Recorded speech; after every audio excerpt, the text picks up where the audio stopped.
di share-share ya. Ada yang bikin aku Bang Zuma palsu? Iya, banyak.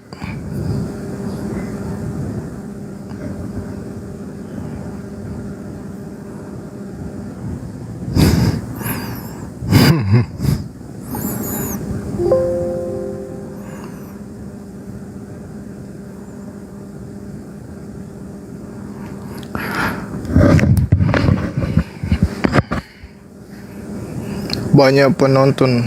Oh, okay. Assalamualaikum Bang. Waalaikumsalam warahmatullahi wabarakatuh. Assalamualaikum. Waalaikumsalam. Cumai Aisbah yang selalu setia menemani live-nya Bang Juma. Baru mulai udah langsung hadir. Assalamualaikum. Waalaikumsalam. Opai. Sadli gimana, udah cair belum? Belum. Sabar aja ya.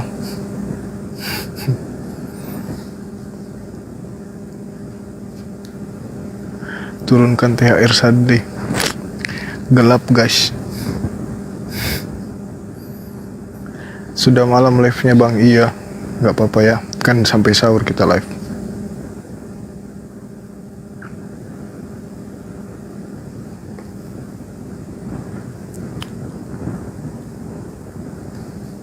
Coba kasih pantun lagi. Gimana mau kasih pantun? Pikiran gelap.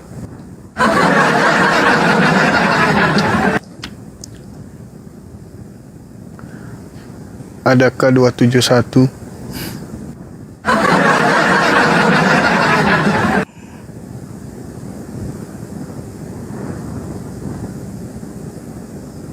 Ji, siap. Pahmi.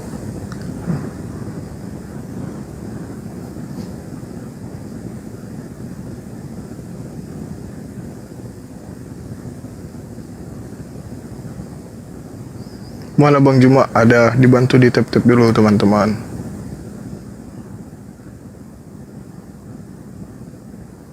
Minimal 30k ya.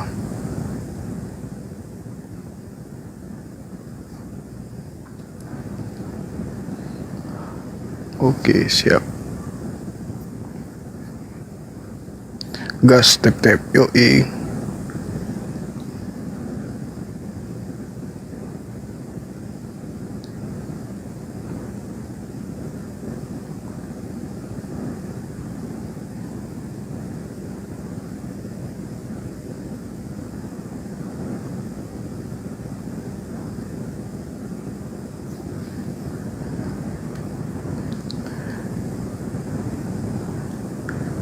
Bang Zuma mana Bang? Sabar. Ada kekurang. Hai. Ada bosku.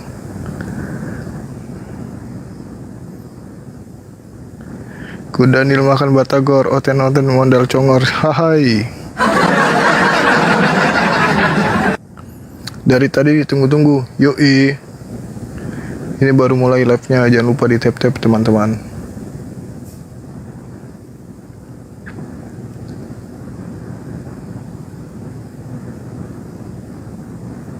Gak mau ketinggalan live-nya Bang Juma sampai ketiduran.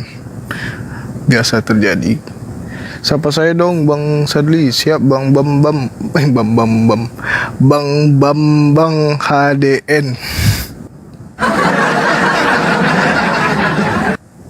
Hostnya dari mana ya? Dari tadi.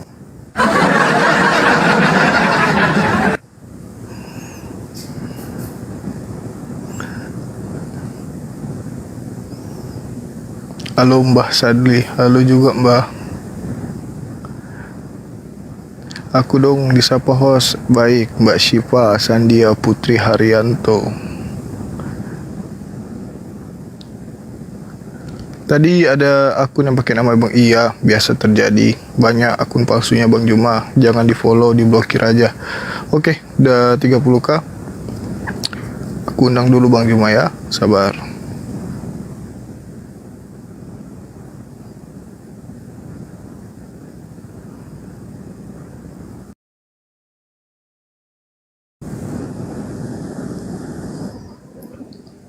Assalamualaikum warahmatullahi wabarakatuh. Waalaikumsalam warahmatullahi wabarakatuh, Bang. Innal hamdalillah wassalatu wassalamu ala Rasulillah Sayyidina Muhammad ibni Abdillah wa ala alihi wa ashabihi ajmain, amma ba'd. Sahabat yang dimuliakan oleh Allah Subhanahu wa ta'ala, pencipta langit dan bumi, yang maha suci lagi maha tinggi, yang insya Allah kita yang hadir di sini akan mendapatkan berkah dan rahmat pengampunan dari Allah Subhanahu wa ta'ala. Alhamdulillah, dengan izin Allah para sahabat, kita bisa berkumpul di Komal ini dan juga yang ada di YouTube Zulkifli M. Abbas Official. Insya Allah semoga dengan berkumpulnya kita merupakan amal soleh, sehingga kita semua bertawassul dengan amal soleh tersebut, dengan amalan yang kita lakukan, dengan niatan kemudian menyimak diskusi dan materi-materi yang disajikan dengan niat ikhlas karena Allah.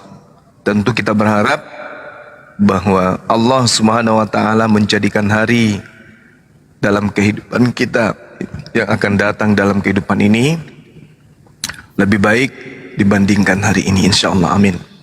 Amin. Sebagai umat Rasulullah juga kita tak bosan-bosannya senantiasa mengucapkan salam rindu, ya, berupa salawat kepada beliau.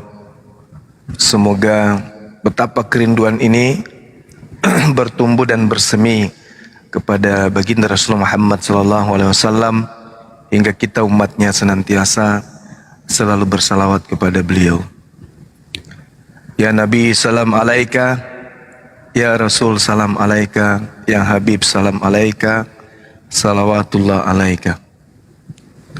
Jadi sekali lagi saya katakan bahwa mari kita senantiasa berharap perkumpulan kita untuk adanya kita di sini untuk mendatangkan kebaikan kepada diri kita sendiri dan juga kepada orang lain. Amin ya rabbal alamin.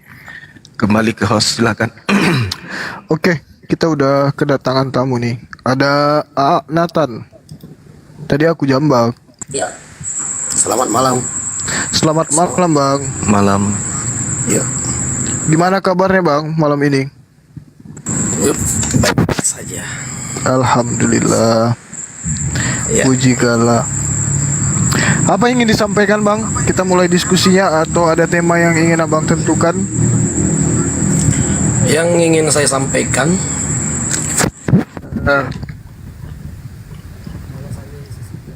Kecil, Bang. Suaranya nggak kedengaran, Bang. Bang Nathan. Nggak ada suaranya, Bang Nathan. Suaranya hilang. Hilang, nggak ada suaranya, Bang. Mungkin dilepas aja dulu headsetnya, Bang. hilang ya. Ya, ini udah aman. Nah, ini aman, Bang. Oke, udah aman? Aman. Ya. Bahwasannya Yesus Kristus itu adalah Yeshua Hamasia. Hamasia artinya Al-Masih, yang diurapi adalah Raja. Raja seluruh bangsa-bangsa dan suku-suku, yang layak kita sembah dan kita puja, sebab selayaknya seorang raja, bahkan mungkin lebih hebat daripada seorang Habib yang dicium kakinya dan tangannya. Yeshua Hamasia itu adalah Raja seluruh manusia, suku-suku seluruh bumi. Makanya ketika Yeshua Hamasia datang ke orang Israel, dia ditolak karena menurut mereka Hamasia Al-Masih yang mereka tunggu itu adalah raja seperti Raja David, King David, atau raja-raja yang lain untuk memimpin kesukuan Israel, etnis mereka, menjadi raja bagi mereka. Anda keliru, kata Yesus. Kerajaan saya bukan di bumi, saya raja segala raja. Yesus Kristus Al-Masih. Itu klaim saya. Silakan dibantah. Pasti Anda tidak setuju. Karena bagi Anda Yesus hanyalah seorang nabi, bahkan mungkin nabi Anda lebih mulia daripada Yesus. Karena setiap saat Anda menaikkan doa kepada nabi Anda itu. Betul apa tidak premis saya? Silakan dibahas. Oke, baik. Terima kasih Saudara Nathan. Kami menghargai sebagai agama yang berasal dari barat, yang kemudian menyembah manusia yang dianggap sebagai raja di atas raja, padahal di tempat dia datang menjadi RT aja kagak pernah ya. Itu namanya iman ya, kepercayaan, silakan aja. Namun pada prinsipnya satu agama dianggap benar bukan hanya karena perspektif baik. Benar itu sudah pasti harus terpola kepada keadaan yang sesungguhnya. Bukan hanya angan-angan, khurafat, hayalan, duga-menduga, dan bukan hanya pepesan kosong yang berasal dari ajaran nenek moyang. Kami menghargai itu, Bung. Izinkan kemudian kami untuk sebagai umat Islam meluruskan pemahaman saudara terhadap nabi kami yang datang kepada Bani Israel yang hanya merupakan rasul, di mana beliau di dalam Al-Quran juga menerangkan bahwasanya sosok yang datang kepada Bani Israel ini berupa manusia yang kami sebut rasul, yang kami sebut nabi, yang kemudian tidak pernah mengajarkan dirinya bahwa dia adalah Tuhan, tidak pernah mengajarkan dirinya bahwa dirinya adalah raja di atas segala raja. Dia hanya mengatakan bahwa dia sebagai nabi dan diberikan hikmat berupa ketetapan yang kemudian diajarkan kepada Bani Israel, muridnya. Namun demikian, nabi kami ketika datang kepada Bani Israel ini, itu ditolak oleh orang-orang yang ada di sekelilingnya. Mereka membuat makar, berupaya untuk membunuhnya. Lalu kemudian pencipta langit dan bumi yang kami sebut Allah itu menyelamatkan dari upaya makar yang dilakukan oleh orang-orang Yahudi dan sekutu-sekutunya pada masa itu. Berjalan waktu kemudian muncul orang-orang yang menjual tragedi penyaliban itu ke barat, dalam hal ini Roma dan Yunani. Roma menerimanya, lalu mengedit-editnya, mencocok-cocokkan dengan agama nenek moyang mereka, yaitu agama paganisme dan Helenisme, sehingga muncullah agama yang disebut Kristen. Itu yang kami pahami. Kemudian berlanjut masa, muncul Islam kemudian meluruskan pitnahan-pitnahan Roma Yunani terhadap nabi kami ini, bahwa nabi itu bernama Yesus dan kemudian adalah Tuhan. Di dalam Al-Quran diterangkan bismillahirrahmanirrahim, inni abdullah ataniyal kitaba wa ja'alani nabiyan. Nabi Isa alaihissalam, sesungguhnya aku ini adalah hamba Allah, kata beliau dalam Al-Quran. Dia memberiku ketetapan berupa hikmah, dan dia Allah menjadikan aku seorang nabi. Dan ini masih kita temukan kemudian dalam kitab saudara. Ya, maksudnya dari hasil penyelidikan yang dihasilkan kemudian oleh penulis kitab saudara itu menceritakan catatan-catatan penting ini. Lalu kemudian 30 detik terakhir sebelum Anda sanggah, Yesus di dalam kitab saudara Yohanes 17 nomor 8 jelas sekali mengatakan bahwasanya firman yang menjadi cakupan pengajarannya semuanya telah disampaikan kepada muridnya Bani Israel, bukan Kristen. Kristen di luar pagar. Di dalam kandang Yesus mengatakan semuanya telah kusampaikan kepada mereka, mereka telah menerimanya dan mereka percaya bahwa engkaulah yang telah mengutus aku. Dan menurut Yesus, ketika ajarannya semuanya klop disampaikan kepada muridnya, muridnya percaya dia hanya adalah rasul. Titik sampai di situ. Itu dibenarkan oleh Al-Quranul Karim ketika kemudian beliau mengatakan kepada Bani Israel, inni rasulullahi ilaikum. Sejalan dengan Matius 15 nomor 24, dia hanyalah utusan kepada Bani Israel saja. Namun sebelum kemudian diangkat ke langit, beliau berpesan, waspada kepada orang Farisi, waspada kepada orang fasik, waspada kepada orang munafik yang datang kepada murid-muridnya yang kelak akan membelokkan ajarannya. Dan itu bisa kita lihat dari buah yang dihasilkan dari pengajar-pengajar atau nabi-nabi palsu tersebut. Demikian sementara, silakan.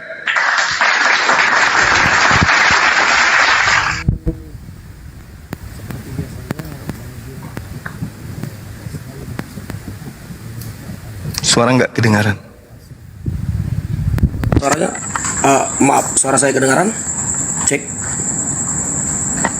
Halo? Ya, aman. Iya, silakan. Udah aman. Aman ya? Ya, betul. Oke.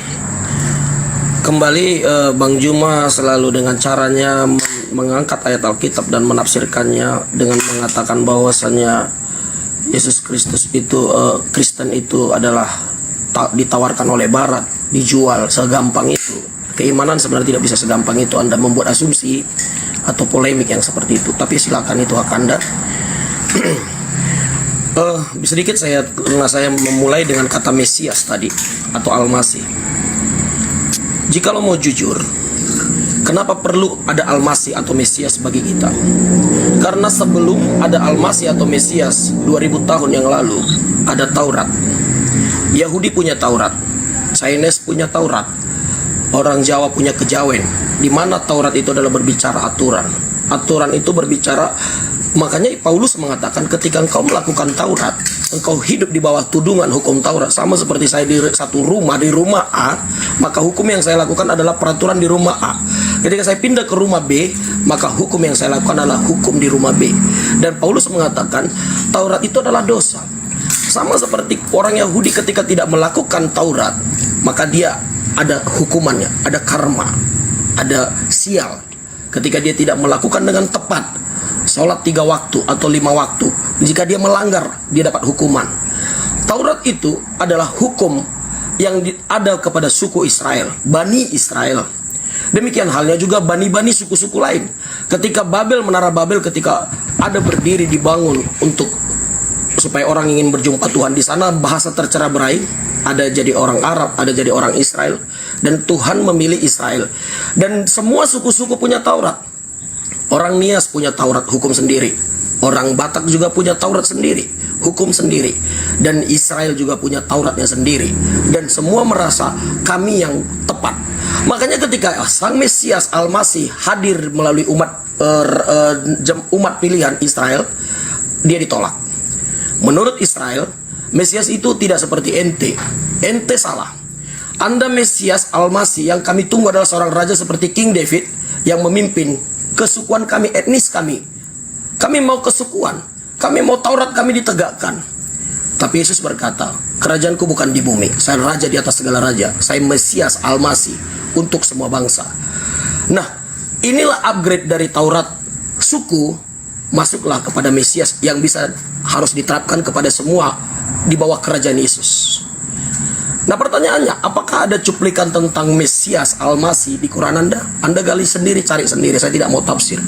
Nah, pertanyaannya, jikalau Anda ada syair-syair, ada kutipan-kutipan tentang Al-Masih, tentang kekristenan di kitab Anda, salah satunya di surah An-Nisa, surah 4 ayat 150, dikatakan di sana, sesungguhnya orang-orang ingkar kepada Allah dan Rasul-Rasulnya bermaksud membeda-bedakan antara keimanan kepada Allah dan Rasul-Rasulnya dengan mengatakan kami beriman kepada sebagian, kami mengingkari kepada yang lain, yang bermaksud iman atau kafir.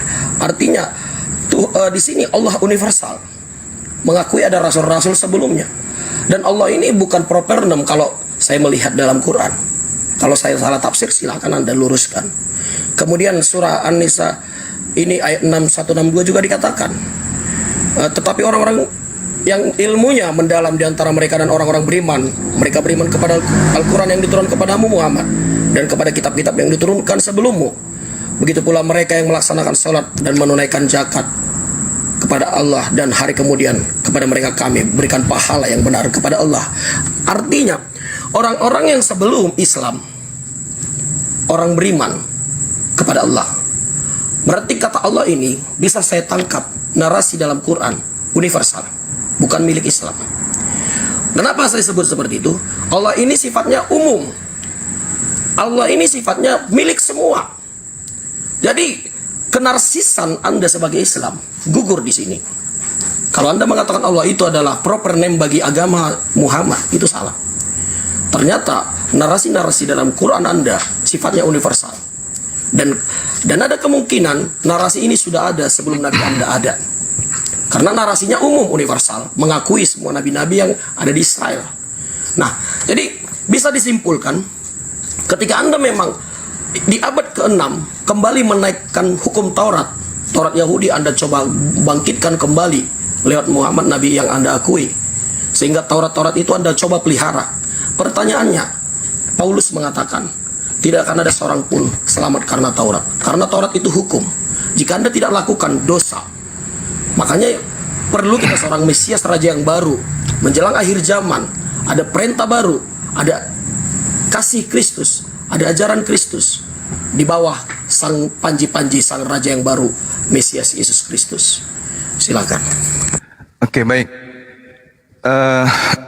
Saya menghargai ya iman saudara, hanya saja mohon maaf, Anda tidak bisa kemudian membuktikan ke kita bahwa harusnya sebagai narasumber dari Kristen membuktikan bahwa Kristen ini adalah agama yang betul-betul berasal dari Yesus. Itu yang kami tidak temukan. Malah melanglang buana ke Al-Quran yang sama sekali tidak mampu menolong ajaran Kristen ini. Saya di awal mengatakan agama Anda itu dari barat. Harusnya saudara saya membuktikan bahwa saya salah.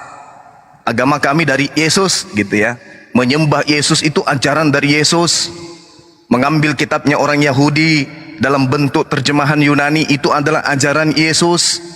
Ibadah hari Minggu itu adalah Yesus. Menjadikan Paulus sebagai rasul itu adalah Yesus. Menjadikan surat-surat Paulus 14 surat itu adalah legitimasi dari Yesus. Tidak bersunat adalah ajaran Yesus. Makan babi adalah ajaran Yesus. Harusnya Anda fokus di situ. Karena saya mengatakan Islam datang untuk menegur agama Kristen dengan menyatakan Kristen ini adalah kafir, laknatullah alaih, yang akan direbus di dalam neraka kekal. Harusnya Anda membantai itu.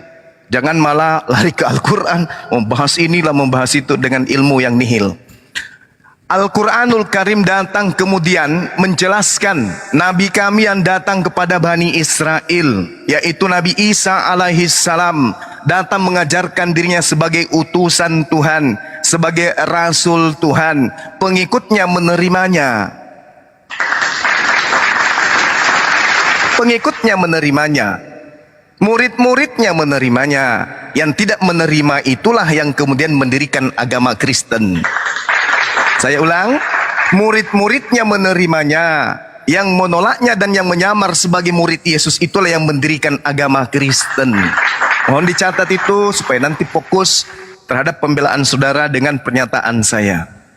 Nabi Isa alaihissalam datang ke tengah-tengah Bani Israel. Nabi kami datang di tengah-tengah mereka, lahir tanpa ayah. Kemudian ibunya dituduh sebagai pesina oleh orang-orang yang ada pada zamannya.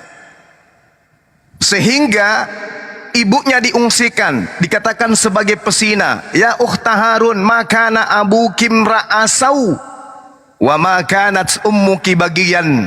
Wahai engkau Maryam, yang adalah keturunan Harun, ayahmu bukan seorang yang berakhlak buruk, ibumu juga bukan seorang pesina. Kenapa kamu hamil? Kenapa kau melahirkan seorang anak dari hasil zinamu? Maka kemudian Maryam menunjuk anaknya, Fa'asyarat ilaih.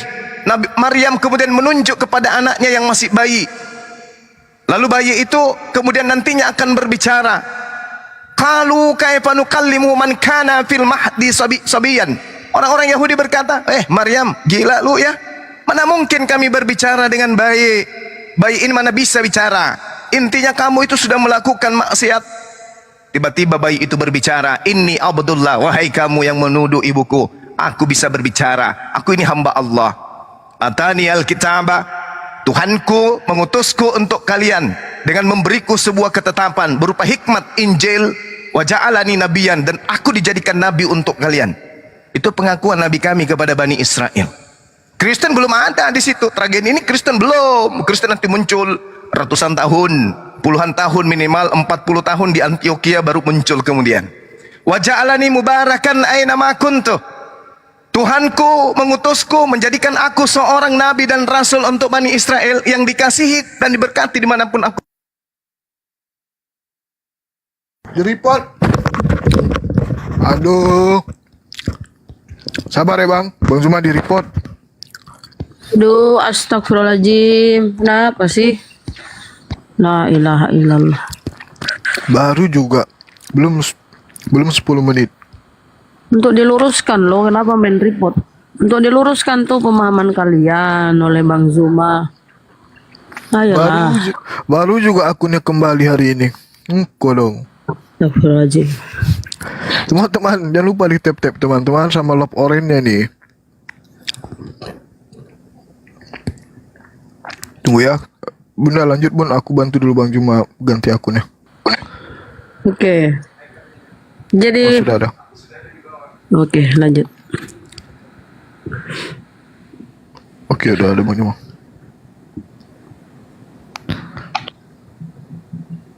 Jangan, biar dia dilanjutkan oleh Bang Zuma. Lanjut. Bayi ini kemudian berkata, aku dikasihi dimanapun aku berada. Bahkan dukung di dalam kitab saudara pun, inilah anakku yang kukasihi, yang telah mengasihiku sebelum dunia ada, kata Yesus. Berarti betul Al-Quran mengatakan, dikasihi, aku dikasihi oleh Tuhanku dimanapun aku berada. Dan ini hanya terjadi kemudian di dalam Islam, pembelaan Nabi Isa alaihissalam terhadap ibunya. Anda baca Talmud, tuduhan, fitnahan, cercahan, hinaan, nistaan orang-orang Yahudi terhadap Maria dan juga anaknya Yesus, sama sekali tidak ada pembelaan dari Kristen. Kenapa? Karena Kristen tidak butuh itu. Yang Kristen butuhkan adalah korban di atas tiang salib untuk dosa-dosa Romawi dan Yunani. Islam sibuk mensucikan dan memuliakan nama beliau. Wabarran biwalidati walam yaj'alni jabbaran saqiyan. Dan aku Isa berbakti kepada ibuku dan tidak menjadikan aku sebagai orang yang sombong lagi celaka. Islam mengembalikan kemuliaan beliau yang selalu dipitnah, terkutuk, mati terkutuk dan seterusnya, itu dikembalikan kemuliaan.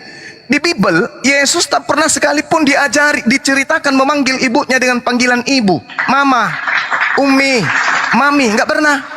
Yesus selalu memanggil dengan apa? Panggilan apa? Perempuan, wahai perempuan, gunaika, wahai perempuan. Tak pernah sekalipun Yesus memanggil ibunya dengan panggilan mama atau panggilan ibu, panggilan matera. Tak ada, cari, tak akan pernah Anda temukan.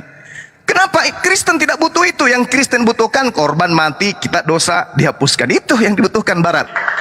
Tapi kalau Islam meluruskan segala fitnahan Talmud terhadap Nabi kami yang datang kepada Bani Israel. Nah, permasalahannya sekarang adalah Islam datang meluruskan fitnahan orang-orang Farisi terhadap Nabi kami. Yang dikatakan mati terkutuklah, menebus dosa manusialah, itu fitnahan yang dilakoni kemudian oleh orang-orang Farisi dan dijual kepada Barat, dan Anda imani sekarang. Itu bisa kita buktikan berdasarkan Bible itu sendiri. Tak akan pernah Anda menemukan keinginan Tuhan untuk menumbalkan utusannya, nabinya, rasulnya. Tak ada itu. Bahkan Tuhan di dalam perjanjian lama mengatakan hanya orang yang beriman, percaya kepada Dewa Molok lah yang menjadikan manusia sebagai korban. Nah, ini disifati oleh agama saudara. Makanya saya katakan Kristen ini adalah agama paganisme yang dinikahkan dengan agama Hellenisme. Dewa turun menjadi manusia, setengah dewa. Itulah Tuhan kalian. Jadi Islam meluruskan ajaran Kristen yang dihasilkan dari ajaran orang Farisi. Kita lihat pengakuan Yesus. Matius 17:8. Segala firman yang engkau berikan kepadaku telah aku sampaikan kepada muridku, bukan kepada Kristen. Dan muridku percaya, dan mereka telah menerimanya, dan muridku percaya bahwa aku adalah Rasulullah, aku adalah utusan. Yohanes 11 nomor 42. Di situ sangat jelas dikatakan kemudian oleh Yesus bahwa semua pekerjaan yang dia sampaikan di tengah-tengah Bani Israel, pekerjaan itu endingnya kemudian adalah agar orang yang ada mengelilingi Yesus itu percaya kalau Yesus itu adalah Rasul. Saya bacakan, ini pengakuan Yesus. Aku tahu bahwa engkau selalu mendengarkan aku, ya Tuhan, ya Bapa. Tetapi oleh karena orang banyak yang berdiri di sini mengelilingi aku. Sayangnya pada saat Yesus dikelilingi, pada saat itu tak ada pendeta di sana, tak ada pastor, apalagi jemaat gereja, apalagi jemaat-jemaat seperti saudara Nathan, itu tak ada. Orang banyak yang mengelilingi aku di sini, kata Yesus. Aku mengatakan kepada mereka yang mengelilingi aku ini supaya mereka percaya. Aku mengajarkan kepada mereka supaya mereka percaya. Percaya apa? Percaya bahwa engkaulah yang telah mengutus aku. Jadi Yesus hari demi hari mengajarkan ajarannya kepada Yahudi, kepada Israel, kepada Bani Israel, supaya mereka percaya. Percaya apa? Yesus adalah Rasulullah. Titik. Tak ada tambah, tak ada pengurangan. Nah, kalau Kristen muncul belakangan, oh Yesus itu raja, Yesus itu Tuhan. Yesus itu ajaran yang muncul dari orang-orang Farisi. Tolong tekankan di situ, Bung, Saudara Nathan, buktikan bahwa agama Kristen ini adalah ajaran yang Yesus bawa. Karena Nabi kami yang datang kepada Bani Israel itu mengajarkan kaumnya supaya menjadi Muslim, bukan menjadi Kristen. Supaya mereka percaya bahwa engkaulah yang telah mengutus aku. Kalau dalam bahasa Islam, supaya orang Yahudi percaya bahwa Yesus adalah Rasulullah. Itu. Nah sekarang tolong buktikan ke kami bahwa Nabi yang datang ke tengah-tengah Bani Israel itu justru mengajarkan menjadi Kristen. Sampai 2 hari sebelum kiamat, saya yakin Anda tidak akan pernah bisa menemukan itu. Silakan. Kabur. Nggak sopian.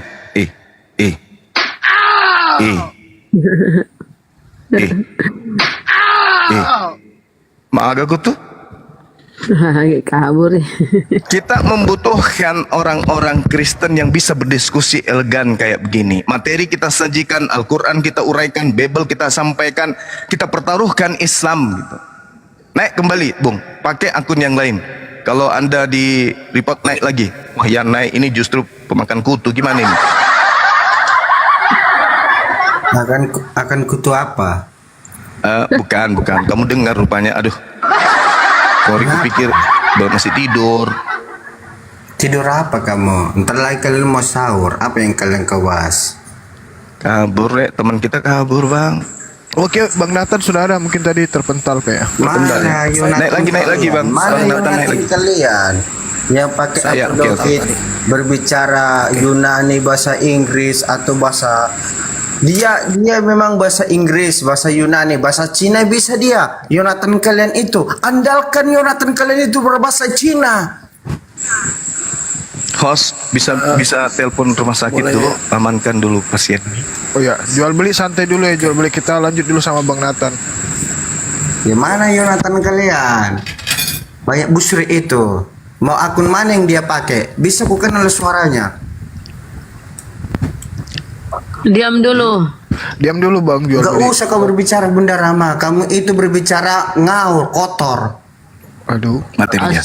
mati. Nanti ya. Untuk jual beli subuh-subuh aja. Buat hiburan. Oke, Bang Nathan, Silakan. lanjut.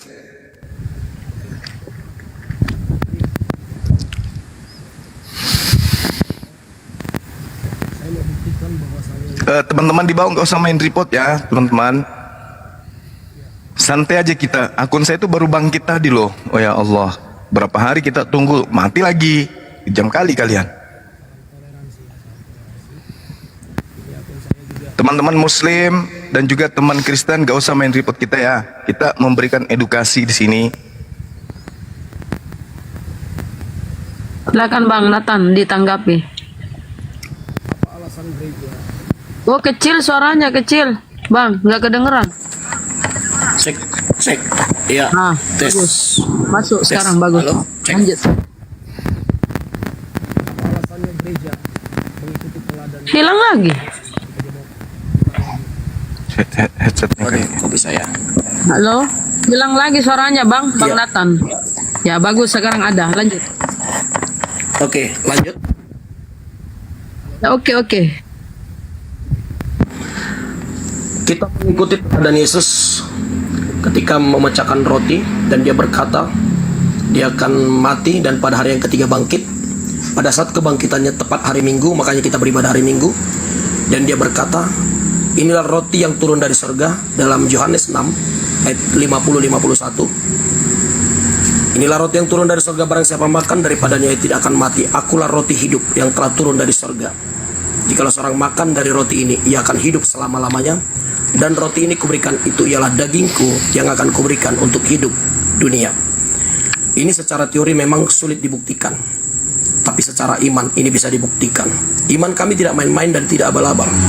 Makanya ketika kami perjamuan kudus ada mujizat terjadi sampai detik ini. Itu yang pertama tentang hari Minggu. Kemudian, kenapa kita mempercayai Yesus? Bahwasannya Yesus adalah hakikat ilahi yang nyata ke dunia ini. Bahwasanya Yesus adalah wujud Elohim yang disebut putra tunggal Allah. Artinya putra tunggal bukan yang dilahirkan secara jasmania, tapi yang bersumber daripada Elohim, Hasem. Karena dia bersumber daripada Elohim, makanya dia layak menjadi raja segala bangsa, Mesias Al-Masih. Manusia biasa tidak akan bisa menjadi raja segala bangsa. Hanya Mesias yang bersumber daripada Elohim lah yang layak disebut memiliki kebesaran di bumi dan di sorga. Hanya dia satu-satunya, tidak ada yang lain. Makanya disebut putra tunggal Allah. Dan dia berkata dalam kitab Yohanes pasal ayat 10 ayat 7, maka kata Yesus sekali lagi, aku berkata kepadamu, sesungguhnya akulah pintu kepada domba-domba itu. Yesus mengatakan, akulah pintu. Dialah pintu satu-satunya untuk sorga. Kemudian Yohanes 11 ayat 25, jawab Yesus, akulah kebangkitan dan hidup. Barang siapa percaya kepadaku, ia akan hidup walaupun ia sudah mati. Ada garansi ketika kita percaya kepada Yesus Kristus dan tunduk kepada Dia sebagai Raja dan Mesias, kita mencium tangannya sama seperti mencium tangan Habib atau mencium kakinya, maka kita akan mendapat kebangkitan dan hidup yang kekal. Ini Yesus yang berbicara, ini perkataan dari Yesus sendiri. Kemudian Yohanes 13 ayat 13, kamu menyebut aku guru dan Tuhan, dan katamu itu tepat, sebab memang akulah guru dan Tuhan. Tuhan di sini adalah Tuhan daripada segala yang hidup, Raja di atas segala raja, Mesias Al-Masih. Kemudian Yohanes 9:5, selama aku dalam dunia ini, aku adalah terang dunia. Terang itu berbicara kehidupan, life. Hanya Tuhanlah memberikan kehidupan, tidak ada manusia selain Tuhan. Dan Yesus berkata itu. Kemudian itu keimanan kita. Dan ini dibuktikan, tidak abal-abal keimanan kita. Ini dibuktikan dengan kuasa Roh Kudus. Ketika kita beribadah, kita merasakan Tuhan. Ketika kita berada, kita merasakan damai sejahtera Tuhan. Mukjizat terjadi. Ada kuasa Tuhan bekerja dalam setiap ibadah-ibadah kita hari Minggu maupun hari Sabat, terserah. Kemudian saya sedikit mengkoreksi Anda tentang Quran. Coba Anda renungkan, Anda pikirkan. Di abad ke-6, jikalau memang Quran itu adalah suatu wahyu yang istimewa, saya justru melihatnya tidak istimewa. Abad ke-6 memang sudah ada perdebatan antara ajaran-ajaran Unitarian seperti Saksi Jehovah yang menolak keilahian Yesus. Itu sudah ada abad ke-3, abad ke-4, bukan hanya Islam di abad ke-6 yang menyerang Bible. Jadi sepertinya narasi dalam Quran Anda isinya adalah serangan-serangan kepada doktrin-doktrin arus utama gereja. Serangan-serangan ini seperti apologet, melakukan penyerangan-penyerangan secara sendi-sendi doktrin Kristen yang diserang. Dan ini sungguh janggal sekali jikalau ini dilakukan oleh Elohim, pencipta langit dan bumi, melakukan serangan-serangan apologet. Ini selayaknya saya katakan dari pandangan saya sebagai menilainya, ini sepertinya adalah narasi-narasi kutipan-kutipan yang ada di abad itu. Dan kalau Anda bertahan, ini adalah wahyu Allah, itu iman Anda. Saya menghargai. Salam toleransi ya. Kemudian Quran jujur, Anda juga mengakui sampai detik ini Quran kekurangan data, baik tentang Isa Al-Masih, lahirnya di mana, tempatnya di mana, orang tuanya, belum nabi-nabi lain. Semua itu datanya itu hanya seperti cuplikan-cuplikan atau rekaman-rekaman hafalan yang ada di abad ke-3, abad ke-4 yang sudah ada memang di gereja-gereja di zaman itu. Hafalan-hafalan ini menjadi cuplikan dan disebut menjadi wahyu Allah yang dihafal-hafal oleh orang-orang. Dan isi-isi cuplikan dalam Quran itu kekurangan data, ada banyak data, sehingga memang sampai detik ini termasuk Anda Juma, Bung Juma selalu kutip-kutip Alkitab dan tafsir-tafsir sendiri karena memang ada kekurangan data untuk membuktikan ayat Al-Quran Anda. Karena Al-Quran Anda serangan-serangannya juga serang sana serang sini tanpa data, tanpa ideologi atau teologi atau pemahaman Kristen yang secara seutuhnya, sehingga menyerang hanya sisi-sisi tertentu dari keimanan Kristen, sama yang seperti yang dilakukan teman-teman Unitarian. Poin-poin terakhir Bang Nathan, tolong ditanggapi pertanyaan Bang Zuma belum dijawab. Ya, saya sudah tanggapi tentang keimanan saya tadi kekristenan di awal. Kenapa gereja memuji Tuhan? Kenapa beribadah? Kenapa Yesus adalah Tuhan? Saya sudah katakan karena Dia adalah terang dunia. Kemudian saya mengkoreksi narasi dalam Al-Quran Anda. Apakah itu wahyu atau tidak? Anda harus kritis di sana. Karena data Anda yang sangat kurang. Silakan. Oke, baik. Yang pertama, saudara sedikit pun tidak memberikan benang merah tersambungnya antara pengajaran Yesus dengan Kristen. Catat itu. Lagi-lagi masih masuk ke Al-Quran. Dengan ilmu yang minim, ingin mengetahui dan mengorek Al-Quran. Nanti akan saya ajarin ya. Jadi pernyataan saudara, roti, daging, terus kemudian bermujizat, putra tunggal, Mesias, pintu untuk ke surga, kebangkitan hidup, Yesus guru dan Tuhan, terang dunia, apalagi? Saya tambahin lagi, Mesias, Kristus, apalagi? Banyak pokoknya. Silakan Anda jadikan itu sebagai sandaran untuk menuhankan anak orang. Silakan aja. Tapi anak ini ketika datang di tengah-tengah Bani Israel, upayanya supaya dia dikenal sebagai rasul. Aku tahu bahwa engkau selalu mendengarkan aku. Tetapi karena orang banyak yang berdiri di sini mengelilingi aku mengatakan kepada mereka supaya mereka percaya. Supaya mereka percaya bahwa aku ini adalah Utusan. rasul. Yesus datang kepada muridnya, kepada bangsa di mana dia diutus, berusaha siang dan malam untuk supaya orang percaya, supaya dirinya ini diimani sebagai apa? Rasul, utusan. Anda berusaha meyakinkan orang-orang supaya orang menuhankan Yesus, itu nggak bisa. Gak cocok. Itu cocok di gereja. Tapi kalau Anda mau di depan umat Islam mengajarkan doktrin Anda, itu gak cocok. Kenapa? Kami lebih paham Bible. Yesus mengatakan kemudian di dalam pengajarannya bahwasanya segala firman, jadi yang Anda sebutkan tadi Yohanes 13:13, Yohanes 19 nomor sekian, dan semua yang Anda ucapkan itu, semua itu Yesus lebih dulu ajarkan. Sebelum Anda lahir 2000 tahun silam, Yesus sudah sampaikan ke murid-muridnya. Dan apa keinginan Yesus? Dan apa tujuan Yesus menyampaikan semua itu? Bahwa akulah terang dunia, akulah guru dan Tuhan, akulah kebangkitan dan hidup, akulah Mesias, akulah. Apa tujuan Yesus mengajarkan itu? Tujuannya agar muridnya percaya dia adalah rasul.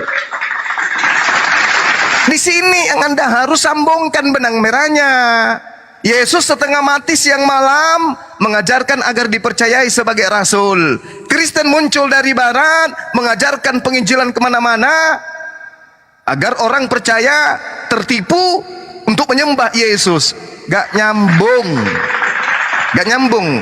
Yesus dengan seabrek apa yang dilakukan, dengan gelar-gelarnya, dengan mujizat-mujizatnya, hanya ingin dikenal sebagai rasul. Catat itu. Catat. Yesus mengatakan di dalam Yohanes 5 nomor 36. Ini kesaksian beliau. Dan kami tidak bisa dibodohi.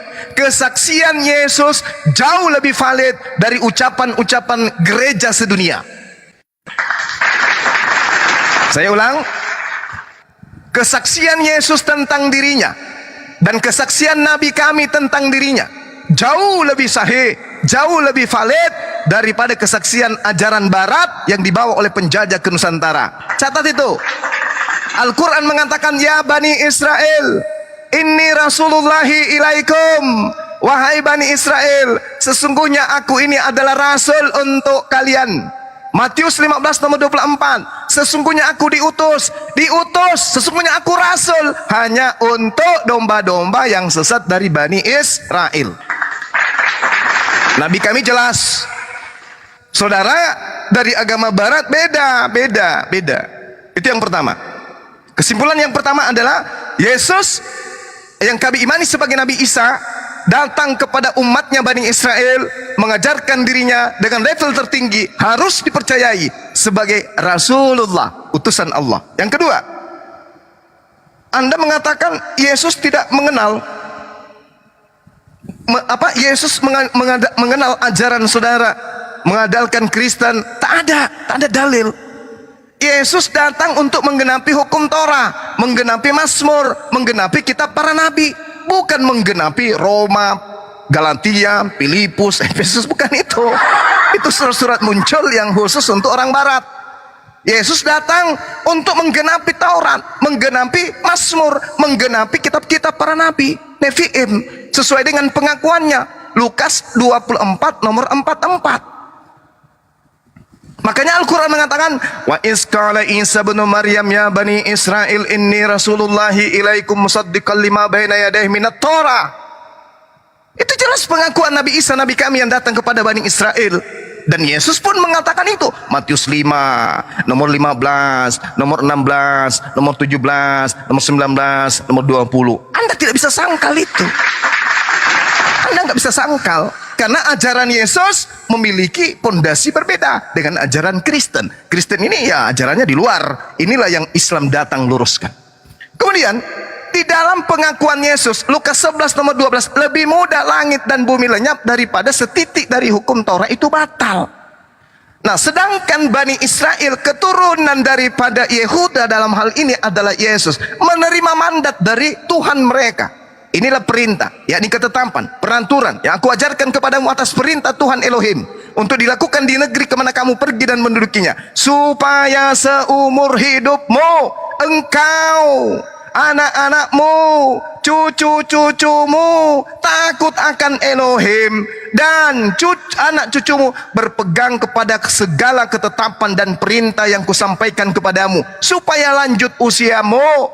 Maka dengarlah hai orang Israel, dengarkanlah wahai Yesus, lakukanlah itu dengan setia, supaya baik keadaanmu dan supaya kau menjadi sangat banyak seperti yang dijadikan Tuhan Elohim kepada nenek moyangmu. Ini pengakuan. Wahai orang Israel, Tuhan itu esa, Tuhan itu esak, kasihilah Tuhanmu dengan segenap hatimu, dan seterusnya.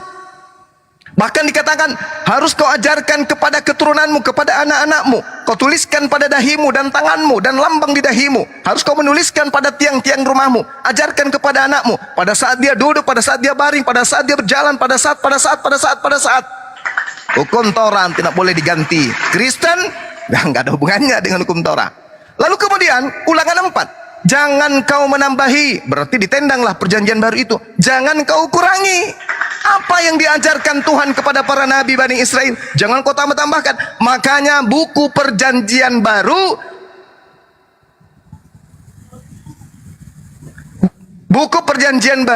itu tidak boleh masuk ke Yerusalem, tidak boleh masuk ke rumah ibadahnya orang Yahudi, karena itu hanya dianggap sebagai mantra-mantra. Boleh Anda baca kitab Talmud.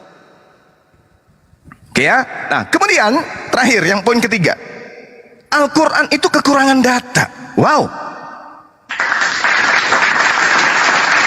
luar biasa nih, luar biasa. Seibarat anak TK yang tidak pernah membaca dan tidak pernah masuk ke kuliah kedokteran, membaca buku sampul kedokteran lalu buka praktek.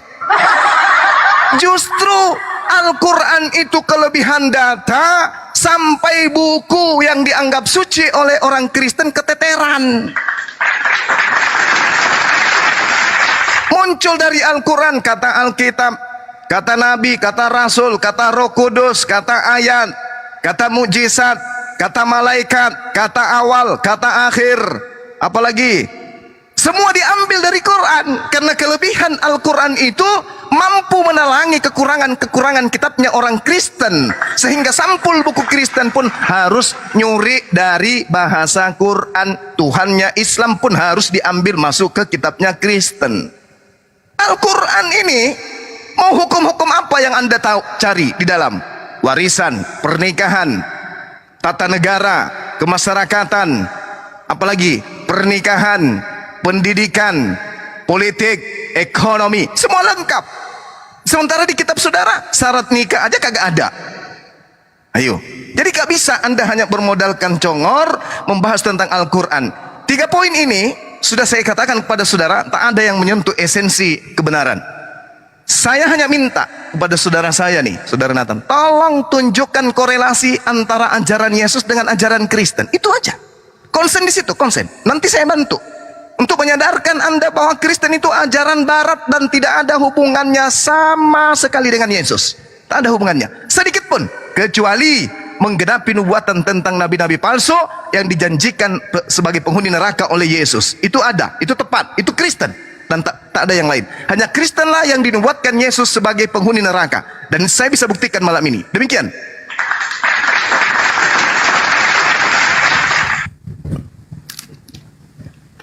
Silakan, Nathan, silakan. Langsung yang saya ingat 2 poin. Yang pertama, Yesus itu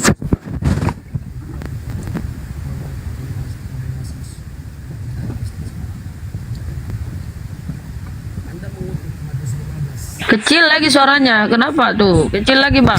Kecil. Iya.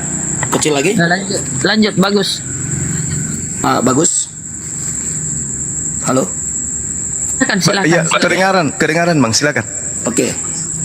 Saya mengutip yang Anda kutip dari Matius 15, dikatakan aku diutus hanya kepada domba-domba yang hilang dari umat Israel. Apakah Yesus utusan? Benar, kita setuju. Sampai detik ini orang Kristen akui Yesus diutus. Diutus yang berasal dari Bapa, keluar dari Bapa itu utusan. Roh Kudus juga utusan. Sang Firman utusan. Roh Kudus, makanya Bapa lebih besar daripada Yesus. Yesus mengakuinya. Sesuatu yang diutus pasti lebih kecil daripada yang mengutus. Tapi bukan berarti yang diutus bukan satu hakikat dengan yang mengutus. Tergantung yang mengutus siapa, yang diutus siapa. Sampai di situ ya. Dia katakan, jawab Yesus, aku datang hanya kepada domba-domba yang hilang dari umat Israel. Ayat ini terjadi kepada perempuan Kanan. Perempuan Kanan itu dianggap kafir.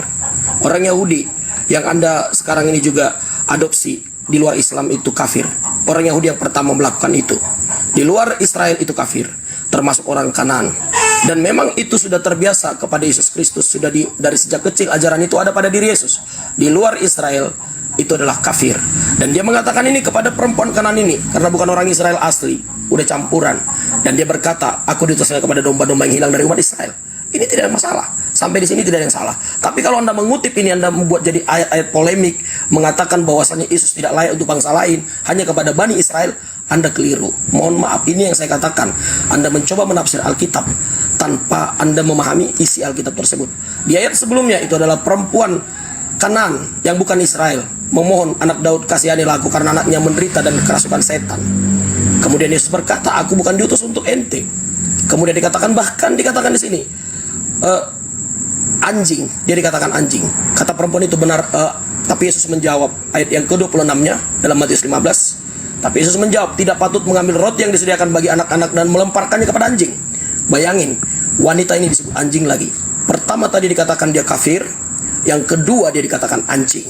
Tapi saudara tahu apa yang terjadi? Ternyata Tuhan Elohim hanya menguji Yesus Kristus, Sang Raja, Sang Mesias, Sang Al-Masih, hanya menguji iman wanita ini sampai seberapa kuat dia mempercayai Tuhan Yesus sepenuh hati apa tidak. Ternyata ujian iman itu berhasil. Dan ayat 28 ayat ini menjelaskan, maka Yesus menjawab dan berkata kepadanya, hai ibu, besar imanmu. Ketika kita beriman kepada Yesus Kristus, ketika iman kita besar kepada Yesus Kristus, sampai detik ini iman kita nggak abal-abal, bukan hanya di atas kertas atau teori. Keimanan kita kepada Yesus Kristus bisa mujizat terjadi, dan itu sudah terbukti dan banyak orang mengalaminya. Bukan hanya omong kosong, bukan pepesan kosong. Keimanan kita itu yang dilakukan gereja sampai detik ini, itu untuk menjawab Yesus utusan dan kepada Bani umat Israel. Kemudian yang berikutnya, saya langsung kepada Quran. Anda mengatakan apa korelasinya Yesus sebagai ajaran yang dilakukan Kristen saat ini? Ajaran Yesus mengatakan bahwasanya kita untuk kasihilah sesamamu manusia, kasihilah Tuhan Allahmu, tapi kasihilah sesama manusia. Saya buka ayatnya di sebentar.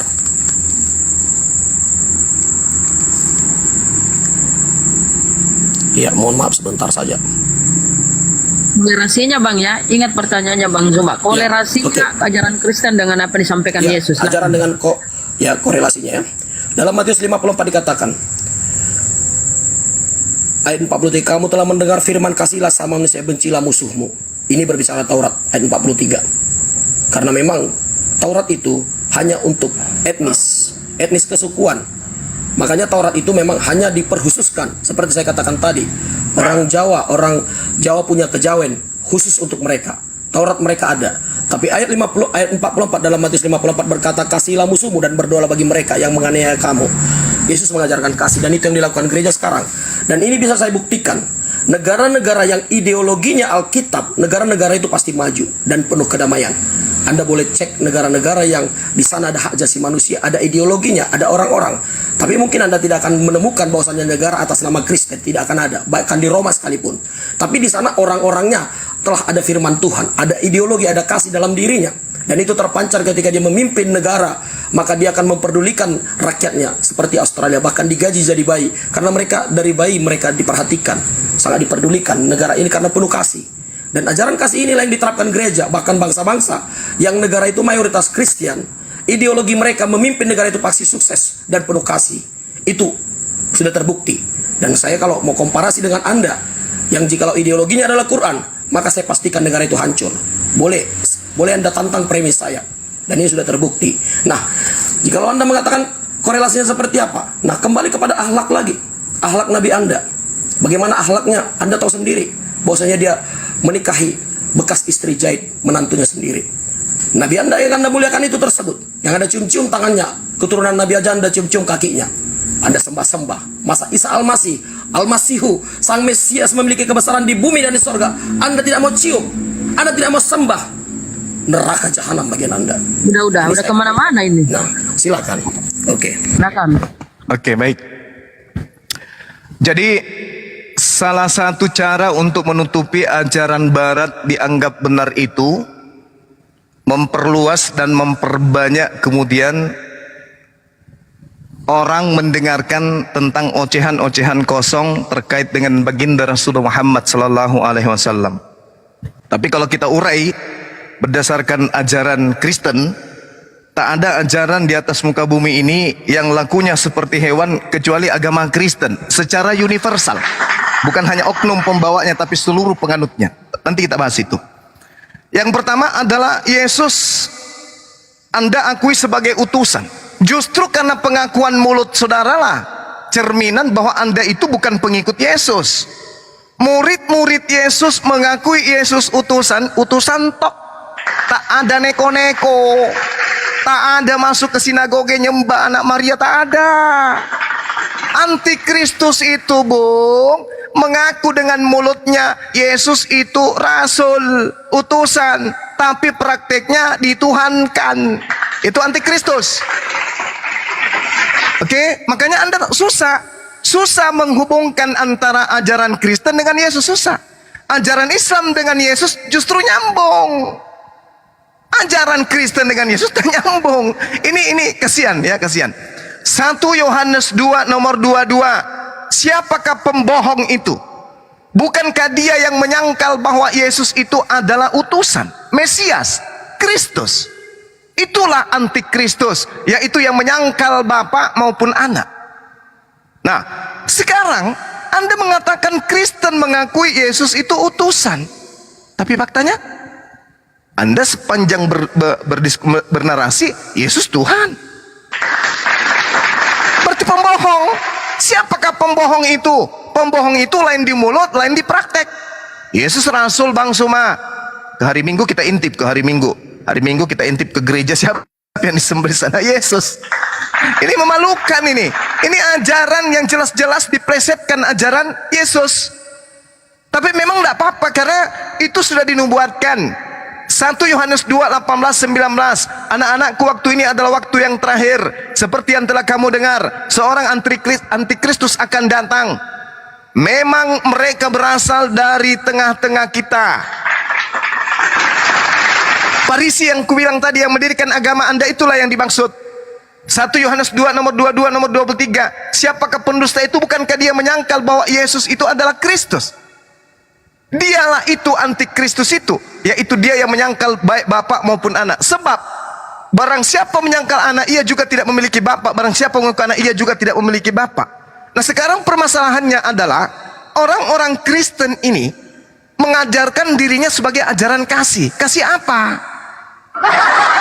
Kasih yang mana? Memberikan Indomie, menjajah gitu, merampas rempah-rempah dengan mengatasnamakan ekonomi, dengan mengatasnamakan politik, tapi membawa ajaran Kristen. Itu maksudnya ajaran kasih. Setelah berhasil diusir, wah pura-pura cuci tangan. Oh, kami ini adalah ajaran kasih. Yeay. Kuburan 40 jiwa korban ada di seluruh Indonesia. Dan agama yang dibawa adalah Kristen. Rumah ibadahnya bernama gereja. Tuhan yang mereka jual namanya Yesus. Buku kitabnya diterjemahkan ke dalam bahasa Islam, bahasa Quran, Alkitab. Gak bisa cuci tangan kalian itu, gak bisa. Anda mengatakan di mana ada ajaran Islam sebagai ideologi hancur? Yang menghancurkan siapa?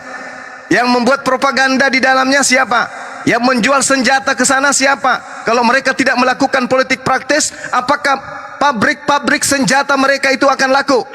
Kalau dia tidak melakukan praktik adu domba, apakah mereka bisa mengambil dan merampas, mencuri minyak bumi yang ada di negara Islam tersebut? Lihat Iran, lihat Irak, lihat Kuwait. Siapa yang menghancurkan? Agama yang mayoritas penduduknya penyembah Yesus.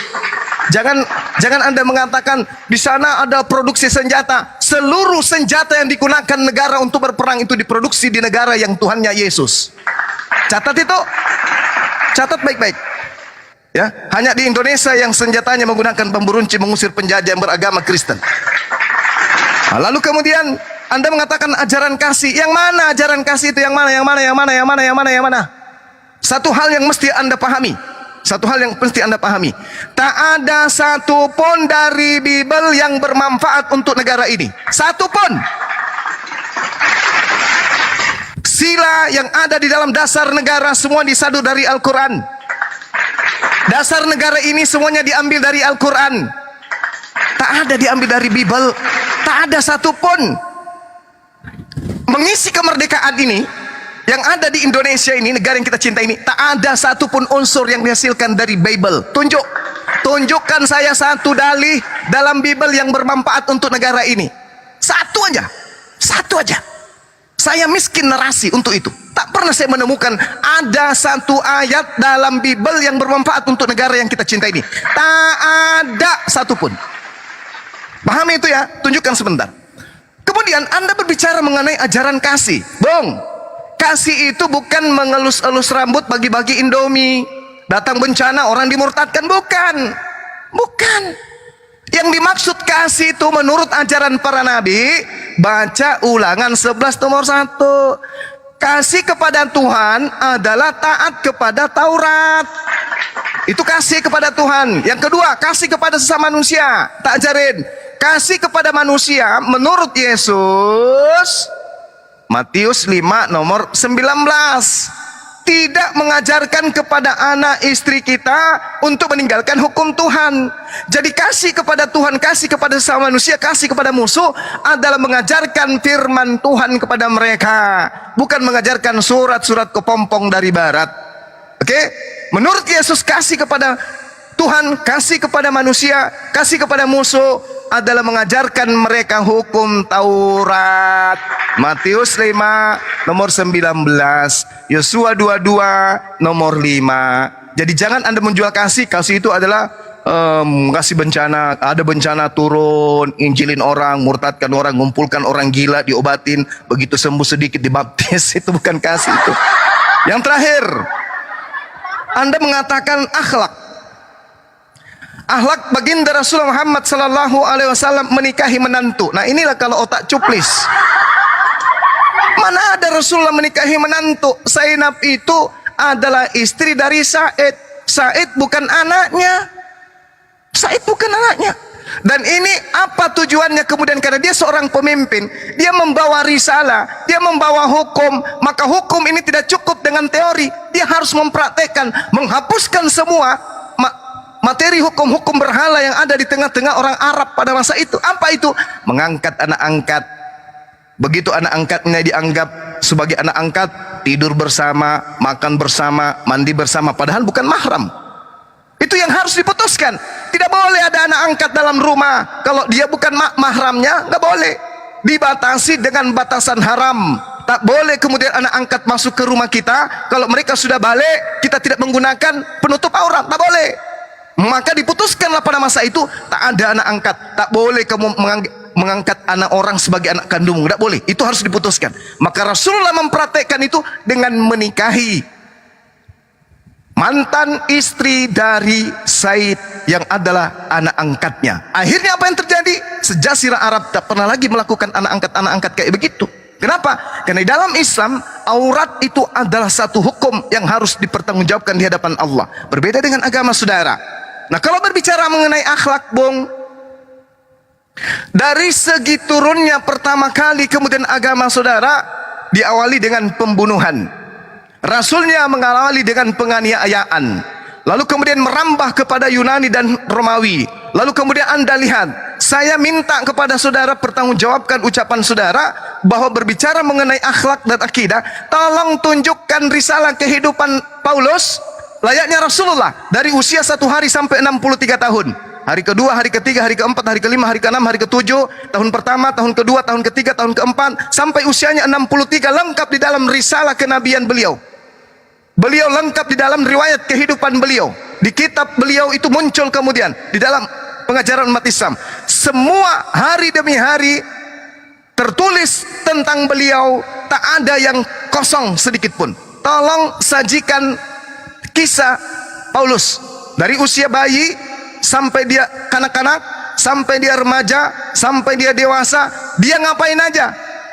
Saya mau tahu akhlaknya seperti apa dia, supaya dibandingkan dengan akhlak Nabi kami. Begitu juga Lukas. Lukas usia anak-anak, usia remaja, usia dewasa, usia tua, ngapain aja. Begitu juga Markus.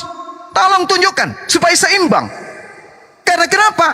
Orang tua Paulus, bapaknya, mamanya aja kita tidak tahu siapa bapaknya, apalagi kelakuannya. Paulus tidak tertulis kelakuannya seperti apa. Pada usia dia 13 tahun, pada usia dia 12 tahun, pada usia dia 15. Dia ngapain aja? Bisa jadi dia maling, bisa jadi dia pemerkosa, bisa jadi dia psikopat, bisa jadi dia pedofil. Apa yang bisa membuktikan bahwa tidak? Mana cerita hidupnya? Mana sejarah kisah hidupnya? Tunjukkan ke saya mau baca. Ada? Nehi merica ketum berjahe. Anda tidak akan pernah menemukan itu. Nama bapaknya aja kagak diketahui siapa, apalagi risalah kehidupannya, apalagi riwayat kehidupannya. Jangan sampai dia penjudi, tukang peminum tua. Jangan sampai, karena sejarah hidupnya tidak tertulis. Tentang Rasulullah, apa yang Anda cari? Semua lengkap di dalam kitab tentang sejarah perjalanan hidup beliau sejak dia lahir sampai dia mendapatkan risalah kenabian, kerasulan, sampai beliau wafat. Lengkap. Jadi apapun bisa Anda baca di sana. Tapi tentang Paulus, tentang Markus, tentang Lukas, tentang Yohanes, tentang Matius, apa yang bisa kita tahu? Sedangkan Tuhan Anda saja, Yesus, usia 13 tahun sampai usia 29 tahun, kita tidak tahu. Oke? Jadi jangan Anda bandingkan. Lihat barat sana, lihat barat. Bagaimana kelakuan mereka? Kita nggak bisa bedakan mana ayah, mana ibu, mana anak, mana saudara. Tak ada akhlak, tak ada perilaku, tak ada moral. Coba lihat, Anda lihat aja. Dan lihat negara-negara yang paling tinggi kemudian penyakit AIDS-nya dari mana, penyakit kelamin LGBT-nya dari mana, penyakit kelamin itu asalnya dari mana, apa agamanya, apa negaranya, kitabnya apa, dan seterusnya. Negara-negara miskin di dunia, lihat negara-negara yang paling kacau di dunia, lihat negara-negara yang paling kacau, yang paling banyak terorisnya di dunia, lihat agamanya apa, mayoritas apa, kitabnya apa, Tuhannya siapa. Lihat, jangan hanya melihat di Indonesia, karena Indonesia saat ini lagi tenang-tenangnya setelah berhasil mengusir penjajah Belanda yang agamanya Kristen, Tuhannya Yesus, nama rumah ibadahnya gereja, nama buku sucinya adalah Bible. Ratusan tahun membunuh, mengakibatkan jutaan wanita menjadi janda, jutaan anak menjadi yatim piatu. Apa agamanya? Iten, Ikatan Umat Kristen. Ya, silakan Bung. Ingat saudara, beban ada di Anda, tunjukkan bahwa agama Kristen ini berasal dari Yesus. Ini sesi ketiga, sama sekali Anda belum menunjukkan. Silakan.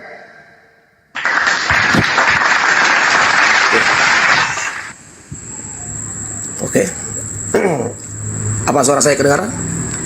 Kedengaran. Oke.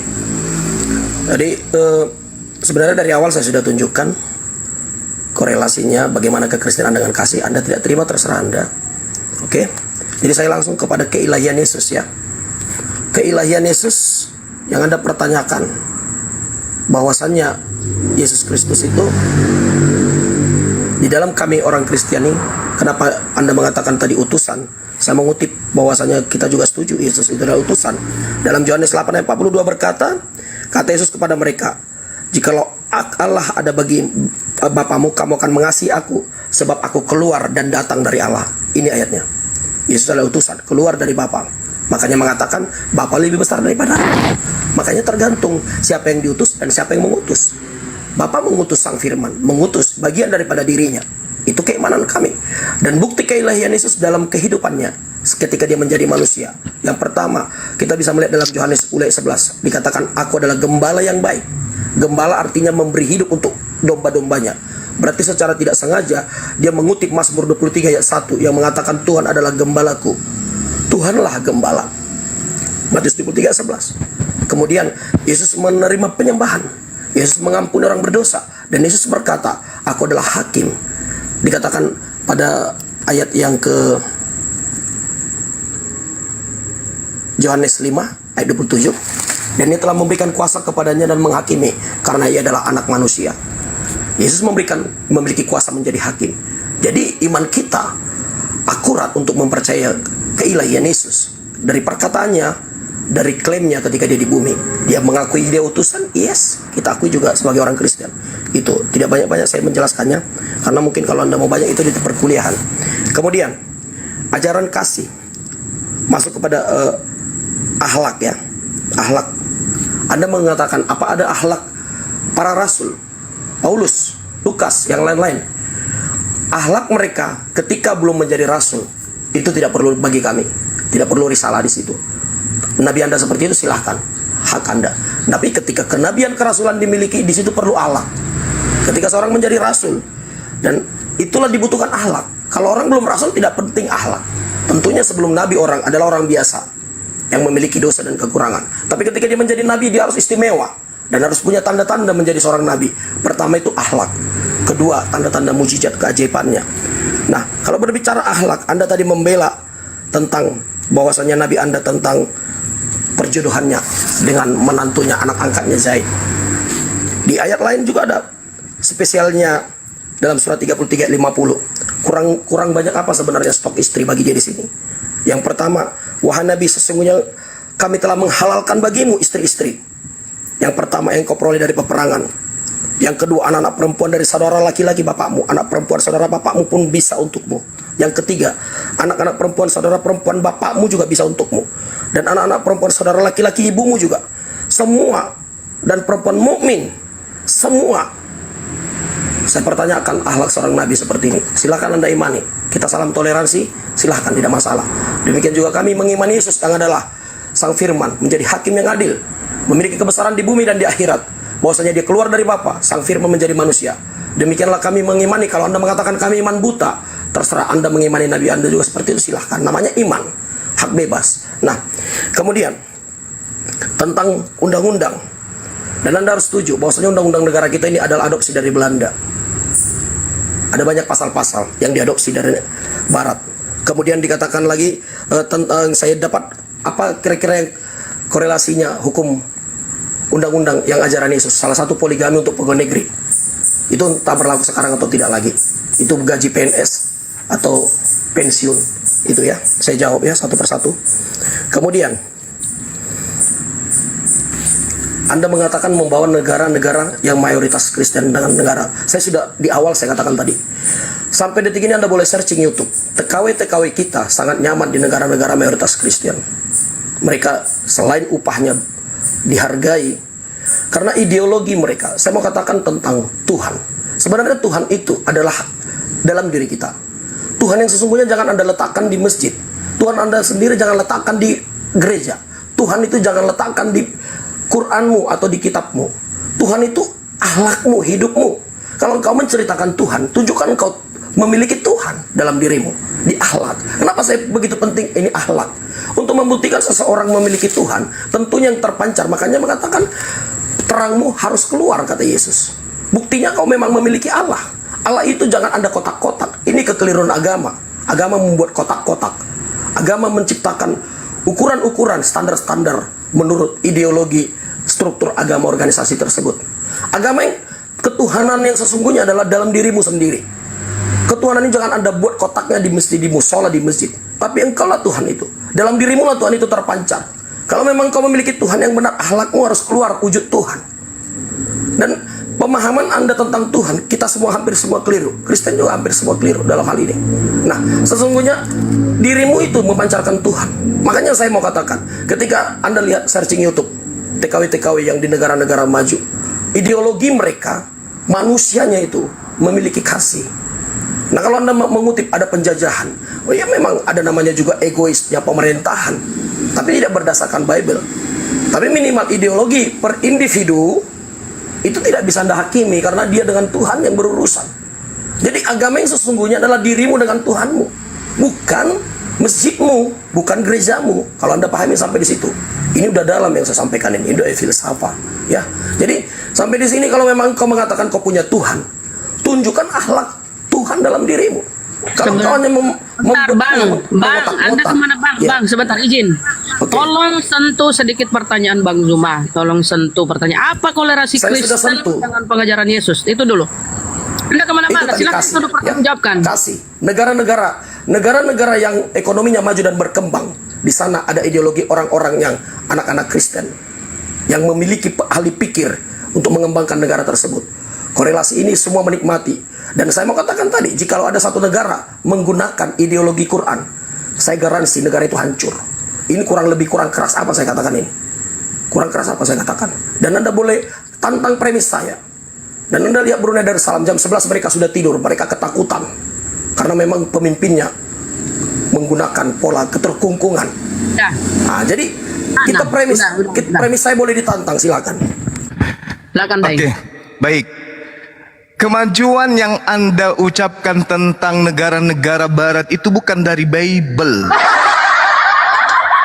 Oke, justru mereka mempraktekkan ajaran Islam damai sejahtera.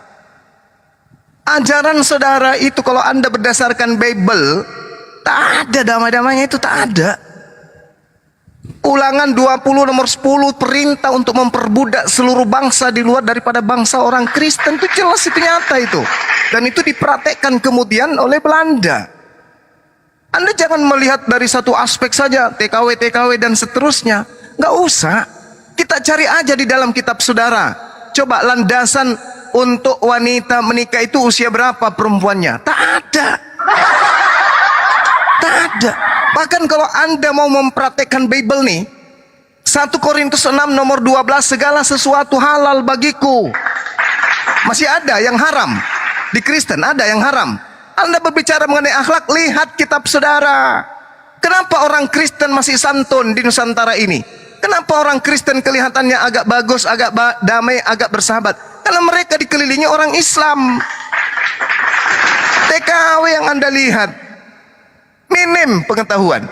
Baca Bible, segala sesuatu halal bagiku. Apa itu maksudnya tuh? Lalu kemudian di dalam data yang lain, 1 Korintus 10 nomor 23, segala sesuatu boleh untukku. Segala sesuatu diperbolehkan dalam Kristen. Kenapa bisa begitu? Karena panutannya Paulus. Kalian tidak melakukan pencabulan seperti di barat itu karena kalian malu-malu. Boleh dalam agama Anda, boleh. 1 Korintus 10 nomor 23, boleh Anda merampok, boleh Anda memperkosa, boleh melakukan apapun. Dalil ada penghalalannya di dalam kitab saudara. 1 Yohanes 2 nomor 1, anak-anakku, hal ini kutuliskan kepadamu supaya kamu jangan berbuat dosa. Namun jika seorang berbuat dosa di antara kamu, kita mempunyai seorang perantara pada Bapa, yaitu Yesus Kristus. Apa yang haram di Kristen? Tunjukkan ke saya. Ada? Ada yang haram? Minum khamar? Tak haram. Apa yang haram dalam Kristen? Tak ada yang haram di Kristen itu. 1 Korintus 10 nomor 23, segala sesuatu. Anda ngerti nggak kalau mengatakan segala sesuatu? Segala sesuatu diperbolehkan. Makanya kalian itu mengimani orang yang disalib di atas tiang salib yang adalah Yudas itu sebagai simbol pembebasan kalian dari hukum-hukum Tuhan. Itu jelas itu, Bung. Jadi kalau Anda berbicara mengenai akhlak, waduh, kasihan sekali. Dari akhlak mana aja yang Anda mau berbicara di Islam? Akhlak itu aja hanya bersumber dari Al-Quran. Tak ada di agama lain akhlak itu. Andai kita lihat di Nusantara ini mayoritas Kristen. Nah, mari kita lihat. Bagaimana pergaulan muda-mudinya? Ada batasan? Apa dasar pijakannya ada batasan? Tunjukkan dalil. Tak ada. Ayo. Ada batasan? Tak ada. Segala sesuatu diperbolehkan. Andai saja Kristen mayoritas di Nusantara ini, kalau Anda berbicara mengenai akhlak nih, kita nggak bisa lagi membedakan mana laki asli, mana yang cawe-cawe. Kalau Anda kemudian melihat di Dukcapil, rumah tangga di situ, nama suami Martin, nama istri Peter. Itu yang akan Anda temukan itu. Oke? Nama suami Maria, nama istri Luna. Itu kalau mayoritas. Itu kalau mayoritas. Dan itu terjadi. Jadi akhlak apa yang Anda ingin jual? Akhlak apa di Kristen yang Anda ingin jual? Coba Anda jalan-jalan ke mayoritas yang basis-basis Kristen di Nusantara ini. Lihat kelakuan mereka. Lihat perilaku mereka. Lihat akhlak mereka. Cuman kebun binatang yang muncul dari mulutnya. Semua yang mereka makan mereka ucapkan, dasar lu babi, dasar lu anjing, dasar lu monyet. Itu bahasa kayak gitu tuh yang keluar dari mulutnya. Ini yang Anda katakan akhlak. Ini yang Anda katakan akhlak. Dalam ibadah saja kalian menggunakan hamar, menggunakan bambuk membukan. Apa yang akhlak di Kristen? Tunjukkan akhlak yang mana di Kristen itu. Tak ada, Bung. Cuman mereka kelihatan baik karena mereka hidup berdampingan dengan umat damai sejahtera, yaitu Islam. Segala sesuatu diperbolehkan.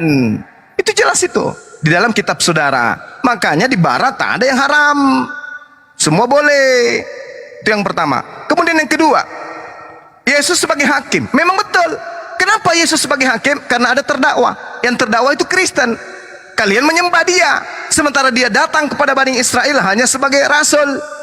Anda menambah-nambahkan, oh dia rasul, dia adalah Tuhan itu sendiri. Ya, itu menurut agama barat. Tapi menurut Yesus, Yohanes 5 nomor 36, ada kesaksianku yang lebih penting dari kesaksian Yohanes, bahwa semua mukjizat yang aku lakukan, semua kemudian pekerjaan yang aku lakukan, pekerjaan itulah yang bersaksi tentang aku, bahwa aku adalah Utusan Rasul. utusan Rasul. Yesus mempersaksikan dirinya di tengah-tengah Bani Israel kalau dirinya adalah Rasul. Muncul serigala ngajarin dia Tuhan. Itu PR Anda ya. Anda belum bisa membuktikan bahwa ada korelasi antara ajaran Yesus yang mengajarkan Bani Israel dirinya harus diimani sebagai Rasul dengan ajaran Barat yang harus diimani Yesus itu sebagai Tuhan. Itu PR Anda. Direpot lagi Bang Zuma ini. Waduh. Ya Allah ya Rabbi. Kenapa sih di bawah ini katanya ajaran kasih, ajaran kasihan? Dasar kalian kampret. Cukup. Kembalikan Bro Nathan, mudah-mudahan bisa menanggapi Bang Juma itu. Artinya kenapa sih Anda ini terlalu bebas segalanya? Kenapa nggak mengikuti ajaran Yesus? Kenapa Anda terlalu bebas begitu? Silakan menjelaskan kebebasan saya Anda. tanggapi itu Bang Juma naik dulu atau gimana? Nggak usah dijawab aja, Bang Juma ntar lagi naik. Silakan gantian aja. Silakan. Ya. Jujur memang itu ada benarnya. Di negara yang mayoritas Kristen, seolah-olah memang dosa itu sepertinya terjadi lebih besar. Oke. Kenapa itu bisa terjadi? Dan pertanyaannya, di tempat yang banyak dosa, sebenarnya iman kita akan semakin teruji. Dan itu yang Tuhan mau. Bangsa Israel dengan Torahnya, mereka kelihatan alim semua. Tapi maaf, otaknya kotor. Murid-muridnya kalau dia rabi atau Anda ustadz, dibabat diam-diam di belakang. Tidak ada yang tahu, rahasia. Di bawah gua-gua, para raja-raja Arab, para raja-raja Torah Yahudi, diam-diam mereka bermain, tidak ada yang lihat. Nah, kenapa di ajaran Yesus yang sepertinya ada kelonggaran di sana sini, tapi justru di sana akan kita menemukan mutiara iman kita yang sesungguhnya. Makanya di ajaran Yesus juga tentang berpuasa. Bagaimana berpuasa secara Kristen? Berpuasa secara Kristen. Dia nih khotbah. Ya gimana sih, saya dilarang-larang ini bernarasi atau Biarin dulu Bunda Rama, habis ini Bang Juma kok. Biarin. Iya. Kita harus adil. Oke, ya. Bang Juma juga gitu loh tadi. Saya kan sama bahasanya, modelnya. Oke. Sampai di mana saya tadi?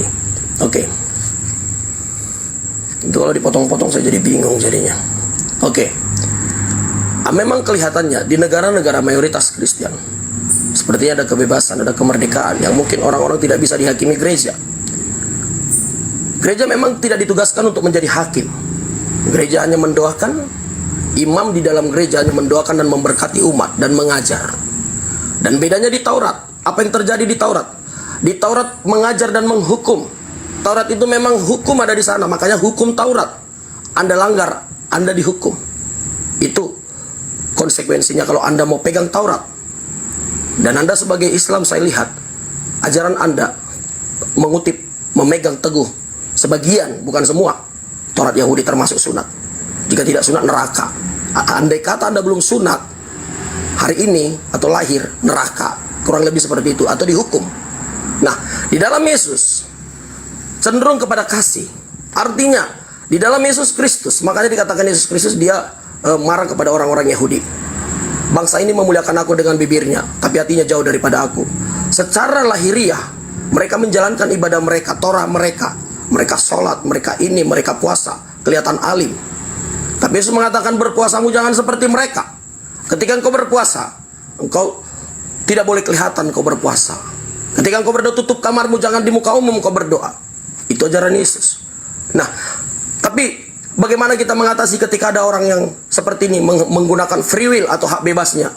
Tidak masalah. Justru di tempat, mungkin Anda pergi ke Amerika, ke Jerman, ada kebebasan di sana. Tapi di sana Tuhan akan menemukan seorang yang memiliki mutiara, yang beriman teguh kepada Tuhan, yang berpuasa, Anda tidak tahu. Dan itu yang Tuhan mau. Di dalam kerajaan Mesias yang baru ini, dengan Raja yang baru, Yesus Kristus atau Yeshua HaMashiach, kita memiliki pola yang berbeda. Anda mau melakukan apa silahkan. Sekarang Anda mau dipimpin roh apa tidak? Di mana ada ayatnya? Saya buka di Galatia 5 ayat 15, dikatakan ayat 18.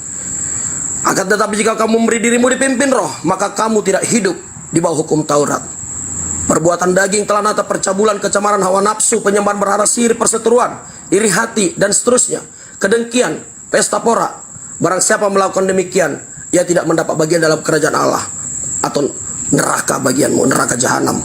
Kemudian ayat 22 berkata, tapi buah-buah roh ialah kasih, sukacita, damai sejahtera, kesabaran, kemurahan, kebaikan, kesetiaan, kelemah lembutan, penguasaan diri. Tidak ada hukum yang menentang hal ini. Artinya gereja mengajarkan apa yang diajarkan para rasul, yang diteruskan dari Yesus Kristus, bahwasannya gereja harus memiliki kasih, menjauhi dosa. Tapi kalau pada kenyataannya di depan yang mayoritas Kristen ada hal free will dilakukan dengan bebas, gereja tidak mau menghukum seperti yang dilakukan Torah-Torah Yahudi, mencambuknya di muka umum, mempermalukannya, sehingga orang dipaksanya untuk melakukan Torah, seperti di negara-negara yang teman-teman Anda yang menggunakan syariah. Tapi keimanan yang seperti itu Tuhan tidak mau. Justru keimanan seperti itu cenderung hanya bermuka dua. Orang bisa saja kelihatan alim, tapi diam-diam seorang rabi Yahudi, santrinya dihajar dia diam-diam, tidak ada yang tahu. Kelihatan aman, kelihatan damai secara umum dilihat orang, tapi di tempat tersembunyi mereka melakukan hal yang tidak beres. Di hadapan Tuhan justru itu lebih menjijikkan. Jadi pertobatan sejati yang Tuhan mau adalah ketika dirimu menghadirkan Tuhan dalam dirimu, engkau sudah beragama. Jangan cerita agama kalau engkau tidak bisa menghadirkan Tuhan dalam dirimu. Udah panjang lebar. Silakan.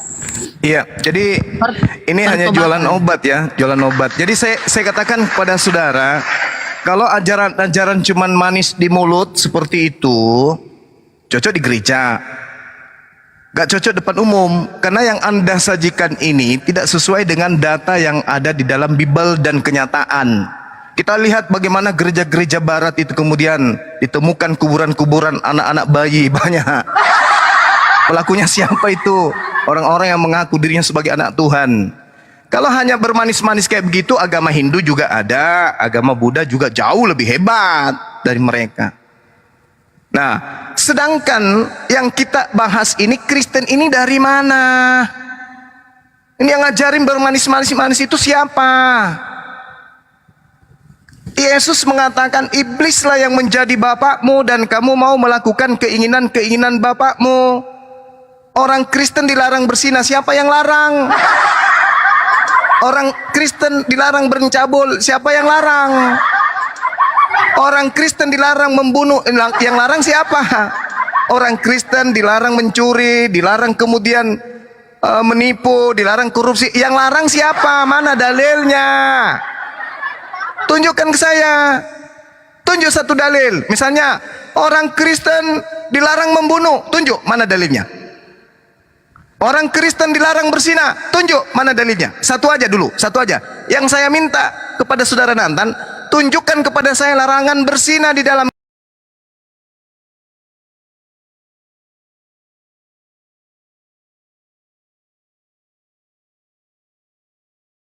Tapi kalau Al-Quran tidak saya urus sekarang, aku takut Al-Quran ini seperti kitab-kitab terdahulu. Bahasa aslinya sudah pindah negara. Nah, ini dijamin akan rusak sudah nanti. Gitu deh. Makanya harus dijaga bahasa wahyu itu. Kalau kan setiap negara nanti gimana Tata? Kan setiap negara punya Al-Quran dan terjemahannya. Yang penting Arabnya ini jangan sampai hilang. Yang kedua, supaya orang yang membaca pahala. Jadi membaca Al-Quran pahala itu bukan terjemahannya. Makanya dalam hadis Al-Quran itu, apa definisi Al-Quran itu? Wahyu firmannya Allah diberikan kepada Nabi Muhammad melalui Jibril, pahala bagi yang membaca dan sebagai mukjizat. Pahala yang membaca. Satu huruf dikalikan 10. Misalnya saya ingin pahala 10. Cukup. Bismillahirrahmanirrahim. Nun 10 sudah. Kalau pingin 2, Toha 2. Kalau pingin 3, Alif Lam Ra 3 sudah. Dikalikan 10. Tapi kalau kita baca terjemahannya tidak dianggap pahala itu.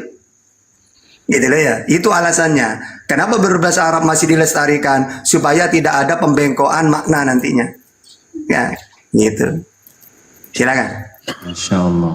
Gimana, paham atau guru-guru yang lain silakan. Kang Madu, Kang Glenn. Silakan. Silakan. Oke. Digedein boleh Bu ya? Siap. Siap, aman. Sudah. Tenang, Buya ada asisten di sini. Seharusnya saya bisa gedein sendiri sih ya. Ya, males aja. Udah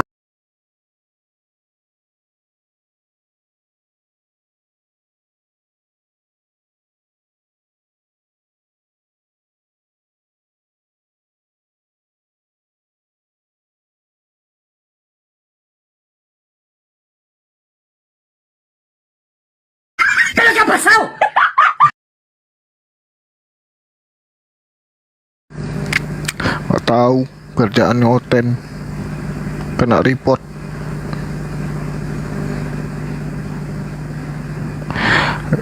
Biasa. Yoi, rungkat. Lagi seru-seru ya kerjaannya Oten.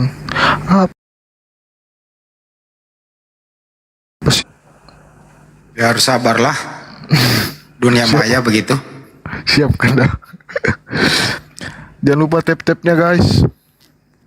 Lagi seru-seru ya. Allah wabarakatuh.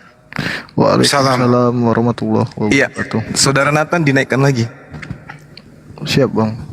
Bang Nathan silahkan request bang. Jika Bang Nathan ada di bawah. Kita bergabung lagi. Rungkat sejenak biasa ini Pak. Jangan kan beginian. Kadang aja dangdutan panggungnya rubuh, apalagi beginian. Assalamualaikum warahmatullahi wabarakatuh, guruku yang Bang Juma pernah nggak? Bang Juma, Bang Hadi. Bang Juma pernah nggak dangdutan panggungnya rubuh? Pernah lah. Nah. Lihat tapi kalau ikut enggak pernah. Karena ada pernah dandutan. Lihat iya, rubuh, jatuh dengan bandnya. Kalau iman yang rubuh bagaimana Manju? Apa salah segalanya kalau iman yang rubuh? Nah itu dia. Assalamualaikum warahmatullahi wabarakatuh. Waalaikumsalam. Warahmatullahi wabarakatuh. Diteruskan tadi aja Bang Juma kan belum dapat porsi tadi itu bahwa mereka ini kok dia itu ke Islaman sebenarnya, tapi dia nggak menyadari gitu loh. Gitu. Seperti sinatan tadi. Ya teman-teman muslim tunggu bang. Maaf ya saya nggak terima lagi karena ini tersedia 3 untuk Oten. Oke lanjut bang. Bang Le, aku izin 1 menit dong Bang Le Juma. Iya gimana. Tadi saya reject karena pas lagi live ini ribut suara HP. Iya, iya. Tolong, Gimana, gimana? dibantu dong. Itu apa, akun ke satu aku kena hacker. Jadi aku minta tolong sama Bang Jibril, minta dibantu sama ini, tolong di follow yang akun cadangan aku dong ini teman-teman semua. Udah itu aja Bang, udah. Oke, sip. Ayo, Di Bang. follow teman-teman, di follow akun saudara kita Wan Abi, biar bisa live.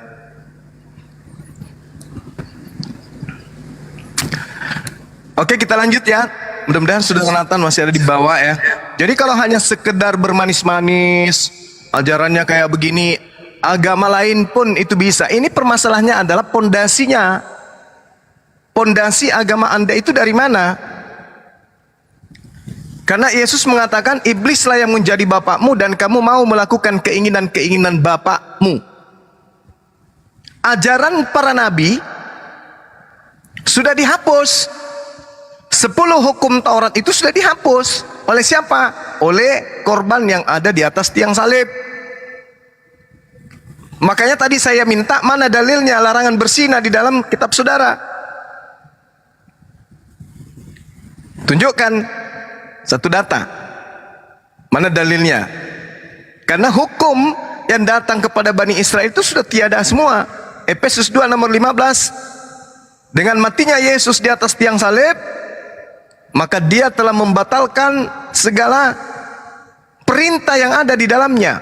Jadi jangan ada Tuhan lain selain aku, itu batal. Jangan berzina, batal. Jangan saksi dusta, batal. Hargai orang tuamu, batal. Semua batal. Semua perintah 10 hukum Torah atau apapun itu, 630 sekian hukum perintah di dalam Torah itu batal dengan mengambil korban yang ada di atas tiang salib itu sebagai tumbal.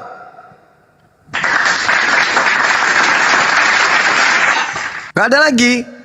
Jadi kalau dikatakan oleh saudara Nathan tadi bahwa di agama kami ini, apa cerminan dari perintah apa ya yang kita lihat?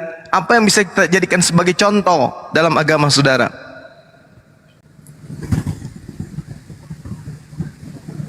Ya, kita tunggu ya teman-teman. Jadi kalau berbicara mengenai akhlak, dia mengatakan bahwasanya akhlak sebelum menjadi rasul dan akhlak setelah menjadi rasul. Sebelum menjadi rasul, membunuh jasad. Setelah menjadi rasul, membunuh rohani, membunuh akal. Itu yang terjadi. Sehingga mereka kemudian menyembah manusia karena akal sudah tak berfungsi, mati dia. Mati akalnya, tak berfungsi.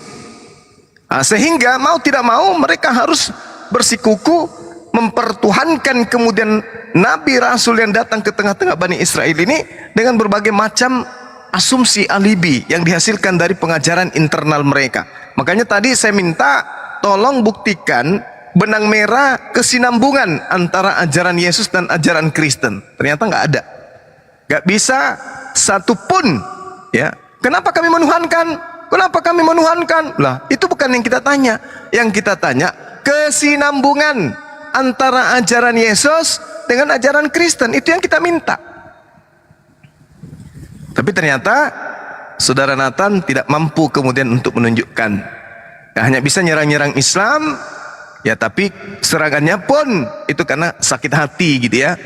Karena sakit hati terhadap kehebatan umat Islam, kejayaan umat Islam yang ada dari dulu, dari sejak Nabi Rasulullah sampai hari ini. Dia hanya bisa mengatakan Rasulullah kemudian seperti ini, banyak istri, ditampar di kitabnya sendiri. Para nabi istrinya ratusan, bahkan Yesus berasal dari keturunan pecina. Gak bisa, nggak ada perlawanan. Kalau kita mau hantam data, nggak ada perlawanan sedikit pun. Apalagi istri Rasulullah banyak. Ya, bagaimana dengan nabi-nabinya yang ada di tengah-tengah Bani Israel yang mereka imani? Ratusan istri. Kau lagi, apalagi tadi yang dibahasnya? Kebebasan.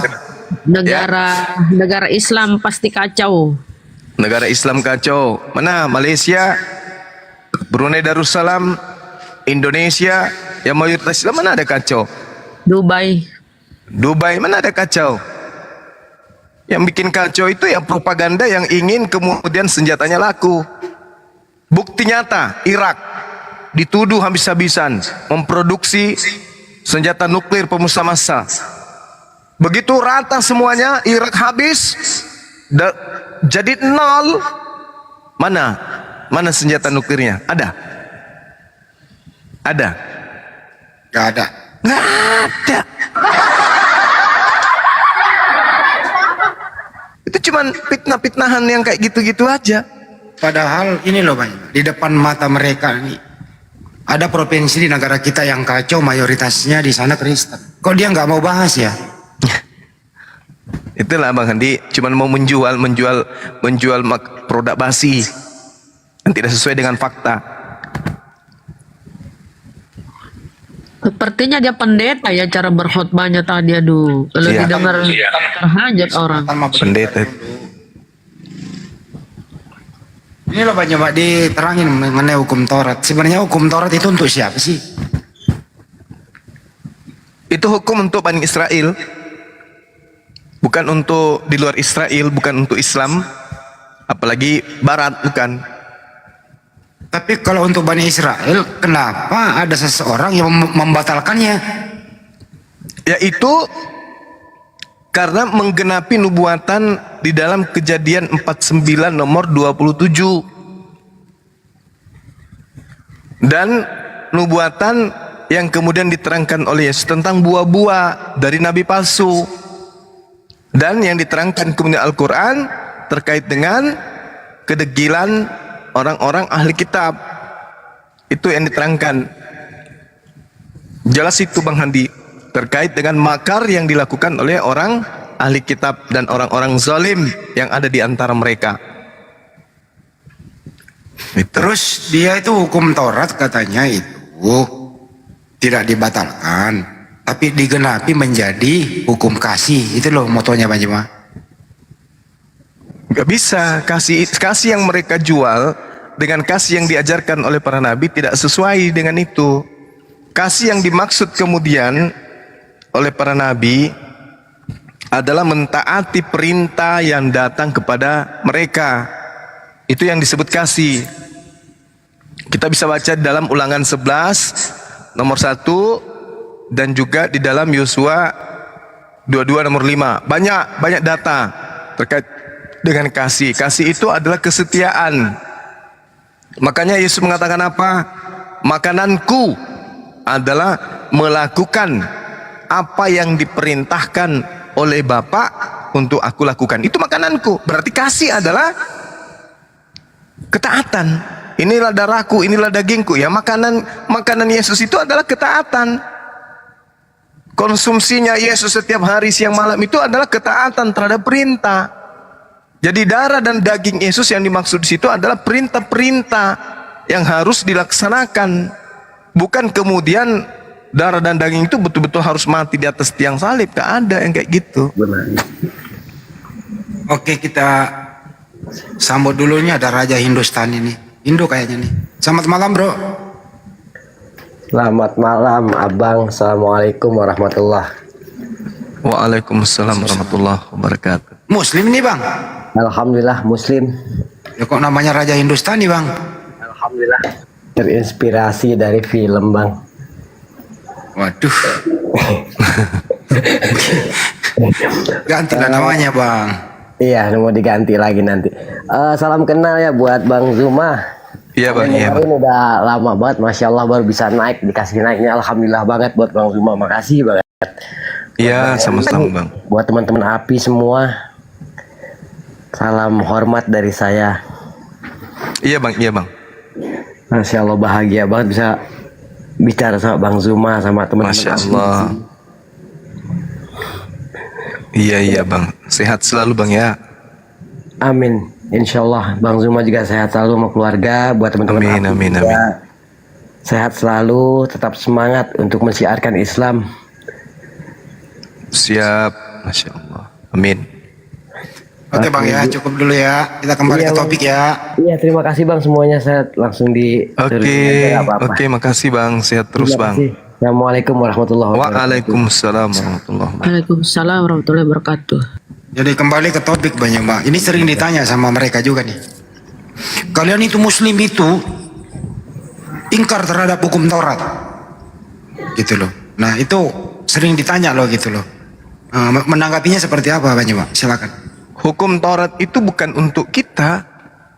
Hukum Taurat itu untuk Bani Israel. Kita jangan seperti mereka, umat gepeng. Hukumnya orang ya untuk mereka. Jelas-jelas hukum Taurat itu hanya untuk Bani Israel. Wa isqala Musa ya Bani Israel inni rasulullahi ilaikum. Ini Nabi Musa yang mengatakan itu, jelas. Jadi Nabi Musa diberi hukum oleh Allah hanya untuk Nabi Musa, hanya untuk kaumnya. Hukum Taurat itu hanya untuk Bani Israel, bukan untuk di luar Bani Israel.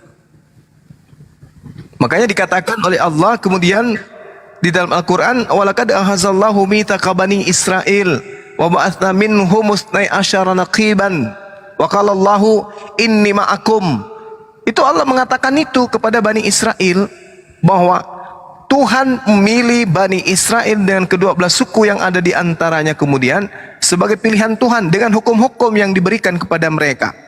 Ulangan 33 nomor 4. Hukum Musa berlaku untuk Bani Yakub.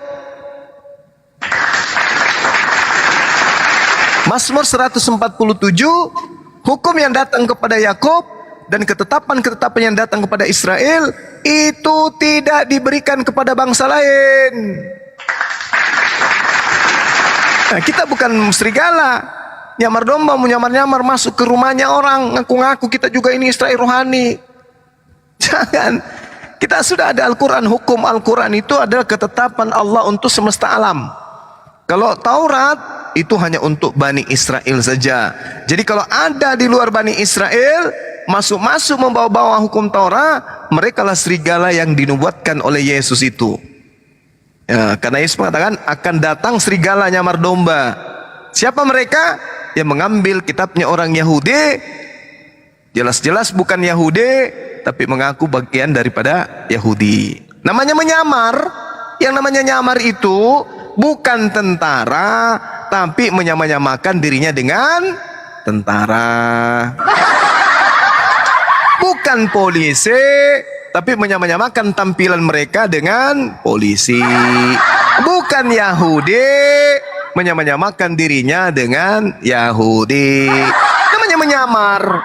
Bukan menyamar Muslim. jadi cewek. Menyamar jadi cewek, menyamakan dirinya dengan cewek. Sekarang siapa di antara bangsa di agama di luar Yahudi yang nyamar-nyamar Yahudi? Siapa? Ya itu tadi si Nathan. Ya, Iten. Iten. Gitu, sederhana tuh. Makanya yang dinubuatkan Yesus adalah kepada serigala yang menyamar seperti domba, ya dia mereka. Jelas itu. Pedes. Sakit. Ya memang begitulah faktanya. Menyamar ke Islam-Islaman tampilannya. Itulah. Terjemahannya ke Islam-Islaman. Ya.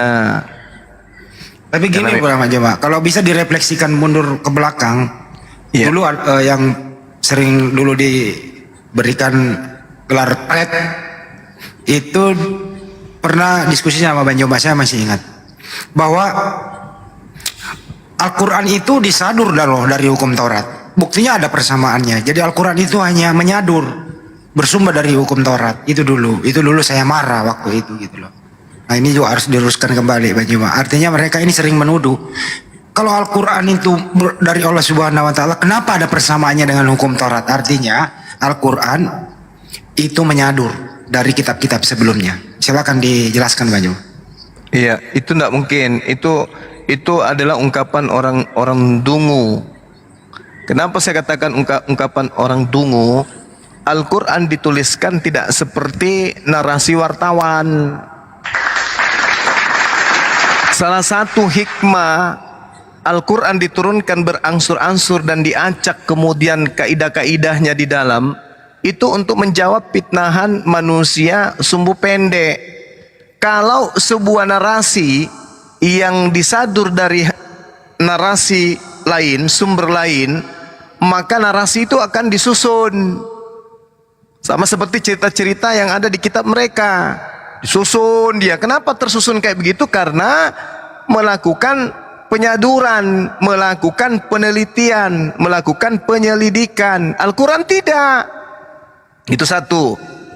Al-Quran dihafalkan, bukan dituliskan.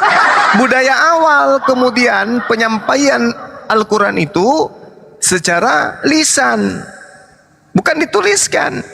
Kalau dia berasal dari Taurat, berarti ada buku Taurat di tengah-tengah Rasulullah yang mereka baca lalu dihafalkan.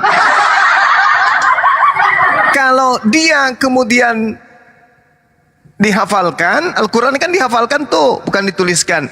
Berarti ada kemudian buku-buku dari Yahudi, buku-buku dari Kristen yang muncul di tengah-tengah para sahabat, lalu mereka hafal. Gimana tuh mereka dapatkan? Misalnya dalam Al-Quran, mereka menghafalkan seperti ini. Bismillahirrahmanirrahim. Laqad kafara alladziina qalu innallaha huwal masih ibnu maryam. Qul faman yamliku minallahi syai'a in arada an yuhlikal masih ibnu maryam wa ummuhu wa man fil ardi jami'an walillahi mulkus samawati wal ardi wa ma bainahuma yakhluqu ma yasha wallahu ala kulli syai'in qadir. Ini tradisinya adalah hafalan.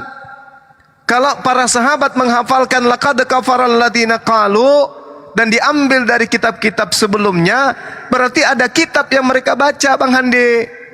Nah, siapa yang bisa membuktikan bahwa di tengah-tengah Rasulullah, di tengah para sahabatnya ada kitab dari Yahudi yang mereka baca, yang mereka hafalkan, yang mereka teliti kemudian? Tak ada. Itu yang kedua. Yang ketiga, Al-Quran dihafalkan ini penyampaian dari Rasulullah Muhammad SAW sebagai sumber. Rasulullah tidak bisa baca Ibrani, Rasulullah nggak bisa baca Aramaik, apalagi Yunani. Lalu dari mana Rasulullah mendapatkan penyampaian-penyampaian seperti ini terkait dengan Nabi Musa, terkait dengan Nabi Isa, Nabi Adam, Abraham dan seterusnya? Makanya kemudian dalam Al-Quran, jika engkau ragu tentang apa yang kami sampaikan kepadamu wahai Nabi Muhammad, tanyakanlah kepada mereka yang telah membaca kitab Taurat dan kitab Injil. Nah, kenapa Rasulullah kemudian diperintahkan kayak begitu kalau sudah ada Taurat dan Injil di depannya? Jadi itu tuduhan-tuduhan orang yang putus asa, tuduhan orang-orang yang tidak dapat kemudian mengambil pengajaran dan tidak ada ajaran yang mereka bisa jadikan sebagai alat untuk menuduh. Seperti itu, Bang Handi. Tapi mereka juga sering pakai surat Yunus 94 kalau nggak salah. Itu kan di sana, hai Muhammad, kalau kamu ragu tentang yang kami turunkan, tanyalah kepada orang-orang yang membaca kitab sebelum kamu. Itu yang sering dia pakai. Jadi Nabi Muhammad katanya disuruh bertanya gitu. Nah, itu membuktikan bahwa pada zaman itu Rasulullah tidak melihat buku Taurat. Fa in kunta fi sakkim mimma anzalna ilaik. Yang itu kan? Ya, betul. Fas'alil ladina yaqra'unal kitaba min qablika. Baca yang mereka yang membaca buku sebelum engkau. Tanya kepada mereka kalau kamu ragu. Ngapain tanya kepada mereka kalau di depan Rasulullah sudah ada kitabnya? Tinggal baca tuh kitab. Tinggal baca itu kitab. Kan sudah ada kitab di tengah-tengah. Ngapain lagi Rasulullah bertanya kepada yang punya kitab? Tanya kata Allah. Fas'alil ladzina yaqra'unal kitaba min qablik. Laqad ja'akal haqq min rabbika fala takunanna minal mumtarin. Tanya kepada mereka. Kalau kamu ragu. Nah, tapi karena tidak ada kitab, tidak ada buku Torah, tidak ada salinan-salinan dari Yahudi, dari Nasrani, maka Allah berkata kepada Rasulullah, Aku mewahyukan kepadamu tentang Nabi Isa, aku bercerita tentang orang-orang Yahudi, aku bercerita kepadamu, aku mewahyukan kepadamu tentang Nasrani. Dan kalau kamu ragu tentang Yahudi dan Nasrani yang kuceritakan kepadamu, tentang Nabi Nuh, tentang Nabi Musa, tentang Nabi Daud, tentang Nabi Sulaiman, kamu ragu, tanya kepada yang yang pernah membaca kitab sebelummu. Itu justru membuktikan Rasulullah tidak pernah membaca kitab-kitab sebelumnya. Berarti tak tuduhan Rasulullah menyadur itu tak ada bukti. Gitu loh Bang Handi. Mereka hanya keok aja untuk mencari celah. Sama sekali tak bisa menemukan celah di Islam. Demikian. Ya. Itu ya teman-teman ya, edukasi sambil nunggu oten nih. Ada lagi nih Bang Jomo, Nabi kamu ummi kok. Ya kan, buta huruf katanya. Pengertian ummi di sini apa sih Bang Jomo? Ya, jadi kalau kita berbicara mengenai ummi ini kan induk. Induk itu apa? Induk itu apa Bang Andi? Pemimpin. Pemimpin orang-orang yang kemudian tidak mengerti kitab-kitab terdahulu. Tidak mengerti tentang kitab Taurat. Tidak mengerti tentang apa? Injil, Zabur. Tidak ngerti Rasulullah tentang kitab-kitab terdahulu. Itu yang diterangkan kemudian Al-Quran. Akan tetapi Rasulullah bukan orang yang jahil. Rasulullah adalah orang cerdas. Beliau orang pintar. Bukan arti kata bahwa beliau itu seperti yang digambarkan dalam Kisah Para Rasul 13 nomor 4, tidak. 4 nomor 13, sorry. Tetapi Rasulullah ini justru di Al-Quran surah Al-Jumu'ah ayat 2, Al-Ankabut ayat 48, kemudian Asyura ayat 52, lalu kemudian data-data di dalam Al-Quran surah Al-Anbiya, surah Al-Bayyinah, beliau justru yang mengajarkan isi kandungan Al-Quran. Beliau yang diperintahkan kemudian menjelaskan Al-Quran. Beliau yang diperintahkan kemudian untuk menguraikan kandungan Al-Quran. Bahkan beliau yang diperintahkan untuk membacakan Al-Quran itu kepada para sahabat. Jadi induk di sini maksudnya pemimpin orang-orang yang tidak pernah datang kepada mereka Nabi, tidak pernah datang Rasul, tidak pernah datang sebuah kitab suci selain Al-Quranul Karim. Itu yang dimaksud Bang Handi. Terima kasih. Kita sebelum lanjut kita sambut tamu dulu nih. Bapak Yakob, kayaknya ini ada bapaknya Yakob. Silakan Bang. Tadi Anda nyelah. Silakan dibuka mic-nya. Dari mana dan mau kemana? Izin bisa kita belajar bersama ya, Bapak Yakob belajar banyak di sini. Bisa izin bertanya? Ya, silakan dulu sebelum bertanya. Anda Kristen atau bukan? Kristen Bang, Kristen. Oke. Silakan Bang. Sahabat bisa bertanya ya. Tulus nah. Thank you. Ya, silakan Bang Pak Yakob, silakan. Mari kita sama-sama, yuk. Iya. Di Quran surah 81 Al-Takwir nomor ayat 25 itu intinya aja ya, Al-Quran itu bukanlah perkataan setan yang terkutuk. Iya. Itu kata-kata yang terkutuk itu sudah jelas ya, kata-kata setan yang terkutuk. Iya. Tapi di Quran surah 72 itu jin berkata-kata, Bang. Nah, di sini izin saya mengatakan buat kontradiksi ayat. Oh ya? Allah mengatakan bahwa Al-Quran itu bukanlah perkataan setan yang terkutuk, tapi kenapa Allah mengizinkan jin berkata-kata di Quran itu? Quran surah 72, Bang. Mohon dijelaskan. Iya, baik. Jadi dalam Al-Quranul Karim, di data yang saudara tadi sampaikan kepada kami ya, Al-Quran surah At-Takwir ya. Dikatakan begini, Bismillahirrahmanirrahim. Wa ma huwa biqauli syaitanin rajim. Al-Quran itu bukanlah perkataan setan yang terkutuk. Lalu saudara bertanya, di dalam Al-Quran ada surah yang ke-72 yaitu surat Jin. Surat Jin ini bukan berarti ini yang berfirman adalah jin.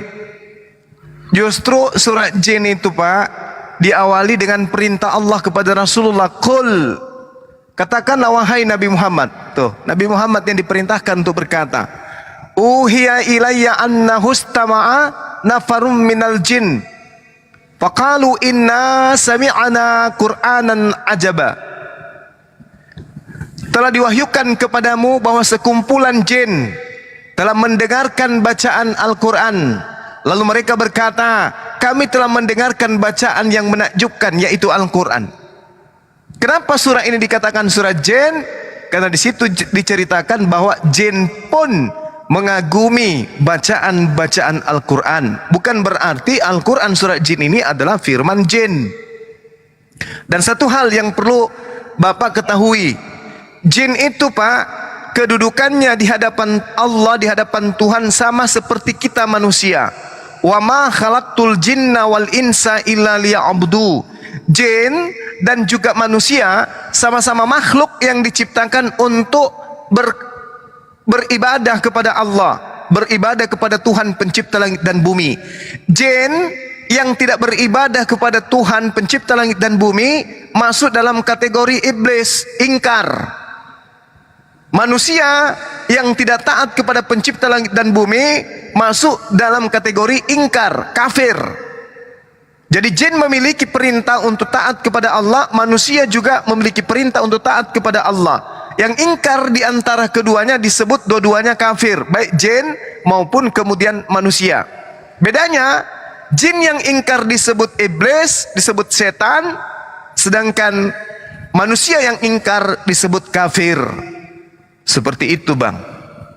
Silakan. Dipahami. Iya.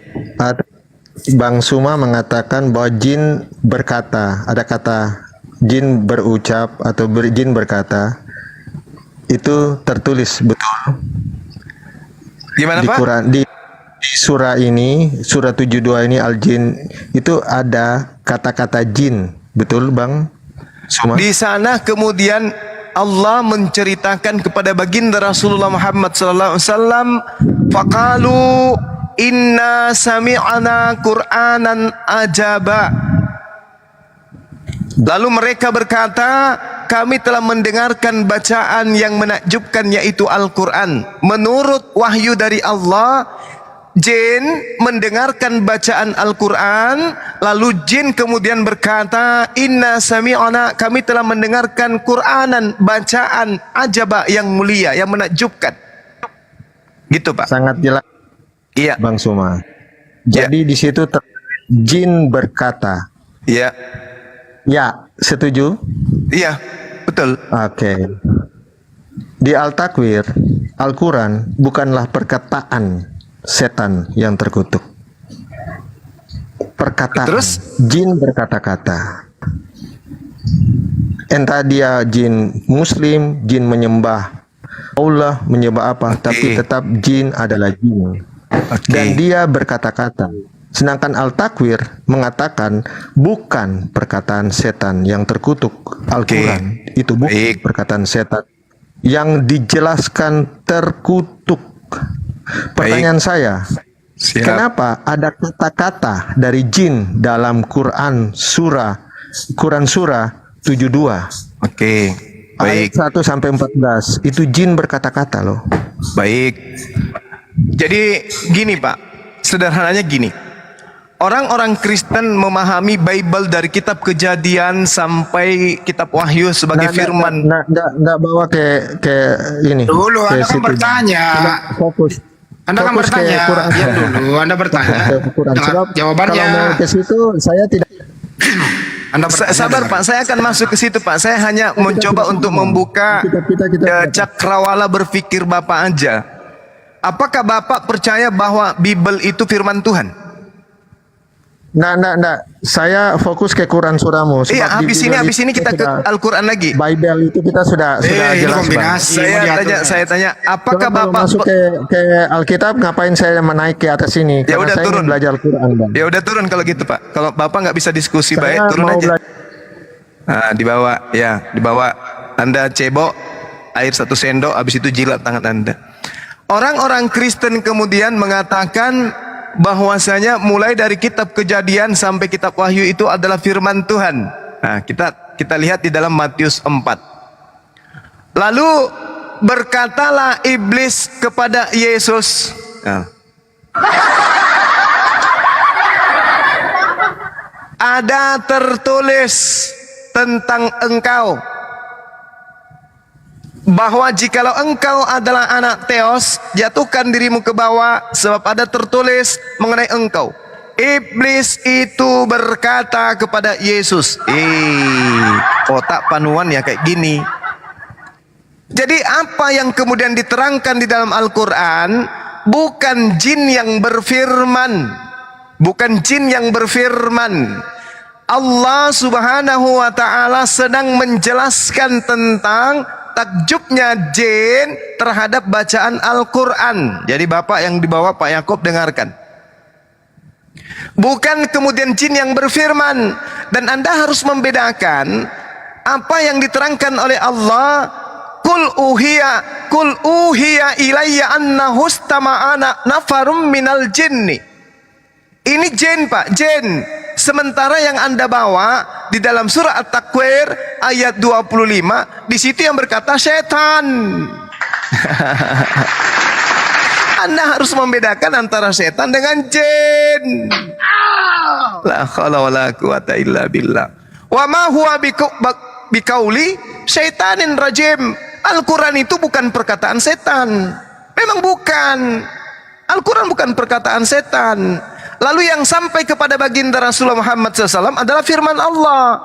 Allah berfirman kepada Rasulullah menceritakan tentang takjubnya jin setelah mendengarkan bacaan Al-Quran. Bukan kemudian jin berfirman kepada Rasulullah setelah mendengarkan bacaan Al-Quran. Bukan kemudian jinnya yang berfirman kepada Rasulullah, tetapi Rasulullah menerima firman dari Allah melalui Roh Kudus menceritakan tentang takjubnya jin setelah mendengarkan bacaan Al-Quran. Yahdi ila rusyd fa'amanna bi walan nusyrika bi rabbina ahada. Yang memberi petunjuk kepada jalan yang benar, lalu kami beriman kepadanya, dan kami sekali-sekali tidak akan mempersekutukan sesuatu pun dengan Tuhan kami. Wa annahu ta'ala jaddu rabbina mattakhasa hibatan wala walada. Dan sesungguhnya maha tinggi keagungan Tuhan kami, dia tidak beristri dan tidak beranak.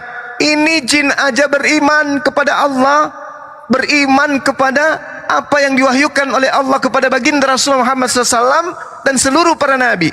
Wa annahu kana yaqulu safihuna 'ala Allah syatata. Dan sesungguhnya orang-orang yang bodoh, orang yang tulul di antara kami selalu mengucapkan perkataan yang melampaui batas terhadap Allah. Wa anna zananna allan taqulal insanu wal jinnu 'ala Allahi katsiba. Dan sesungguhnya kami mengira bahwa manusia dan jin itu tidak akan mengatakan perkataan yang dusta terhadap Allah. Wa annahu kana rijalun minal ins ya'uzuna birijal minal jinni fazaduhum rahaqa. Dan sesungguhnya ada beberapa orang laki-laki dari kalangan manusia yang meminta perlindungan kepada beberapa laki-laki dari jin, tetapi mereka jin menjadikan mereka manusia yang bertambah sesat. Wa annahum zannu kama zanantum allam yab'atsallahu ahada. Dan sesungguhnya mereka kaum jin mengira seperti kamu orang musyrik Mekah yang juga mengira bahwa Allah tidak akan membangkitkan kembali siapapun pada hari kiamat. Wa anna lamasna sama wa wajadnaha muliat harasan syadidan wa subha. Dan sesungguhnya kami jin telah mencoba mengetahui rahasia langit, maka kami mendapatinya penuh dengan penjagaan yang kuat dan panah-panah dari api. Ini tak ada hubungannya yang dikatakan bahwa jin yang berfirman, tidak. Allah menceritakan kemudian tentang perkataan jin yang takjub kepada bacaan ayat suci Al-Quranul Karim. Sedangkan surah At-Takwir isi itu terkait dengan setan. Beda. Ya, ini udah ada jinnya datang, Bang. Ya, silakan. Selamat malam, jin. Oh, jin. Assalamualaikum kalau muslim. Silakan, jin. Jin. Oh, jin. Pantasan aja nggak mau dibahas Bibelnya karena ternyata Bibelnya adalah firman setan. Aduh, parah. Saldi baca WA Saldi. Jini oh jini apa ini? Jini oh jini. Jini oh jini, selamat malam. Agama apa? Jini oh jini. Bang masih hidup kok kan, Bang Jini?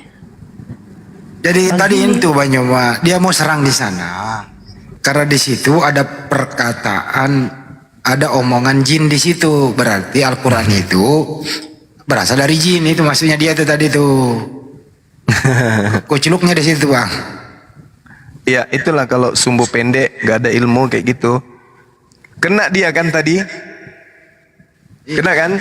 Kena. Dikombinasi. Iya, kena. Dikombinasi Bible-nya bagaimana tulisan Paulus?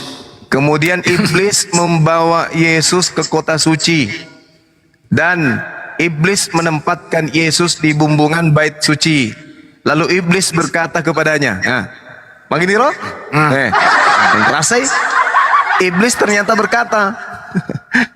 Berarti Bible berasal dari Ya, kalau itu yang mereka jadikan sebagai acuan.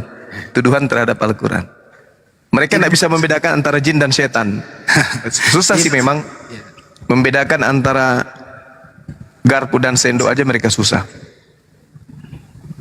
Orang yang bertanya begini, dia jarang baca Bible. Bagaimana kalau iblis membawa Yesus ke gunung yang tinggi, kemudian di sana iblis sama Yesus bersoal jawab. Itu ada perkataan iblis di Bible. Berarti Bible berasal dari iblis. Kalau dikembalikan sebagaimana isi kepala dia kan gitu ya Bang Joma ya. Betul. Al-Quranul Karim sudah membantah sebenarnya tuduhan yang mau dilontarkan tadi. Cuman ya mana ya orang kayak gini. Di dalam Al-Quran diterangkan di dalam surah Asy-Syura Bang Andi, ayat 210. Wa ma tanazzalat bihi syaitan. Dan Al-Quran itu bukanlah dibawa oleh setan. Dijawab itu oleh Al-Quran. Surah Asy-Syura ayat 210.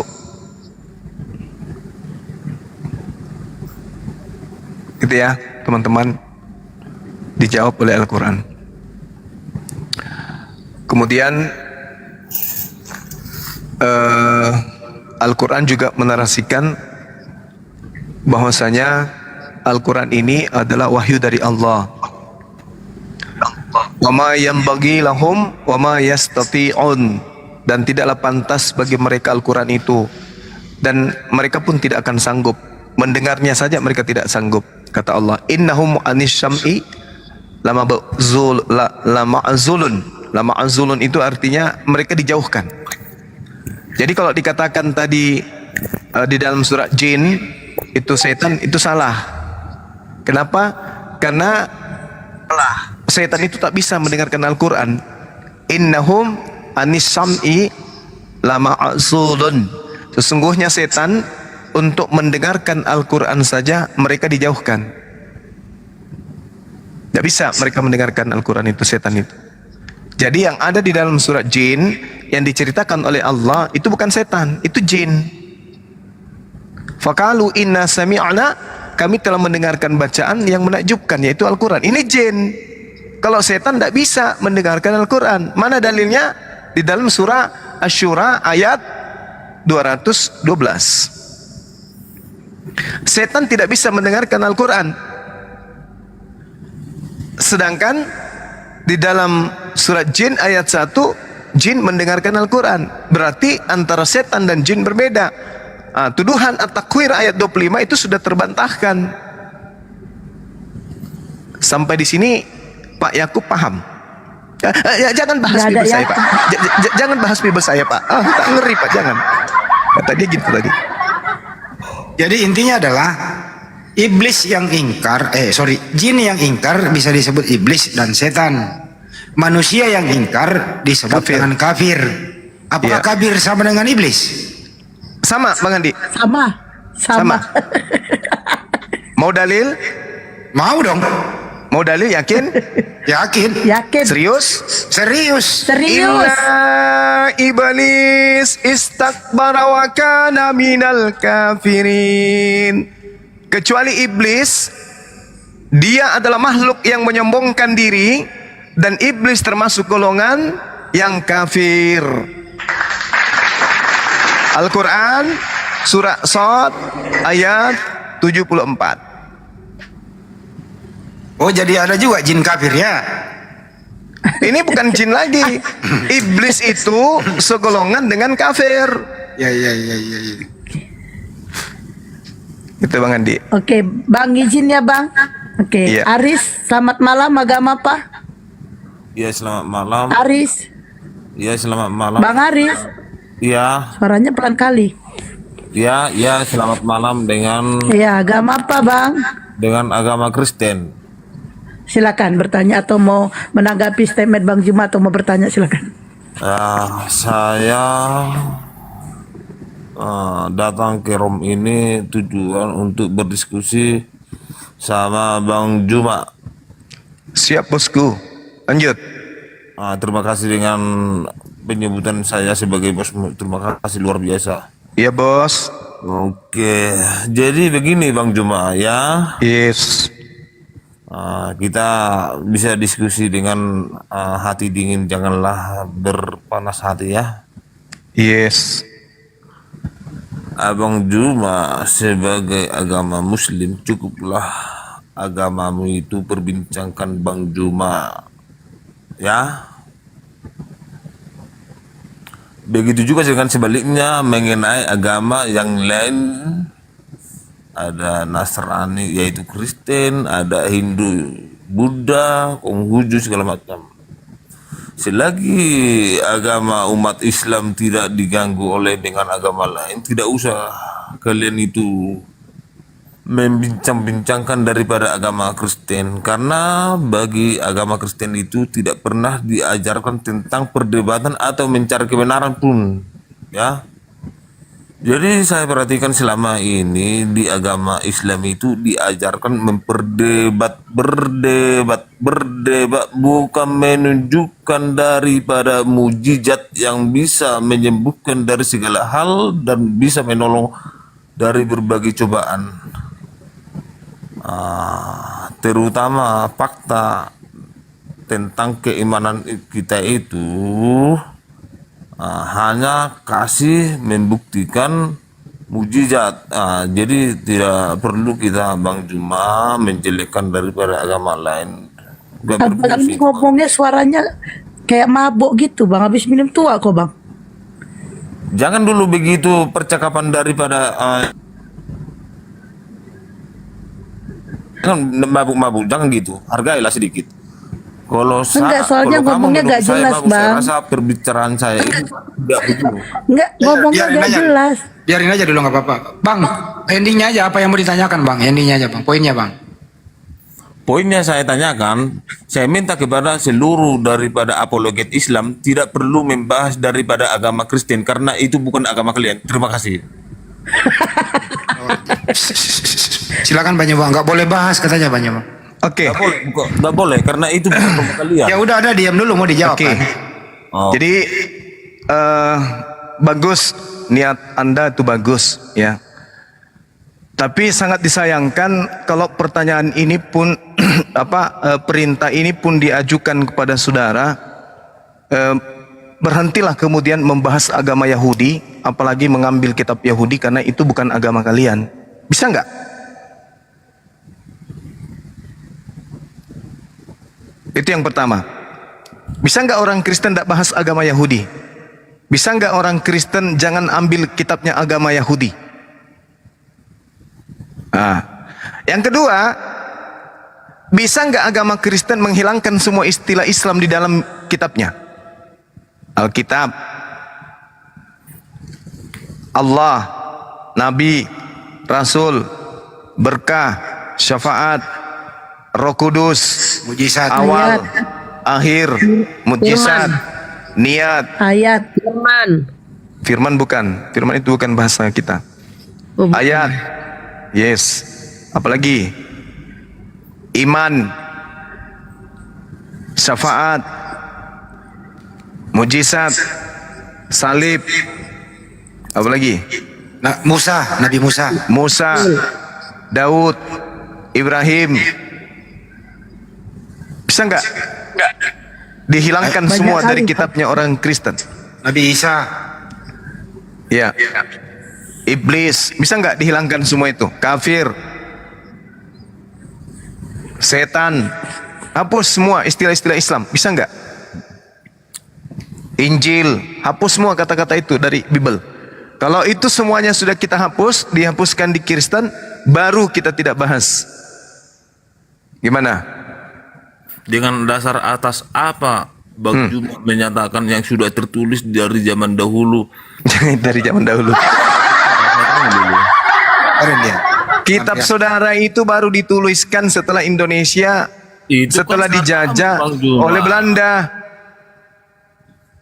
Enggak bang, enggak bang. Kitab Anda itu berasal dari bahasa Belanda. Setelah masuk ke Indonesia, menyadur isi Al-Quran.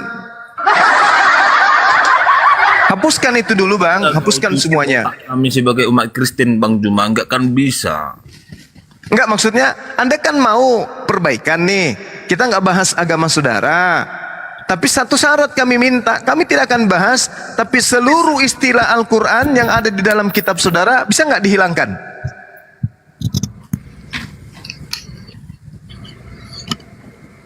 Kembalikan ke bahasa aslinya kitab saudara, bahasa Yunani, bisa nggak? Kalau sudah bisa, ngapain kita lagi bahas-bahas Kristen? Nggak ada gunanya pun agama itu dibahas. Tidak perlu Bang Juma saya panjang cerita tentang diskusi kita ini. Sekarang mengenai bukti daripada nyatanya mujizat itu, kuasa itu, ilahi itu, kita buktikan.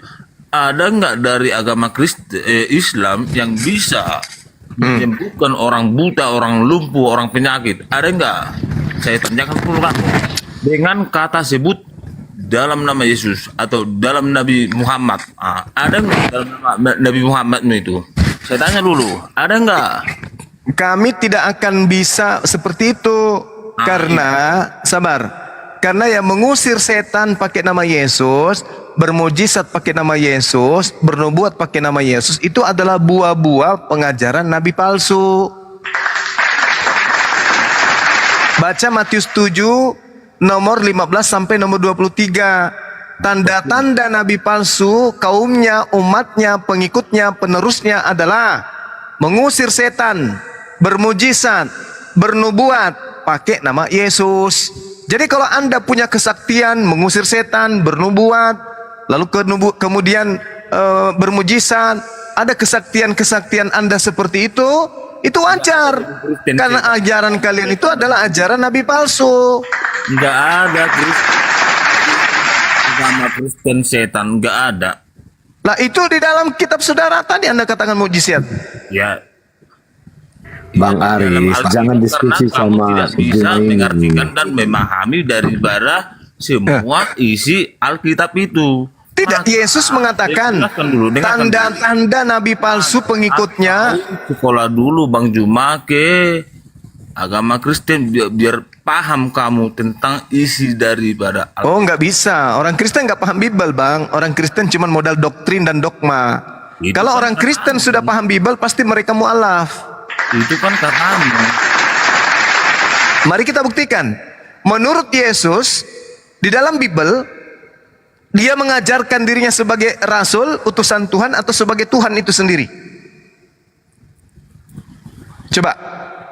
Menurut Bible, ajaran Yesus dalam Bible, kesaksiannya mengajarkan dirinya Rasul Tuhan, utusan Tuhan, atau Tuhan itu sendiri? Tujuan saya datang di sini. Nah kan? Tujuan saya. Tujuan saya di sini. Tujuan saya kan? Tentang isi Alkitab. Kau nyambung nggak berbicara? Iya, saya katakan, Anda kan bertanya, bisa tidak di Islam itu bermujizat pakai nama Yesus? Saya jawab, menurut Yesus, yang bermujizat pakai namanya itu adalah buah dari pengajaran nabi palsu. Tidak bisa memahami pembicaraan dan tidak nyambung, lari ke isi Alkitab. Yang saya minta tadi, nangis dia. Jangan kita ini jangan dibahas.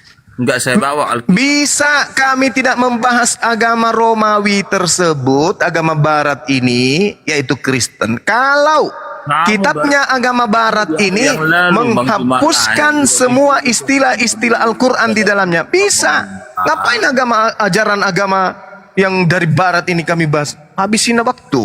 Tapi dengan satu syarat, hapuskan semua istilah Al-Quran yang ada di dalam kitab yang berasal dari Barat itu. Bisa nggak? Kamu Bang Juma 2 hari yang lalu lahir, tapi luar biasa mulutmu bertaring berbicara tentang isi. Siapa yang membawa kitab Anda ke Indonesia? Kutanya dulu. Orang Timur Tengah atau orang Barat? Lari ke Timur Tengah. Yesus di Timur Tengah. Sumber kitabmu dari Barat, Belanda yang bawa ke sini. Lucu. Pembicaraan kita itu. Iya, saya tanya sama saudara. Saya tanya, Anda kan mengatakan saya usianya baru 2 hari. Saya tanya, siapa yang membawa kitab saudara ke Indonesia? Timur Tengah atau Barat? Tidak nyambung pula karena nyenggol otak. Tapi saya tidak mau menyenggol Bang Juma ya. Kalau saya sebutkan daripada isi Quranmu itu yang... Bagaimana bisa Anda nyenggol Quran, membacanya aja kagak bisa? Lebay kali mulut Anda ini. Bagi Yesus, ya. Bagi Tuhan. Jualan lagi, jualan keripik basi. Anda melarang kami membahas, boleh. Tapi dengan satu syarat kami minta, hapuskan semua istilah Al-Quran di dalam kitab saudara yang berasal dari Barat itu. Sederhana kan? Itu di abad ke-7 adanya Muslim ini. Nah, terus kitab Indonesia, kitab Anda itu kapan masuk ke Indonesia, kapan? Apa? Kitab Anda masuk ke Indonesia kapan? Abad keberapa? Oke, kok ke Indonesia? Ke Indonesia, kapan masuk kitab Anda ke Indonesia? Negara. Iya, negara Indonesia kapan kitab Anda masuk? Abad keberapa? Bukan negara yang kita bicara ini. Saya tanya, kitab Anda pertama masuk ke Indonesia itu abad keberapa?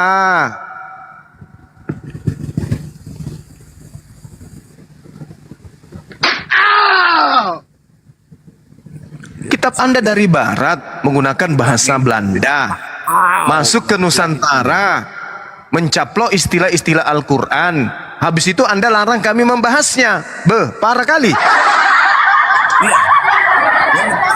Artinya kami melarang kami itu masuk ke rumah kami yang bukan rumahmu. Lah, kamu merampas isi Al-Quran masuk ke kitabmu, kamu nggak merasa?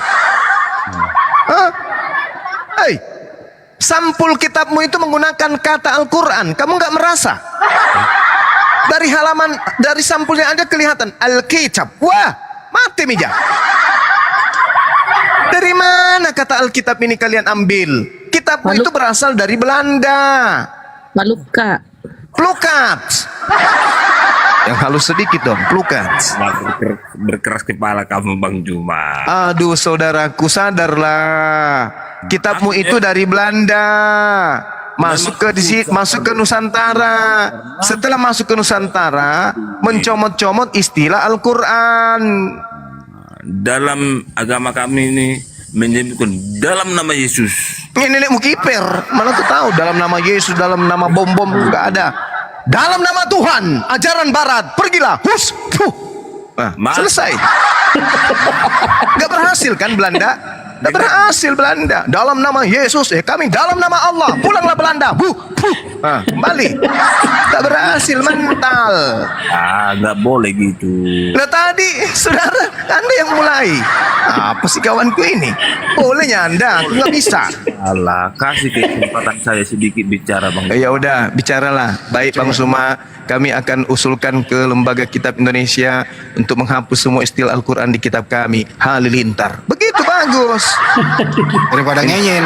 Nah, minta maaf kami kepada seluruh rakyat Indonesia, khususnya umat Islam yang ada di negara ini, karena selama puluhan tahun kami telah mencuri istilah Al-Quran. Kami akan mengembalikan kepada istilah-istilah Yunani. Gitu. Nangis. Udah, bicaralah. Tapi jangan bilang dalam nama Yesus ya. Nanti ku wujud dalam nama Allah. Ku usir kau kembali ke majikanmu. Janganlah Bang Juma berkeras kepala. Kasih kesempatan saya sedikit bicara. Ya udah, bicaralah Bang, bicara. Jangan nangis. Ayo, ngomong. Jangan injak kakinya orang, biar mana? Iya, ngomong Bang. Bang Aris, silakan Bang Aris. Duduk. Bang Juma. Iya, silakan Bang. Keras kepala, jangan ngeyel ya. Jadi begini Bang Juma. Gimana Bang? Kalau Abang Juma modal-modal congor. Kurang ajar. Disuruh saya diam, habis itu saya dibilang modal congor. Kurang ajar juga lama-lama ini. Lah, kasih dulu Bang Juma kesempatan. Iya, tapi jangan kayak gitu dong. Diam Bang Suma, kasih dulu waktu aku bicara. Habis itu bicara, jangan kamu itu cuma modal congor. Parah kali abangku ini. Nah sekarang begini Bang. Bang cambuk Bang. Jangan dulu. Dia belum nangis. Membuat isi dan ibadah tentang Alkitab baik dengan Quran, yaitu seluruh daripada Nabi. Kita butuh hiburan. Ya, Bang Juma. Iya. Nah, itulah pertemukan. Apa itu Bang? Nah, iya Nabi Muhammad. Kita butuh hiburan. Bang Juma butuh hiburan. Pertemukan dengan Yesus. Bisa nggak Bang Juma? Bisa. Nah, silakan. Pertemukan. Oke. Nabi Muhammad sallallahu alaihi wasallam menyatakan. Tunggu dulu. Secara transparan dipertontonkan oleh publik dan nampak wajahnya. Nah, jangan. Maksudnya gimana? Malah asas. Kau Aris, kau bahasa Indonesia mu nggak bagus ya, bahasa Indonesia mu. Cambuk dulu otaknya sedikit. Hantam dulu sebelah kiri.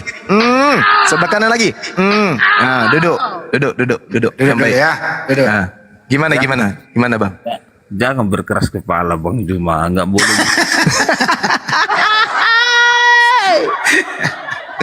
Kau malah asas si semanukeng.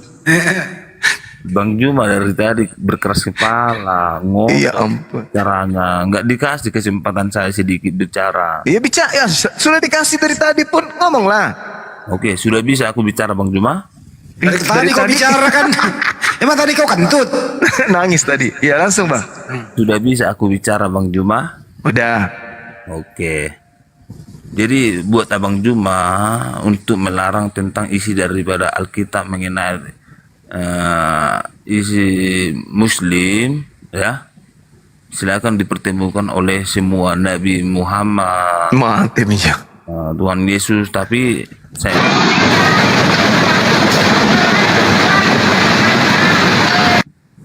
gitu. Jangan cuma modal-modal cakap aja. Maksudnya mau dipertemukan antara Yesus dengan Nabi Muhammad gitu. Yang seperti ini Bang Juma yang ada di Arab Saudi.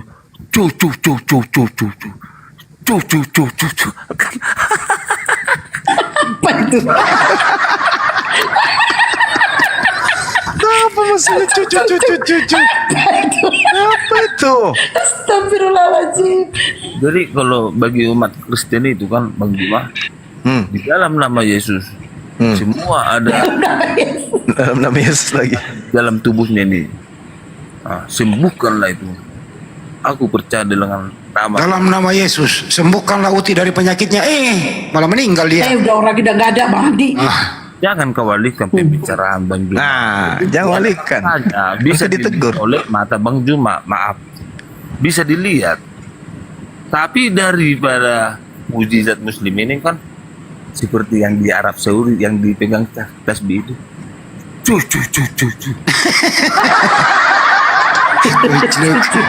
Mempermalukan Bang Juma, Bang Juma. Kakaknya jual beli kayaknya nih. Saudara jual beli. Haris, Tantenya. Haris boleh nggak menyembuhkan penyakit dalam nama Yesus? Boleh. Tapi kenapa masih ada orang Kristen sakit?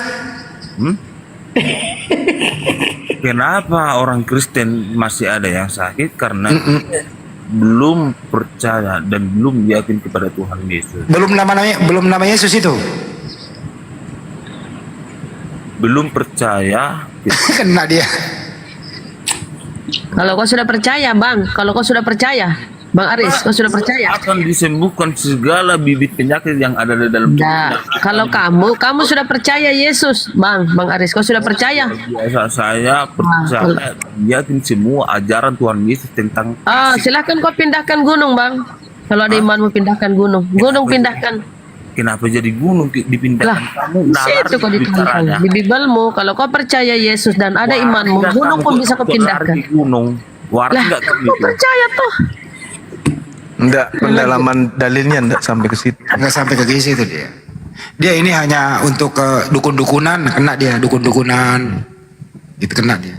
Cocok dengan Edi Badai ini dia. Enggak sadar bawa dukun-dukun insya Allah.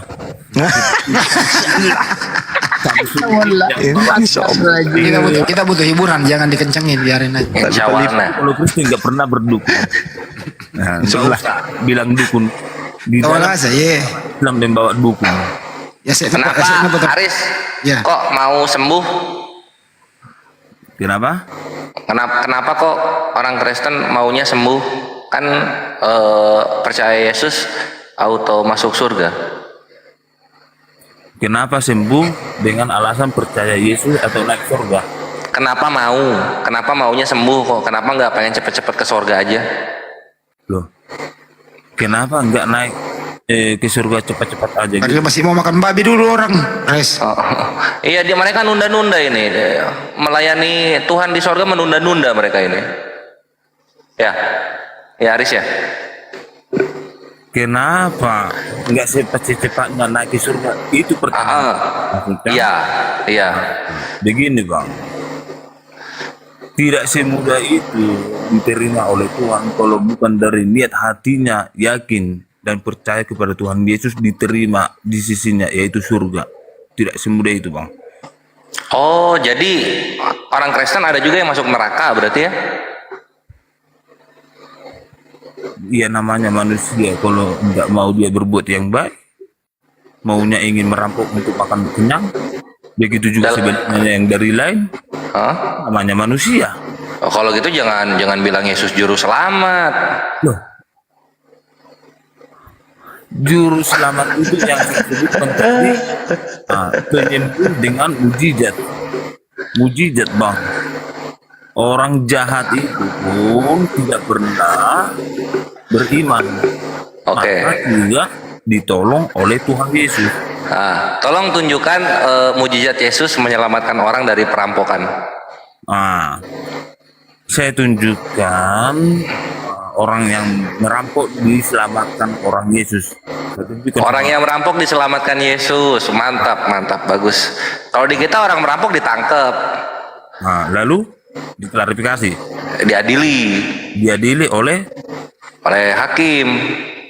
Setelah hakim dibawa ke surga. Di penjara. Oh, kalau di Kristen orang merampok diselamatkan. Bagus, mantap. Nah, itu kan katamu. Selamatkan dibawa kabur ke luar negeri. Itu kan katamu. Tadi bilangnya apa tadi? Bicara. Lu sadar nggak? Itu kan katamu. Tadi kan katanya kalau Yesus misalnya ada orang yang merampok diselamatkan. Oh, baru tahu kita. Baguslah. Nah, saya menjelaskan daripada pertanyaanmu. Lalu kau balikkan dengan fakta argumen yang bisa menyalahkan saya. Ya makanya tadi kan aku nanya di mana mujizat Yesus menyelamatkan orang dari perampokan. Jadi menyelamatkan Yesus dari perampokan. Dia yang merampok ini siapa? Aduh, otaknya ketinggalan setengah ya Pak ya? Dari tadi nggak nyambung ditanya. Tunggu dulu. Kau bilang menyelamatkan Yesus. Menyelamatkan orang dari perampokan. Terbalik lagi cakapmu luar biasa. Bukan, otak lu kebalik. Orang dari Pindahin topik. Yesus. Luar biasa lu. Terus kenapa, bro Aziz, kenapa Yesus mati di tiang salib? Kenapa Yesus mati di tiang salib? Kenapa dia celaka di situ? Kenapa dia nggak selamat? Karena menebus dosa. Nanti dibalik lagi Bang Anu. Muka bumi ini menebus dosa. Yesus ya, itu dia nanti. Muka bumi ini. Udah? Siapa yang bunuh Tuhanmu di tiang salib? Siapa yang bunuh Tuhanmu di tiang salib? Ya, siapa? Nah, mau perlu tahu? Nggak perlu tahu. Kenapa nggak ditangkap? Kenapa nggak ditangkap pembunuh itu? Jawab dulu. Mau tahu kamu? Mau. Nah, ingin tahu Anda mengenai tentang siapa pelaku daripada pembunuhan Yesus di tiang salib? Pembunuhan Tuhan. Nah, belum selesai aku bicara, udah main potong. Masih waras nggak kamu? Enggak. Masih waras? Siapa? Silakan. Tadi enggak. Berarti jelas kamu enggak waras. Iya, enggak. Saya. Siapa yang bunuh Tuhanmu di tiang salib? Kau ulang lagi pertanyaan. Ya, saya jawab kedua kalinya. Biarlah aku capek, tapi mudah-mudahanlah engkau kalian mengenal Tuhan Yesus. Semoga mengenali. Siapa yang bunuh Tuhanmu? Mau tahu kamu itu siapa pelaku daripada pembunuh Tuhan Yesus di tiang salib? Ya, siapa? Nah, pelaku daripada pembunuh Tuhan Yesus dengan syarat ingin mengetahui siapa pelakunya, masuklah kamu beragama Kristen. Nanti di situ nanti akan kamu ketahui siapa pelakunya. Gini, saya ganti pertanyaannya. Yang bunuh Tuhanmu di tiang salib manusia atau monyet? Nah, maksudnya yang bunuh Tuhanmu di tiang salib manusia atau monyet? Maksudnya gimana? Monyet itu bisa bunuh? Saya tanya, yang bunuh Tuhanmu itu manusia atau bukan? Kamu itu kalau bicara nalar nggak? Kok kamu bawa ke monyet?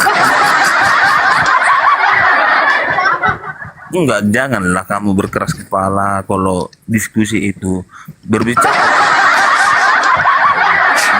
ada hiburan nih. Iya, bagus juga kalau hiburan. Tapi jadilah saya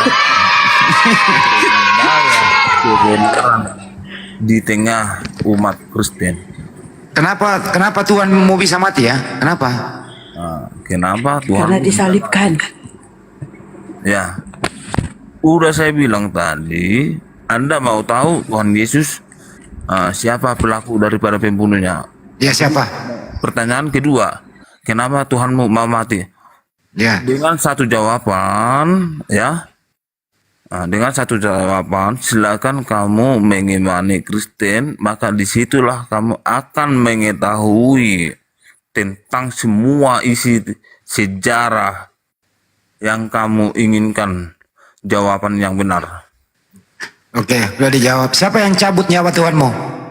Nah, siapa yang cabut nyawa Tuhanmu, silakan mengimani dan di situ nanti kamu akan menemukan jawabannya.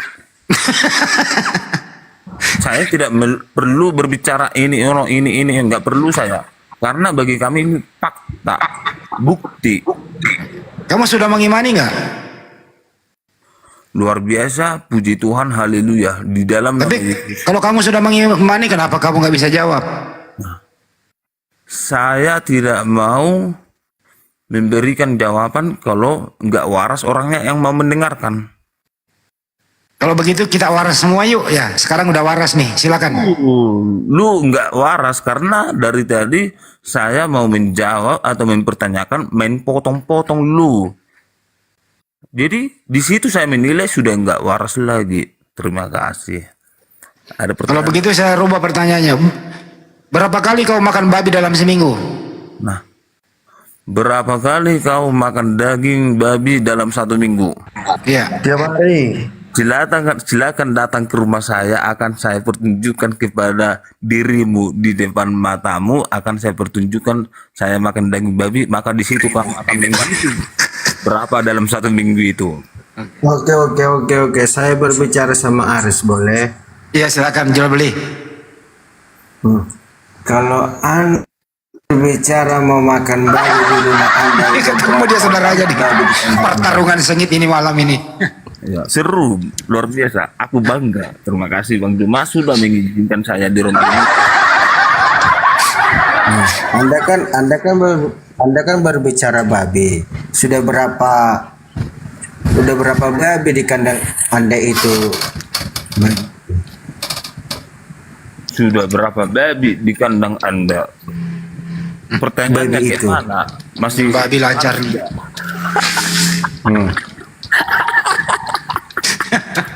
Kenapa? berapa Udah, ekor udah, babi di udah. kandang Anda? Kalau kau bilang itu tepat. Disitulah kalian itu selalu banyak mengartikan. Dari tadi pertanyaan kalian itu salah. Makanya saya tidak mau menjawab.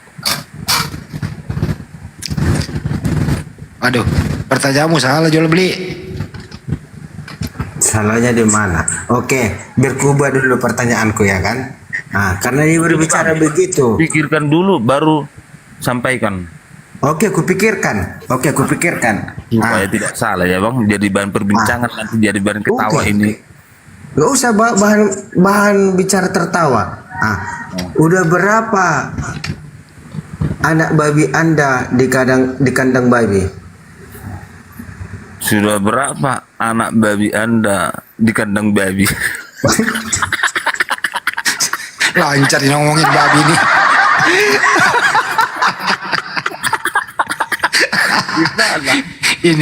Ini pertarungan sangat sengit. Lanjut. Ya, silakan jual beli. Pertarungan sengit nih antar babi nih. Silakan. Oke. Kan Aris kan belum jawab.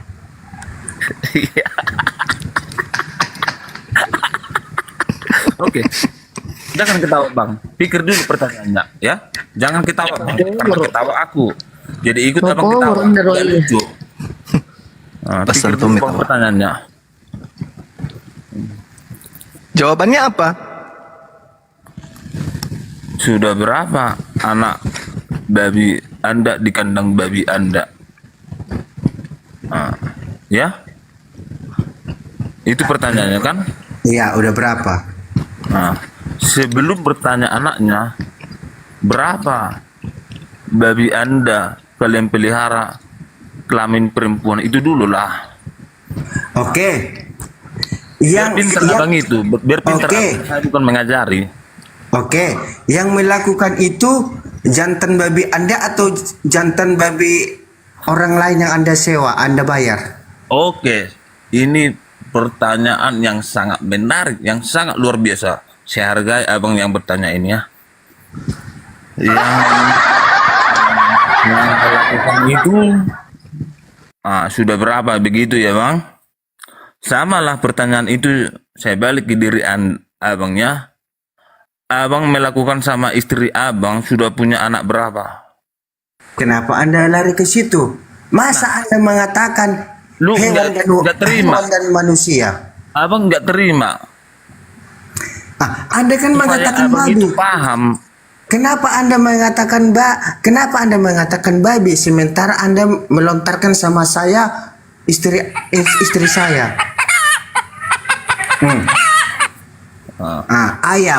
Ayam itu yang abang itu memeliharai Aris itu ayam kampung atau ayam yang di dalam kurungan? Memeliharai. Tadi ayam yang bahas babi dulu. Saya atau kalian? Bahas babi dulu kan? Jadi kenapa lari jadi ke ayam? Anda itu cara membunuh babi tuh kalau kau mau makan tuh kau apakan tuh babi? Apa kalau diikat di apa? Banyak kali pertanyaan kalian ini, satu persatu pun belum saya jawab. Oke. Gimana? Betul. Masih Biar jual beli jawab jual beli. Iya. Berbicaralah Aris sang pahlawan di sini. Saya bukan sang pahlawan. Saya tadi masuk room ini dengan sopan santun meminta kepada Bang Juma, memohon kepada Bang Juma supaya jadi semua tidak ada keributan bagian antar umat beragama. What? Anda berbicara kebenaran itu? Apakah orang itu? Apakah Jadi Bang menyimpan? Juma, entah siapapun berbicara kebenaran itu, mulut ini bisa berbicara A sampai Z. Tapi namun pembuktian dengan secara nyata di depan mata, dengan secara fakta tidak ada, nol. Aris, omonganmu itu kena samamu itu. Karena kamu berbicara babi. Apakah ada babi di rumahmu? Loh, saya dari tadi kau nalar nggak ada berbicara babi. Yang bertanya tentang gigimu banyak lobang. Makanya kenapa gigi itu banyak lobang? Makanya banyak bergabus, berbohong. Memang kayak udah nggak waras dia aja. Nggak lurus pertanyaanku. Kenapa kau mengatakan nggak waras? Nggak lurus pertanyaan Anda. Jadi yang lurus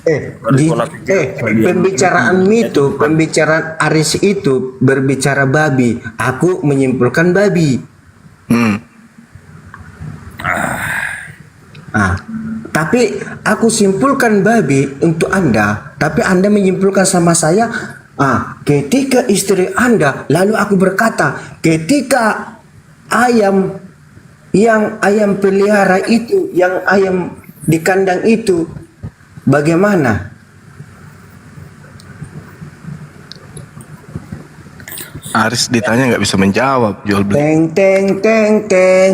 Jawablah itu pertanyaannya, saudara jual beli tadi, berapa ekor babi dipelihara? Anda nggak jawab. Nah, tidak bisa menjawab dia. Tidak bisa menjawab dia. Di mana menjawab pertanyaan yang tidak nalar, yang tidak waras? Apakah saya bisa menjawab pertanyaan yang tidak nalar? Anda ditanya pelihara babi berapa ekor, masa nggak nalar? Nah, itu pertanyaan yang tepat Bang Juma. Pertanyaan yang bagus. Kalian itu satu grup, tapi namamu kok palsukan. Berapa babi di kandang babi Anda katanya? Berapa babi di kandang babi Anda? Itu pertanyaan nggak menurut Bang Juma? Saya tanya dulu. Itulah. Kamu itu tidak bisa kamu itu tidak bisa menyimpulkan perkataanku. Pertanyaannya jual beli salah. Bukan salah. Coba diulang pertanyaannya. Ketika ada orang mengatakan berapa babi ekor babi di kandang babi. Pertanyaannya yang masa kayak gitu sih? Berapa ekor kandang di dalam babi? Masa kebalik itu, Bang? Mana orang bisa jawab? Bukan kebalik itu. Berapa kandang di dalam babi? Kayak mana ceritanya? Terbalik itu. Oke, biar kuartikan ya. Berapa kandang babi di dalam ekor? Oh iya, terbalik. Jadi saudara Aris nggak bisa jawab lah pertanyaan kayak gitu. Perbaiki. Berarti IQ dia 0. Bukan IQ dia 0. Itu kan katamu. Coba diulang pertanyaannya, saudara jual beli. Jangan bikin malu lah. Tanya yang bagus. Oke.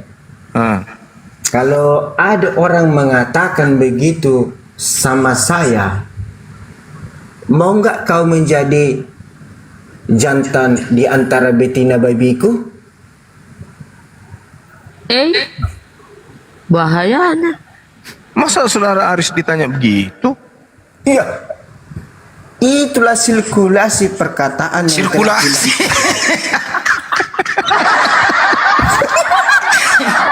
Bener ya. Jadi terhibur aku ketawa juga karena ada juga sinyalnya lari-lari kemana-mana. Bagus, luar biasa. Aris, bagaimana bisa bedakan antara babi betina sama laki? Oke, pertanyaan yang sangat luar biasa. Gimana kalau saya tarik ke dirimu? Bagaimana perbedaan antara manusia Betina dan jantan. manusia perempuan? Gimana? Ya kau jangan tanya balik, jawab. Kamu kan ahlinya babi. Saya tidak main-main bertanya tentang jawaban pertanyaan dari yang saya bantah. Ini enggak bohong saya. Apa ini? Hah? Apa Memang betul. Saya seperti orangnya. Tapi saya tahu tentang isi Alkitab itu semua. Saya tidak mau menjawab dari pertanyaan yang tidak nalar. Kalau begitu ceritakan sama kita pengalamanmu ternak babi. Ceritakan coba. Oke, saya ceritakan tentang pengalaman. Ya, biar kalian tahu ya. Ya. Pernah saya mengalami kesulitan atau mengalami cobaan dari beberapa macam itu cobaan itu, baik dengan segala ekonomi, baik dengan segala perkara, baik dengan segala bertemanan. Berarti kamu itu tidak menyimpulkan baik dari penyakit babi, nggak kau katakan penyakit babi. Mau dengar enggak? Ya aku mendengar. Sudah, diam, nggak usah ceritakan. Oke, Kumi ya, ku dengarkan pembicaraan Anda dengan sopan. Udah? Jadi saya sudah pernah mengalami beberapa banyak cobaan, baik dengan persaudaraan. Kamu bersaudara sama babi? Baik dengan kekeluargaan, baik dengan ekonomi, baik dengan rumah tangga saya. Jadi karena saya banyak mengeluh tentang cobaan ini semua, saya sangat serius berdoa kepada Tuhan Yesus. Serius. Udah lari pembicaraan Anda. Udah lari pembicaraan Anda ke Yesus. Sementara yang di komen udah pada ketawa, perpuluhan dibilang. Iya. Kamu nggak mau dengar, lalu mau potong. Ini cerita ini mau diteruskan apa enggak? Udah teruskan lah ya. Tapi Gini loh Pak Aris. Selama kamu ternak babi, pernah nggak kamu diseruduk sama babi? Lah, tujuan pembicaraan ini mau kemana? Ya, pengalaman kamu ternak babi. Dari sini udah tahu kedok kalian itu tujuannya apa. Gak usah gitu, gini aja. Kamu tahu nggak arti seruduk? Kalian malu kalau saya kasih tahu, kalau saya ceritakan tentang masalah yang kualami begitu banyak pertolongan. Kalian malu mendengarkannya. Yang menolong kamu itu. Taruh lo jual beli. Yang menolong kamu babi atau siapa yang menolong kamu? Kalian malu ya mendengarkan. Saya jual beli yang menolong dia babi atau siapa? Nah, jual beli kemana nih? Kalau mau tahu kalian itu dengarkan baik-baik, dengarin, simak, pahami. Udah? Simak dengan baik-baik. Jadi saya pernah mengalami beberapa banyak cobaan. Kami harus dengar ceritamu. Buat apa? Baik dari segi pertemanan, baik segi usaha, rumah tangga. Ngapain kami dengar curhatanmu? Ngapain? Buat apa? Apa gunanya buat Tadi kami? mau minta diceritakan, sekarang Gak ada minta. Kami ingin tahu cerita babimu. Bukan cerita pengalaman hidupmu. memang lu nggak terima kalau saya ceritakan dengan bukti mujizat nyata yang saya sampaikan ini. Gak ada bukti. Siapa tuh kau bohong? Ada buktinya dulu. Inilah buktinya aku berhasil bisa main TikTok. Oh, TikTok saya juga bukan cerita begitu bisa main TikTok. Apa kau kira kita kena? Lalu lu yang minta ceritakan tentang pengalaman hidupku. Saya Siapa ceritakan. yang minta? Jual beli yang minta. Gak ada. Pengalaman kamu beternak babi. Lu Pernah nggak kamu diseruduk sama babi? peternak babi pengalaman. Aduh, nggak usah lah kayak gitu berkedok untuk menjelekkan agama Kristen. Nggak Kita sapa bagus. dulu Jalu, selamat malam. Nggak bagus. Jalu. Ya. Kalau kalian mau mendengarkan cerita saya rasa tidak ada akan memotong cerita saya. Ngapain mau dengar kau? Kalian tenang dan diam mendengarkan Buat apa cerita kita dengar kau? Apa yang mau manfaatnya saya kita dengar ceritakan kau? ini. Gak usah. Kan ini belum Gak ada usah. seperempat cerita saya Gini. dipotong. Gini, Jadi kau kan di dalam Biblemu itu Aris, di dalam Biblemu itu tertulis yang digantung itu terkutuk. Kau suka kalau Yesus terkutuk? Kau setuju? Halo? Tahu ayatnya Bunda, dia nggak tahu itu ayatnya di mana. Aduh. Pandainya kalian di media TikTok ini ya. Ih, jual beli. Ih, jual beli. Waduh, kabur dia jual beli, kabur dia. Oh, kabur dia. Gara-gara si jual beli lah kabur dia Bang Andi. Oke lah ya, lanjutkanlah narasi kalian ya. Aku keluar dulu ya. Jual beli sebelum kau pergi tadi, emang kamu itu nyambung nggak sih bahasa Indonesianya? Nggak nyambung dia. Kalau bahasa Indonesia, kalau kita sebut kata bahasa Indonesia berbeda sama arti kata yang telah kuucapkan. Ada ventilasinya ya. Ibaratkan angin ban. Nah, kalau nggak ada pentilnya itu, kita tidak bisa mengisi angin. Ya. Tidak bisa kita mengisi angin kalau nggak ada tarik pentilnya itu sama pentilnya itu satu nyawa dan satu jiwa dan satu rasa untuk menyatukan ke dalam angin ban agar mengisi di antara ban dalam dan tubles. Oke. Coba ceritakan sewaktu kamu tambal ban itu, pernah nggak kamu nggak dibayar orang? Kenapa Bang Hendi? Waktu kamu masih tambal ban itu, pernah nggak kamu nggak dibayar orang? Kalau itu tidak pernah. Tapi kalau ada gadenya, ibaratnya peninggalnya, ibaratnya KTP, tanda jaminan, ada. Meninggalnya. Maksudnya jaminan. Meninggal. Apa sih bedanya? Apa bedanya ban tubles dengan ban biasa? Bedanya ban tubles sama ban biasa. Bunyi ayamnya. Ayam mana yang mau kita potong? Kita rayakan dulu ayam ini. Karena ayam ini kan sangat enak kalau kita rendang. Oh ini tukang tambal ban ya Bang. Udah jual beli. Pengalaman. Pernah nggak kena jidatmu ini kunci dongkrak? Jidatku kena kunci. Tidak pernah lah Bang Hendi. Jangan Anda berbicara begitu, tidak pernah. Oh nggak pernah. Nggak pernah mengalami musibah ya? Iya, tidak pernah lah. Berapa sih tarifnya itu kalau nambal? Kalau tarifnya nambal, kalau di kami rata-rata masih 10.000. Kalau isi angin saja? Kalau isi angin, kalau dikatakan kalau isi angin 1 ban atau 2 ban atau 4 ban atau 6 ban atau 6 ban, 10 ban, 12 ban itu ada. 6 roda lah. Kalau kita berkatakan 6 roda, kalau dia berkatakan 6 roda, berarti kan bannya itu kan besar.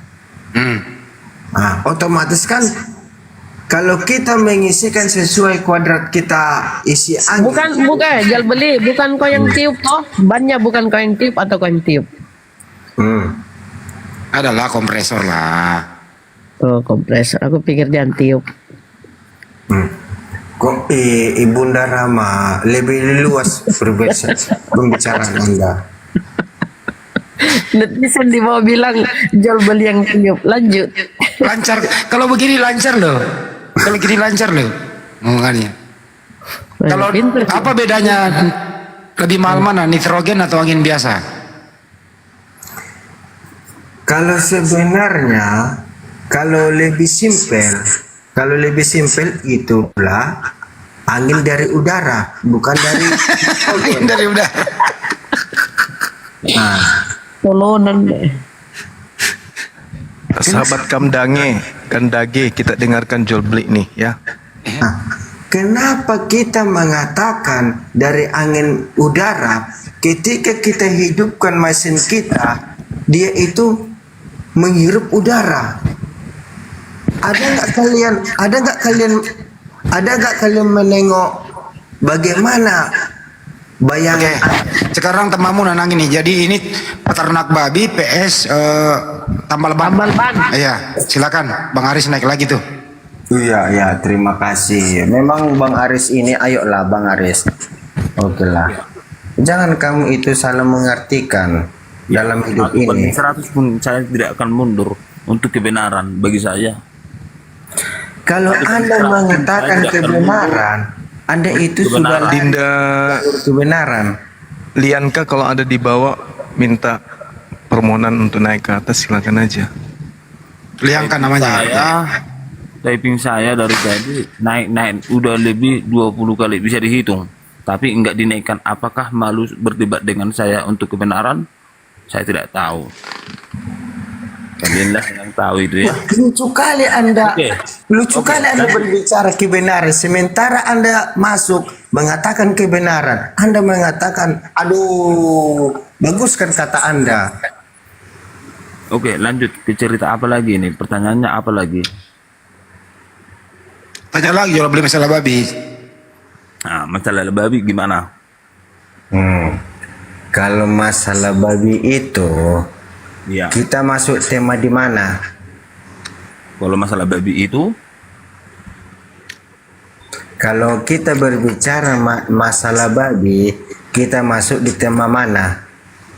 Kenapa kalau orang marah, misalnya kalian marah nih, ada orang marah ya, mereka saling ngomong gini, dasar kau babi. Padahal itu makananmu loh. Kenapa tuh? Pertanyaannya sekarang apa? Saya bingung. Pertanyaannya Kenapa kalau orang lagi bertengkar, saling marah, saling mengatai, dasar kau babi. Padahal itu makananmu loh. Oke, Iya. kalian lagi bertengkar. Oke, saya diam. Silakan habiskan dulu pertengkaran kalian itu biar ke pertanyaan nanti. Silakan. Biar aja Bunda biar. Aris, kalau babi itu mau dimatikan, diapain? Caranya mematikannya bagaimana? Cara mematikan babi itu adalah salah satu contoh seperti cara mematikan ayam. Bagaimana abang itu? Itulah disitulah Aris, kau tidak bisa menyimpulkan perkataan dia. Kalian itu yang bisa ditanggapi. Cara mematikan ayam itu bagaimana tentang kalian itu? Saya tanya dulu. Ya kan kita nggak ngomongin ayam, ngomongin babi kan? Assalamualaikum warahmatullahi Saya kasih contoh. Waalaikumsalam. Warahmatullahi wabarakatuh, Mbak Lianka. Lalu salah mengartikan isi daripada Alkitab. Maka saya kasih contoh yang bisa kau tanggapi, yang bisa kau pahami gitu. Mohon maaf, boleh saya bertanya pada Bang Aris? Boleh. Terima kasih Ustadz. Bang Aris, selamat malam. Oh, oke, cintaku. Silakan. Maaf, ini pembahasan tentang B2 ya. Saya mau tanya, B2 itu kakinya ada berapa? B2 itu kakinya berapa ya? Berapa menurutmu? Loh, saya bertanya malah boleh bertanya. Ya, kau bertanya kan karena jawaban saya nanti salah. Makanya kalau menurutmu berapa? Makanya saya tanya menurut Anda berapa? Salah ada kata 7. apa? Ada 7. Oh, 7. Ada Kalau 7. dari depan kelihatan berapa? Ada 7. Kalau menurut Ya, boleh. ada Dari berapa? depan kelihatan berapa? Kelihatan di depan ada 4 atau 5 kalau nggak salah. Terus dari belakang kelihatan berapa? Ada 2. 2. Dari samping kiri kelihatan berapa? Coba kita survei nanti. Lebih jelas. Jawab dulu. Kita Yang sebelah survei kiri nanti lebih kelihatan. jelas. Makanya saya tanya ini dari Nanti saya samping kiri bilangin. kelihatan berapa? Ada Kau nggak berapa? percaya. Ya udah jawab aja. Kalau dikatakan dari samping kiri, satu dan satu. Iya.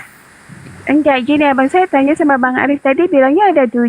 Tadi depannya bilangnya 7, belakang. Dari mana 7? Jadi 9 kan? Tahu tanya aja sendiri. Itu kan mohon maaf otaknya kayaknya agak kepelintir sedikit. Oke, silakan dilanjut. Nggak Bang Aris ini, bagaimana cara membunuh babi, Riz? Nah, cara memotong babi itu, bagaimana cara memotong ayam itu dengan cara memotong lehernya. Emang babi punya leher? Jadi dengar dulu. Jual beli.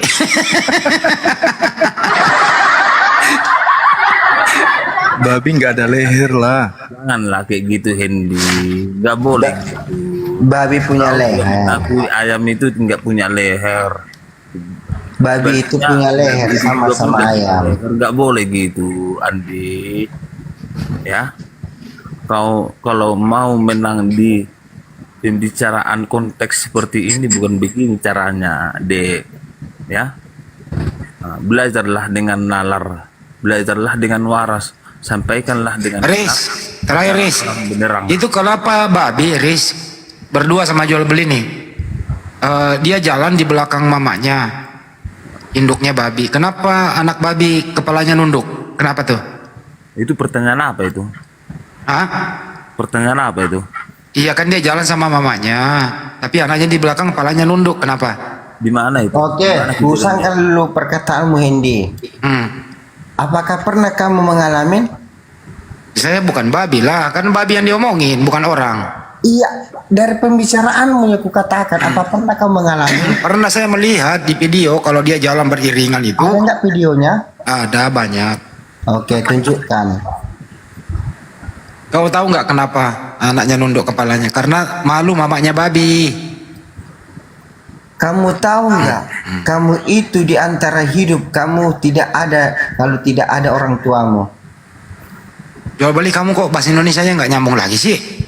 Aku dari tadi dukung kau yang belo-belo. Janganlah. Makanya baik-baiklah berbicara. Iya, karena saya dari tadi baik-baik menghadapi semua pertanyaan daripada kalian itu. Saya hormati. Kalian tetap nggak waras semua pertanyaannya. Jadi terima kasih banyak buat jual beli telah ada pembelaan sedikit tentang. Jangan salah Riz, ini jual beli itu jual beli babi loh. Pengalaman dia. Nah, dari situ aja pun si Hendy berbicara. Tidak pernah aku menjualkan belikan babi. Terus itu jual beli apa kamu? Nah, itu inter aku apa yang aku akan lakukan. Betul. Kalau Aris jual beli babi juga. Kalau dia itu mungkin antara dia dan hidup dia. Bukan urusanmu. Betul enggak? Bukan urusanku. Enggak urusanku. Ketika jual beli membuat ayam berkotek-kotek, terjadilah masuk program yang baru. Betul, jual beli. Saya yakin. Karena dari tadi saya di sini selama bergabung tidak pernah berkeras kepala atau membantah daripada pertanyaannya. Selalu saya tetap berdingin hati menghadapinya. Aris, kamu kan baru main TikTok. Kau tahu nggak caranya keluar TikTok? Mau saya praktekkan? Ya coba praktekkan. Tekan X. Coba. Tekan X. Ya coba. Bu Aris. Diam dulu ya beli. Nampak kali kalian satu grup dan. Diam dulu. Coba praktekkan bagaimana cara keluar TikTok. Jual beliku.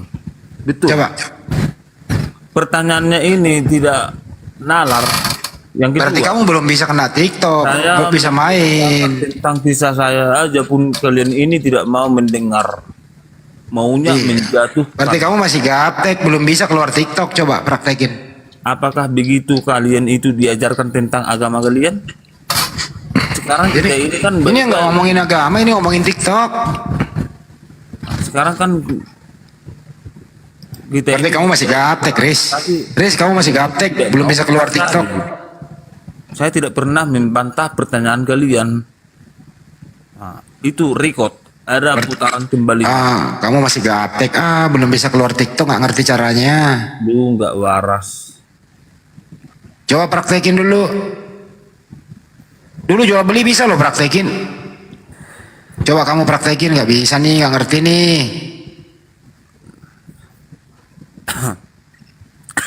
Coba Riz, praktekin Riz, gimana cara keluar?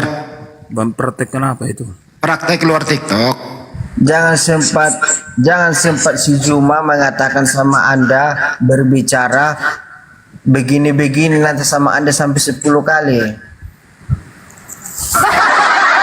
Cara cepat pula itu. Baiklah, Bang Juma itu dia lagi serius membawa kekuasaan daripada umat Islam. Tapi kau selalu Aris, merobek. kenapa sih? Aris, nanya sedikit Aris. Kenapa sih Apa kau saya nggak bisa menuhankan berbicara sedikit, menyampaikan Aris? keluhan saya? Kenapa Aris? Saya tanya nih sebelum kau keluar TikTok, kenapa sih kau menuhankan anak Maria? Kenapa sih menuhankan Saya manusia? bisa menyampaikan keluhan saya dan saya tidak bisa bertanya. Selalu Ya, ada turun pertanyaan aja. sama kalian itu. Turun aja kalau nggak bisa diskusi turun. Luar biasa kalian itu memang. Ya tak jawab dong. Kenapa Jangan, kalian? Sampai Saya tanya, Bang kenapa Juma, kamu? sehingga martabat daripada Bang Juma kalian jatuhkan. Di sini Bang Juma sudah berjuang dan sangat serius membawa Ya, saya kebenaran tanya. daripada agama Islamnya itu. Nah, kalau kau sadar, kenapa kau menuhankan anak manusia? Nih. Dia praktekin tuh keluar TikTok. Pinter dia. Oh. Dia praktekan juga jual beli. Kalau dia beli juga praktekin. Astagfirullahaladzim. Orang Kristen. Mbak Lianka, apa kabar? Sehat? Bundaku cantik. Alhamdulillah sehat Bunda. Gimana Insya Allah. kabar Bunda?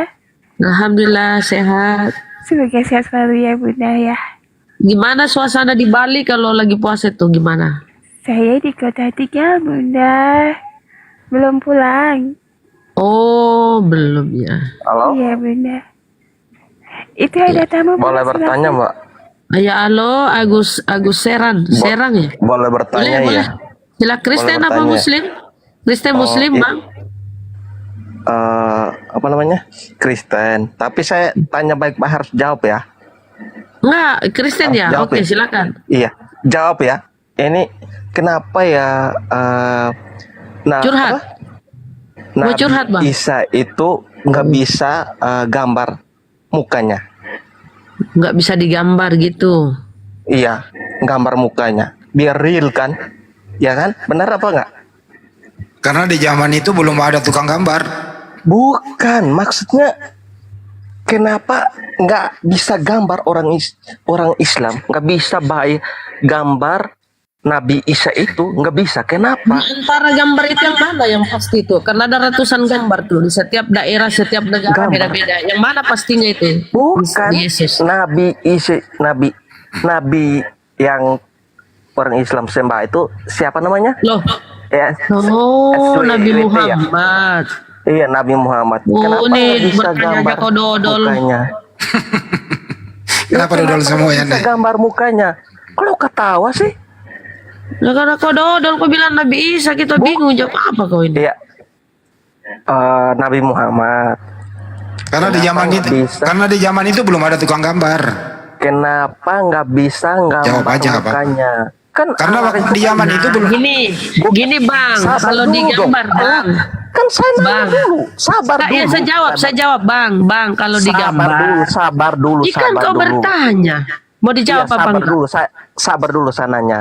Oh. Nabi Isa itu kenapa nggak bisa gambar mukanya? Nabi Isa lagi. Biarin aja benar. Nabi Isa, Nabi Muhammad, kenapa nggak berkuasa, ya kan? Kamu bertanya apa nangis? Kamu bertanya apa nangis? Lari ke Allah. Ya apa sih orang ini? Ya, kamu bertanya kan? Kamu diam dulu kan? Iya, saya bertanya dulu. Tapi kamu bertanya ngoceh terus. Di situ sabar dulu. Dengan hati nih saya bertanya, dengan hati, bener ya, dengan hati nih. Kenapa Nabi Muhammad itu kenapa nggak ada gambarnya? Kan Allah kan bisa ciptaan semuanya. Gambar aja kenapa nggak bisa gitu loh? Mukanya aja gitu. Udah. Ya diam dulu ya, dijawab Bang Juma ya, diam dulu. Jawab ya. Oke, Harus baik. masuk akal nih. Harus masuk Ya. akal nih. Kita kan Baik. ada otak.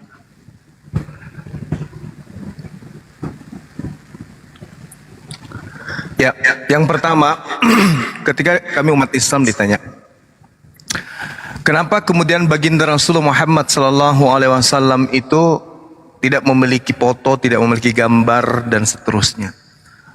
Yang pertama, Al-Quranul Karim menjelaskan, Bismillahirrahmanirrahim, Iza ja'akal munafiquna qalu nashhadu innaka la Rasulullah, wallahu ya'lamu innaka la rasuluh, wallahu yashhadu innal munafiqina lakazibun. Allah mengatakan gini, orang-orang munafik ketika kemudian datang kepada baginda Rasulullah Muhammad sallallahu alaihi wasallam, mereka berkata, kami mengetahui bahwa engkau adalah Rasulullah dan Allah mengetahui bahwa engkau benar-benar adalah Rasulnya, dan Allah menyaksikan bahwa orang-orang munafik itu adalah benar-benar pendusta. Rasulullah Muhammad sallallahu alaihi wasallam dijaga oleh Allah kemudian kesucian beliau sehingga orang-orang munafik pun tidak mampu kemudian memberikan gambaran tentang wajah atau tubuh baginda Rasulullah Muhammad sallallahu alaihi wasallam. Apa sebabnya? Karena Rasulullah Muhammad SAW itu dijaga kemudian oleh Allah. Dikhawatirkan kemudian ketika gambar Rasulullah itu ada, akan muncul sekelompok orang yang akan mengultuskan beliau, pemujaan terhadap beliau yang berlebihan, sehingga visualisasi figur Rasulullah Muhammad SAW itu tidak ada. Karena ini yang dikhawatirkan, adanya dusta. Ketika ada gambar lalu kemudian dikatakan ini adalah Rasulullah, ini adalah foto Rasulullah. Satu sisi umat Islam akan mengkultuskan itu, sampai semua rumah-rumah umat Islam akan muncul foto baginda Rasulullah Muhammad SAW. Di Islam itu dilarang. Yang kedua, ketika ini muncul, maka penghinaan dan penistaan dari umat-umat yang benci kepada beliau itu akan muncul di mana-mana, sehingga memicu pertengkaran, kebencian yang akan membangkitkan kemarahan umat Islam. Karena umat Islam itu sangat memuliakan beliau, sangat menjaga beliau. Kalau kemudian ada foto yang dinarasikan bahwa itu adalah foto beliau, umat pembenci Islam akan menjadikan foto beliau sebagai olok-olokan, dan itu akan melahirkan kemarahan umat Islam sehingga terjadi kisru, keributan. Nah, inilah salah satu hikmahnya. Jadi umat Islam itu dilarang kemudian untuk mengada-adakan kebohongan. Ketika ditanya apakah ini foto Rasulullah, bagaimana bisa ditahu? Sementara pada masa itu belum ada fotografer, belum ada fotokopi. Ini yang terjadi terhadap saudara, terhadap agama saudara. Di Afrika Tuhan Anda matanya bola, rambutnya krinyol, badannya penuh bulu, hitam, kumal, dekil. Kalau di Cina sipit, rambutnya lurus, putih dia, bersih. Kalau di barat beda lagi, bule dia. Nah, pertanyaannya muncul, yang mana yang benar? Pasti berdusta. Pasti yang ada hurafan, angan-angan. Ini dihindarkan oleh Allah kepada baginda Rasulullah Muhammad sallallahu alaihi wasallam. Inilah bukti. Panjang kali ngomongnya. Kan saya ditanya. Panjang kali ngomongnya. Nah, itulah bukti, Bung. Ya Tuhan. Kenapa Rasulullah Muhammad sallallahu alaihi wasallam itu terjaga baik dalam bentuk visualisasi, itu dijaga oleh Allah Subhanahu wa taala. Demikian. Panjang kali ngomongnya. Iya, kan Anda bertanya. Aku nambahin ya Gurunda ya. Iya. Jawabnya standar aja gitu. Iya, itu udah bagus banget, udah sempurna banget. Tinggal kita tuh fair gitu loh. Kan iya, maksudnya pakai akal ya, pakai akal nih. Kan Allah kan berkuasa, buat apa aja bisa kan? Benar apa enggak? Tunggu Bre. Ini gua mau nambahin dulu. Berkuasa apa enggak? Berkuasa. Berkuasa apa enggak? Kenapa Berkuasa. bisa gambar gitu loh?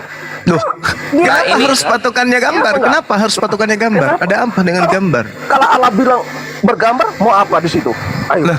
Kalau Allah mengatakan nggak mau, dia juga berkuasa untuk meniadakan. Masalahnya apa? Bergambar, mau apa kamu?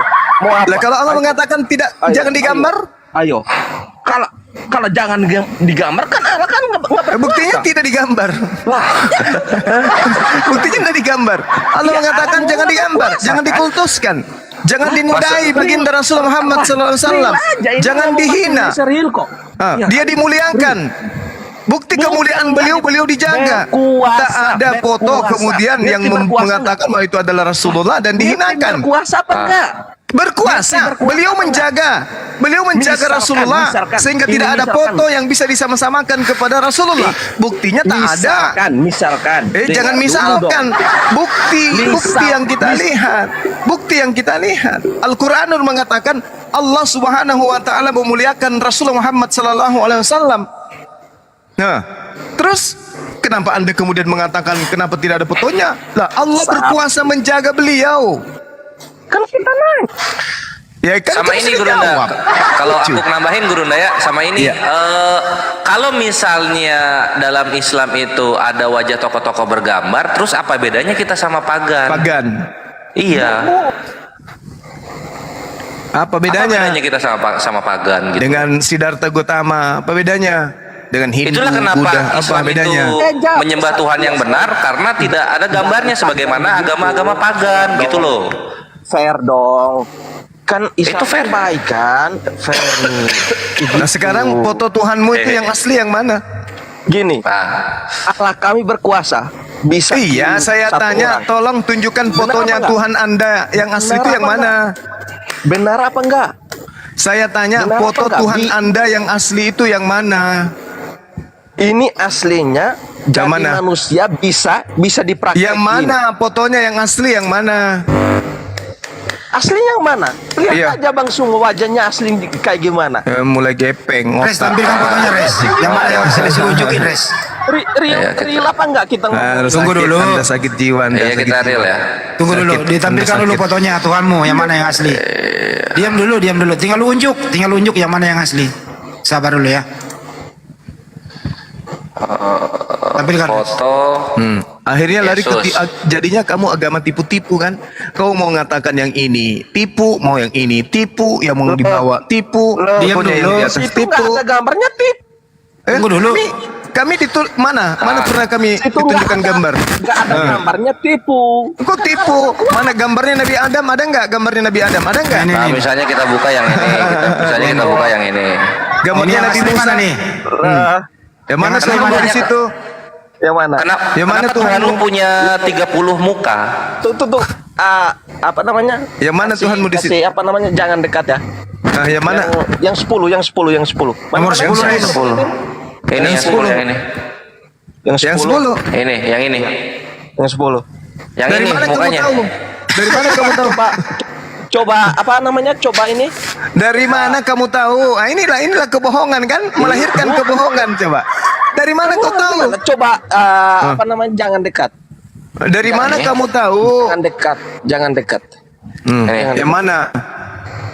Kenapa banyak Kalau kamu nunjuk nomor 10 berarti nomor yang lain itu bohong. Ini foto dari mana ini? Fotonya kebanyakan. Ini kan kita kan gini nih, kita kan bukan nih ragam wajah Yesus. Nah, kita bukan ragam wajah Yesus. Nah, nanti ada banyak nih foto-foto wajah-wajah Yesus di berbagai dunia disandingkan gitu loh.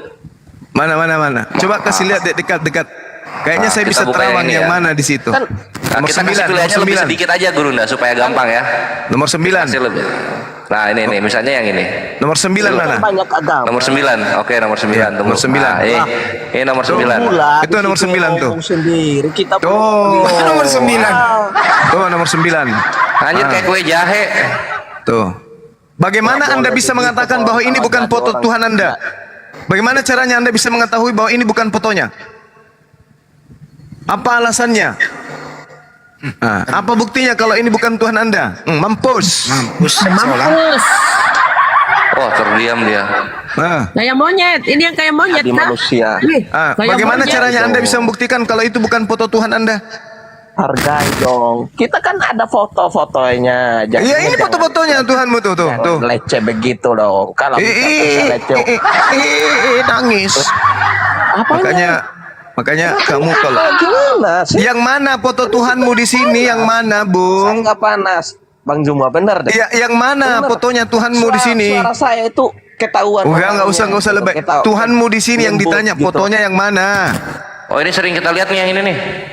Artis itu. Tapi ini bukan Yesus. Yang dibawanya kali, yang dibawanya. Oh ini yang 2021 ditemukan. Minyak Firdaus. Penumbuh bulu.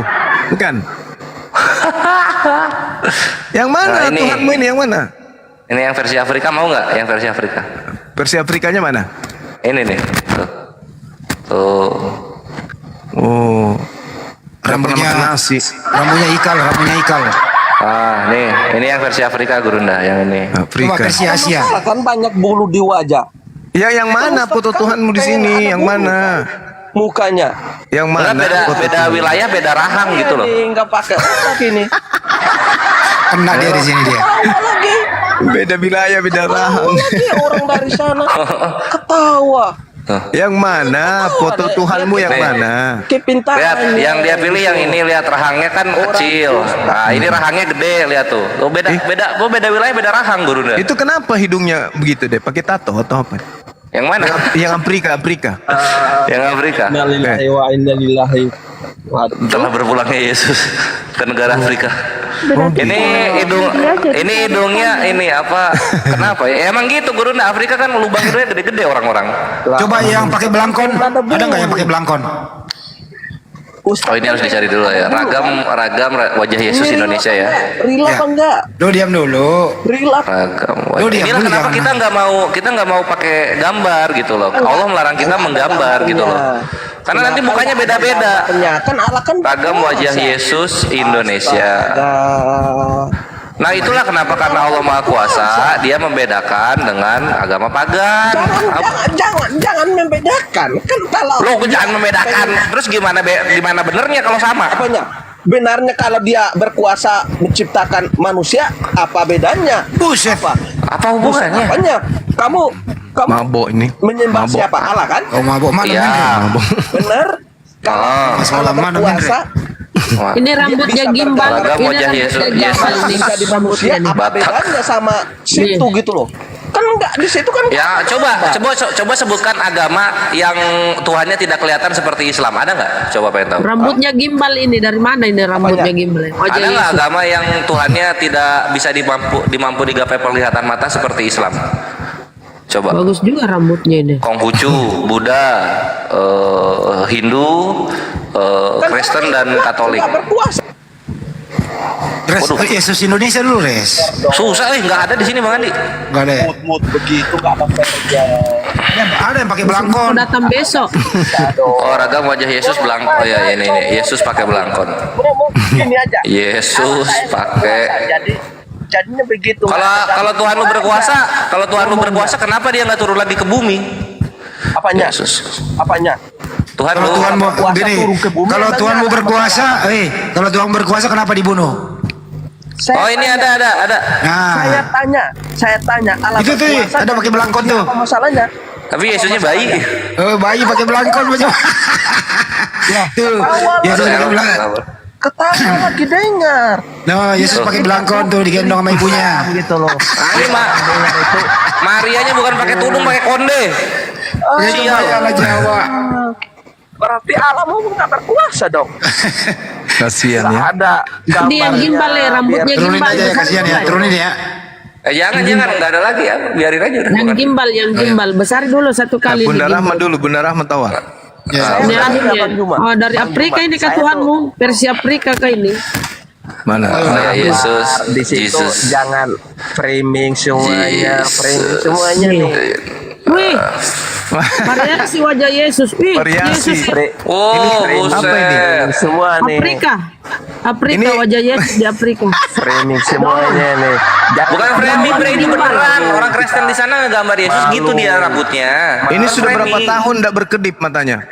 Malu bos. Pastor Afrika menampar gambar Yesus. Kalau berhadapan sama orang kayak begini bilang matanya ini kan Malu di situ toh, marah juga, malu kan? Tuhanmu ini. Yang mana Enggak, nih? kamu kan yang Jangan membawa ini, tadi gambar. Jangan- Kita jangan ini tanya. Face to face sama orang bilang matamu begitu, kamu malah apa enggak? Pasti Afrika. Enggak, maksudnya ini matanya Tuhanmu di fotonya ini pernah nggak berkedip? Berapa tahun sudah nggak berkedip matanya ini? Nggak pernah bersisir, nggak pernah bersisir Tuhanmu. Bukan jangan begitu, lu yang harusnya jangan emosi ketika kita tampilkan wajah Yesus. Kenapa terus kenapa motong-motong? Ini wajah Yesus yang disembah orang Afrika. Enggak begitu dong. Berarti Ya udah kalau gitu imani Yesus itu gimbal. Nanti di situ mau saya ketawa-ketawa loh. Mana ketawa baru sekarang ngomong ketawa-ketawa. Loh, tadi saya ketawa-ketawa. Berarti kau ketawai foto Tuhanmu? Saya enggak. Oh, dia ketawai foto Tuhannya. Di situ saya ketawa. Saya kalau saya beragama Kristen punya Tuhan kayak begini, mending saya jadi ayam. Daripada manusia tapi Tuhannya model kayak gini. Dibilang orang bukan, dibilang buaya juga bukan. Bawa ayam buah. Sangat modern kayak begini, Tuhannya kayak begini, ya Allah ya Karim, kayak Tarzan X. Tampil lagi res yang lain res, tampil lagi res yang lain. Orang ketawa, aduh bahaya. Tarzan X itu belum pakai sampo. Masa Allah kalau berkuasa bisa bergambar. Coba tampilkan yang disalib yang telanjang res. Apanya? Oh gitu. Oh ya udah oke. Saya nanya di situ kan room di sini kan room Bang Ju. Biar dia lihat dulu Tuhannya seperti apa ini. Astaga. Temannya jual beli ini juga.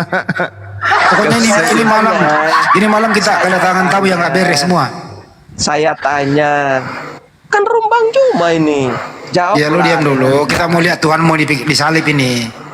Nah, jangan Ini- tutup Pak. Itu siapa itu? Tuhanmu. Ya kalau gak gua ditutup ini keluar jari telunjuk ini. Jangan. Tutup. Kasihan Itu Tuhannya. dia. Tutup jari ya. Ini Tuhanmu bro, ini Tuhanmu. Ini apa sih jarinya ini menghalangi? Pindahin jarinya. Enggak bahaya kalau YouTube banyak mah. Ngeri. Jangan tutup res. Bahaya YouTube. Allah berkuasa, Bang Juma malu lah. Kalau begitu Bang Juma harus malu lah. Ini apa ini? Ikan kering dijemur. Ini Tuhan. Ini gambar, ini kan gambar ini. Ini kan bukti Tuhan Maha Kuasa, ya enggak? Bergambar kan? Ini Tuhan. Kenapa malu sekarang? Kenapa malu? Cuma laki-laki jangan begitulah. Tutup Ini res, Tuhan. ganti yang lain. Ini Tuhan. Nanti ganti yang lain, ganti yang lain. Gus, saya tanya, ini Tuhanmu, Gus? Itu Tuhanmu? Apanya? Itu yang digantung itu Tuhanmu? Ini gambaran siapa kok tunjuk begitu? Yang Katanya Maha Kuasa Tuhannya. Ini Tuhan. Digambar nggak mau diakui. HP-nya punya siapa ini? Ini Tuhanmu kan? Tunjuk begitu. HP-nya punya siapa? Pindahin tangan kalau Res. kena ketangkap. Pindahin tangan Dek. Buset, apa tuh jari telunjuk gede banget. Begitu. Jangan bikin. Saya masih masa Tutup res. Udah ya. Ganti yang lain. Jangan diperlihatkan, Res. Aku masih 17 tahun. Yang ini res. Yesus Tanah Toraja res. Yesus Tanah Toraja. Yesus versi Tanah Toraja. Yang beda lagi kah? Beda dia. Itu kalau kena tangkap baru maaf ya. Astagfirullahaladzim. Lo tadi katanya Tuhannya Maha Kuasa tadi. Tadi Tuhannya Maha Kuasa. Saya kan ditunjukin kok marah. Kita kan mau mengkonfirmasi. Oh, Tuhan yang Maha Kuasa itu ada gambar. Saya tanya, kan Allah berkuasa. Sorry res, salah pencet Nabi saya. Muhammad, kenapa nggak ada gambarnya? Kan Nah, nanti makanya gitu bre. Ini ya gue jelasin ya kenapa Nabi Muhammad nggak ada gambarnya. Nah tadi lu lihat sendiri bagaimana lu emosi gitu. Bagaimana lu emosi ketika Tuhan bergambar. Kayak tadi kan. Itulah kenapa Allah yang maha baik dan maha bijaksana mensyariatkan untuk melarang semua penggambaran yang ada. Oh ini. Gitu. Nah sekarang kita lihat Yesus Tanah Toraja ya. Ya. Fair dong. Lu diam dulu. Bang Zuma, mohon maaf, itu Bang Hardiansyah minta dinaikkan. Fair dong. Iya, Mak. Ya, host. Apa patung Bang Handi? Dong baju mah. Jangan apa-apa. Oh, oke. Iya, gua kira foto. Oke. Siap. Sama aja kan. Maluin umat Islam lah. Ini Yesus apa lagi nih? Disalib. Dalam bentuk apa? Sama orang-orang yang tonton ini. Ah, ini. Orang ketawain tuh. Tuh. Ini ya, kalau yang ini gimana? Ini Tuhan lu. Iya. Carilah itu. Mantap. Makanya orang-orang setan itu bilang salibkan Tuhan Yesus. Kan orang-orang setan kayak gitu. Besar itu punya aku besar. Bang Juma di situ Wayang, marah apa versi wayang ini kali ya. Gak usah bunda ini aja. Pasti marah lah. Nah, kalau ini Tuhan lu ya, kalau ini Tuhan lu, misalnya hidungnya gua potek, dia ngutuk gua nggak? Apanya? Enggak. Ini kan Tuhannya, ini kan Tuhannya Agus nih. Disalib mati orang nggak ini apa namanya marah-marah? Benar apa? Dia ngomong apa sih anjir? Kamu pasti marah kan? Pasti. Jadi Tuhan mau pernah mati ya? Iya, kalau mati emangnya apa masalahnya? Berarti Tuhan mau mati? Kalau Tuhan mati apa masalahnya sama kamu? Nggak ada masalah buat saya. Kan? Nggak ada masalah. Islam kan? Berapa hari Tuhan mau mati? Benar apa enggak? Iya. Iya, berapa hari Tuhan mau mati?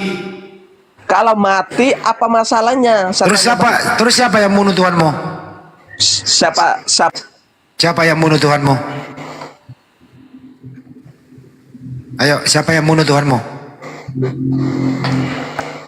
Wah, ini kau. Bang Juma mana? Ayo, silakan. Apa masalahnya? Ya, turunin ya, nggak ada ilmu dia ya. Masalahnya gini Gus, kalau misalnya Tuhan mati, ya ngapain jadi Tuhan? Makanya percaya. Ngapain jadi Tuhan kalau mati? Otak dipakai dong. Di mana moralnya seorang Tuhan mati gitu loh, seorang Tuhan lagi. Ya, Tuhan-Tuhanan. Enggak ada masalah. Ya masalah lah, Tuhan mati 3 hari. Terus gimana? Apa masalahnya? Kalau Tuhan mati, bumi hancur, langit hancur, nggak ada apa-apa. Siapa yang ngurus? Itu yang framing, Bos. Jangan marah, Bos. Jangan marah. Apa dia? Aduh, inilah ya umat muslim, inilah jeleknya dan inilah bahayanya memberikan ASI piglet ke anak balita berumur 2 tahun. Jadinya nanti kayak Agus seran gitu loh. Gak ada power, ketawa ke TV lagi. Lah iya, makanya lu kan bilang nanya masalah. Gua kasih tahu masalahnya apa. Apa masalahnya? Kalau Tuhan mati, yang ngapain jadi Tuhan gitu loh maksud gua. Ya masalah dong, Tuhan mati 3 hari. Terus kenapa bumi masih berputar? Emang kenapa bumi masih berputar? Langit masih ada, kenapa? Tuhannya kan mati 3 hari. Iya, emangnya masalah apa? Mute. Ya masalahnya itu Gus, masalahnya ngapain jadi Tuhan? Tuhan yang Maha Kuasa tidak mungkin mati. Masalah kamu tuh, masalah Tuhan kami, masalah Tuhan. Di situ nggak bisa gambarkan kok. Ya iya, ini kenapa bisa digambar? Karena pernah mati gitu loh. Tuhan yang mati itu adalah Tuhan yang digambar. Jujur saja. Itu gue udah jujur banget itu. Udah jujur banget. Contoh ya, misalnya ada dewa Tuhannya Yunani namanya Dionysus. Dia mati dan bangkit lagi, dibikinin patung, disembah. Itu satu. Terus yang kedua, ada lagi. Apa masalahnya sama kamu? Ada Tuhan Osiris mati bangkit lagi, dibikin patung. Nah, hilang kan? Lalu penginjilan aja di dunia orang mati tuh. Siapa tahu ketemu Buti. Nggak berilmu dia. Nah, lanjut. Ada Daniok. Oke, selamat malam, selamat pagi. Oh, pagi juga. Agama apa? Konghucu, Buddha? Oh, saya ini agama apa saja boleh, tapi saya mengimani kitab-kitab yang terdahulu, contohnya Alkitab juga saya imani. Oke. Nama Tuhannya siapa? Ya, Tuhan Allah. Namanya Tuhan Allah. Bukan Yesus. Bukan Yesus ya. Saya mau tanya ini. Ntar dulu. Lurusin dulu. Iya. Nih, nama Tuhanmu siapa nih? Ya, Tuhan Allah. Bukan Yesus. Bukan. Jadi Yesus bukan Tuhan? Bukan. Berarti kamu bukan Kristen? Kristen. Kalau Kristen itu Tuhannya Yesus loh. Ya, kamu kenapa ngatur-ngatur saya? Ya memang kamu harus diatur karena otakmu bengkok. Ya kan sekarang loh. Kamu ini Muslim kok kayak begini, tidak sopan sekali. Kamu sampah sekali kamu ini. Jadi yang mati di tiang salib bukan Tuhan? Kamu sampah kah? Dipeter sampah kamu. Paulus yang sampah. Kamu, saya bicara baik-baik, kamu bilang kayak begitu, ya sopan sedikit lah. Kamu yang nggak sopan karena kamu jadi Kristen. Sekarang begini. Nggak usah sekarang begini. Kalau aku jadi Kristen, memangnya kamu ini nasi kamu kurang? Nggak ada urusan.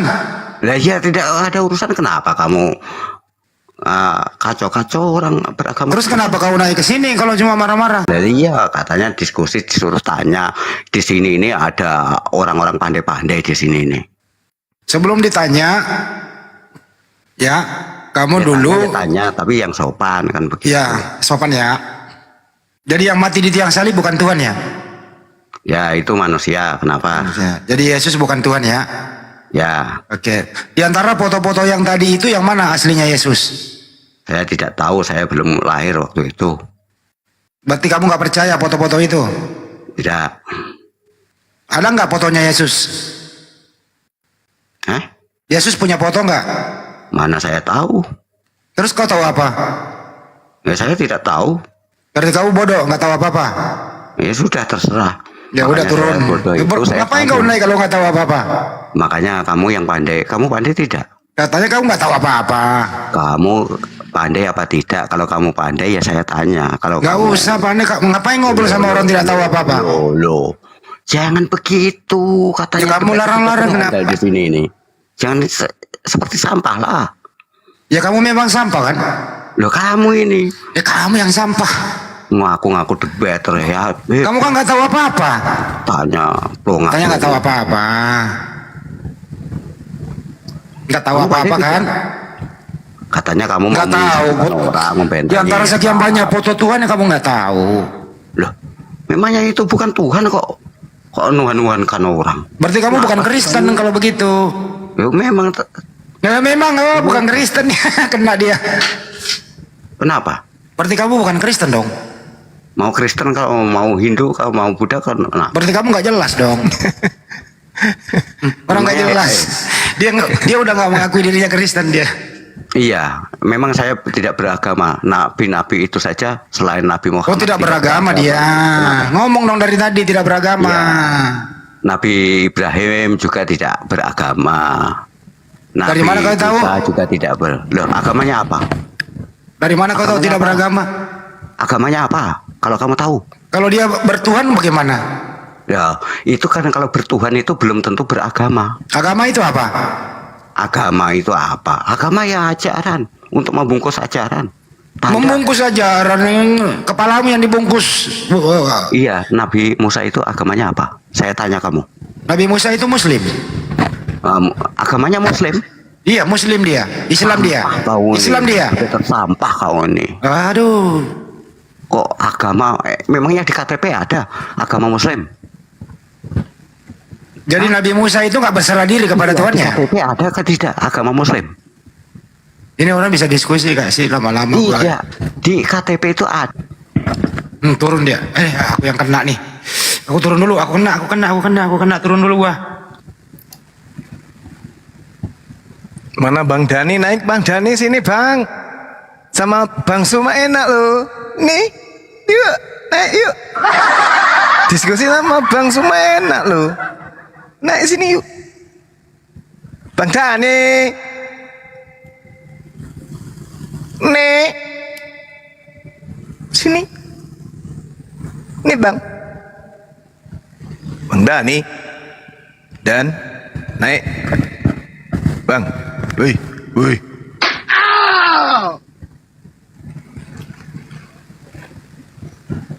Nggak bisa naik lagi dia. Ayo sini Bang Daniok. Request lagi. Gurunda mau melayani. Sini. Akan bertanya. Kalau Bang Handi tadi nginjak kakinya Bang Dani, kalau sama Bang Suma kagak. Kalau Bang Suma leher. Kalau Bang Suma leher dipijat. Itu beliau kayaknya ada di Jawa Tengah. Bang Dani monggo, PT Bingkah Malih monggo. Monggo. Oh alah, ingkarso sing tulodo. Nek sini yuk. Ada nih, jangan menggap-menggap di bawah lah, sesak napas di bawah ya. Bang Dani emosi dia pukul palanya sendiri.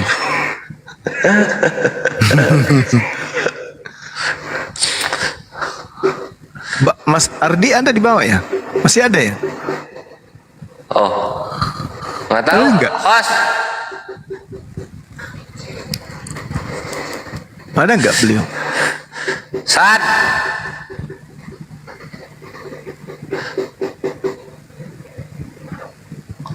Saat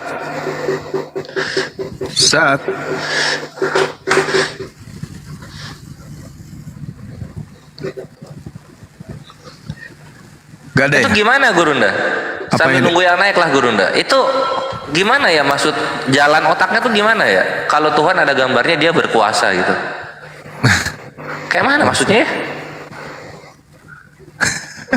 Maksudnya kayak mana? Berpuasa gimana? Kalau Tuhan ada gambarnya artinya dia berkuasa gitu. Ada Ardiansa. Billy Cats, jazakallah khair. Masya Allah. Gimana itu otaknya jalannya ya?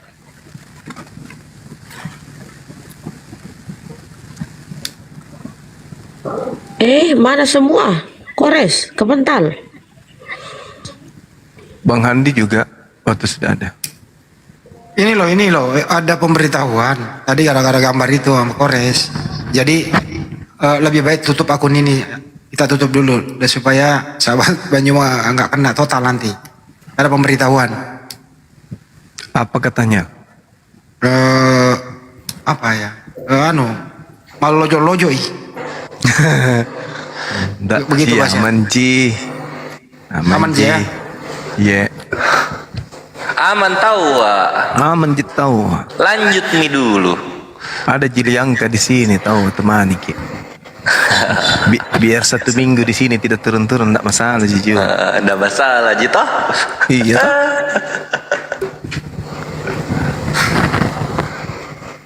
Tugas dapat KPR nanti Bang Handi ini dia.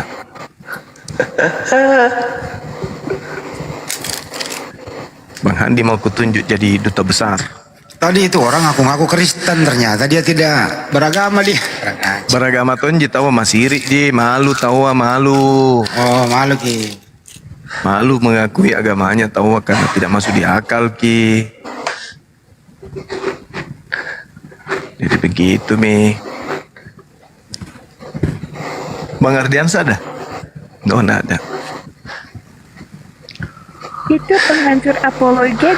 Masih di bawah, Akhi Ardi. Gimana? Naik makin malu. Itu yang bilangnya penghancur apologet. Aku Dani katanya. Itu di bawah. Oh, aku Dani, mana dia? Oh, penghancur apologet sudah ada. Oh, penghancur apologet. Oh, namanya ini. Bikin marah Kristen. Penghancur apologet kayaknya pintar dia nengok diskusi ini. Dia berilmu kayaknya. Siapa nih? Disenggol dulu. Ya ini Dani bukan? Dani Yok yang tadi bukan? Bilang itu Oh iya benar. Gimana dikatakan Bang Handi. Gimana? Saya tanya. Oh iya benar. Iya lanjut. Allahu Akbar. Di mana dikatakan kalau Muslim itu agama? Saya tanya. Muslim itu orangnya Bang. Muslim itu orangnya. Tadi yang ND Selebes ini bilang agama Muslim. Agama itu ajaran. Pertanyaannya, apakah Nabi Musa sudah ada ajaran pada saat itu?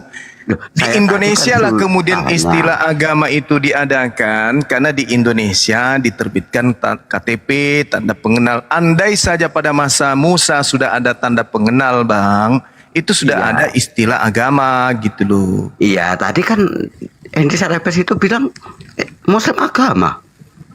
Agamanya Muslim Musa Kalau ada yang disebut Muslim, berarti ada agama. Iya. Ada agama belum tentu ada Muslim, tapi kalau Muslim sudah ada agama itu pasti ada gitu loh Bang. Orang Muslim itu belum tentu beragama. Oh nggak bisa. Ya nggak bisa. Agama Nabi Musa itu beragama apa? Iya, Nabi Musa itu punya agama. Agamanya apa? Agamanya tidak bisa dikatakan Islam, tidak bisa dikatakan Kristen, tidak bisa dikatakan Hindu, tapi dia punya agama. Kepercayaan berarti. Ya, kepercayaan. Kepercayaan. Bukan tauhid. Tauhid dia, Bang. Dia tauhid. Musa itu tauhid. Akidahnya adalah tauhid. Agama itu adalah ketetapan, aturan, hukum-hukum, ketentuan. Yang mana di dalamnya syarat dengan perintah dan larangan. Iya, agamanya apa? Ya agamanya itu tadi, ketetapan-ketetapan tentang apa yang datang dari Tuhan. Cuman Bapak, tidak bisa disebut Islam, tidak bisa disebut Katolik, tidak bisa disebut Kristen, Hindu dan seterusnya. Kenapa? Karena pada saat itu, loh, kok tidak ada agama? Saya tanya dulu, agama itu apa menurut saudara? Bocor juga kepala orang ini. Agama itu apa, Pak? Pak, wih, wih, bedu. Agama itu apa? Agama adalah,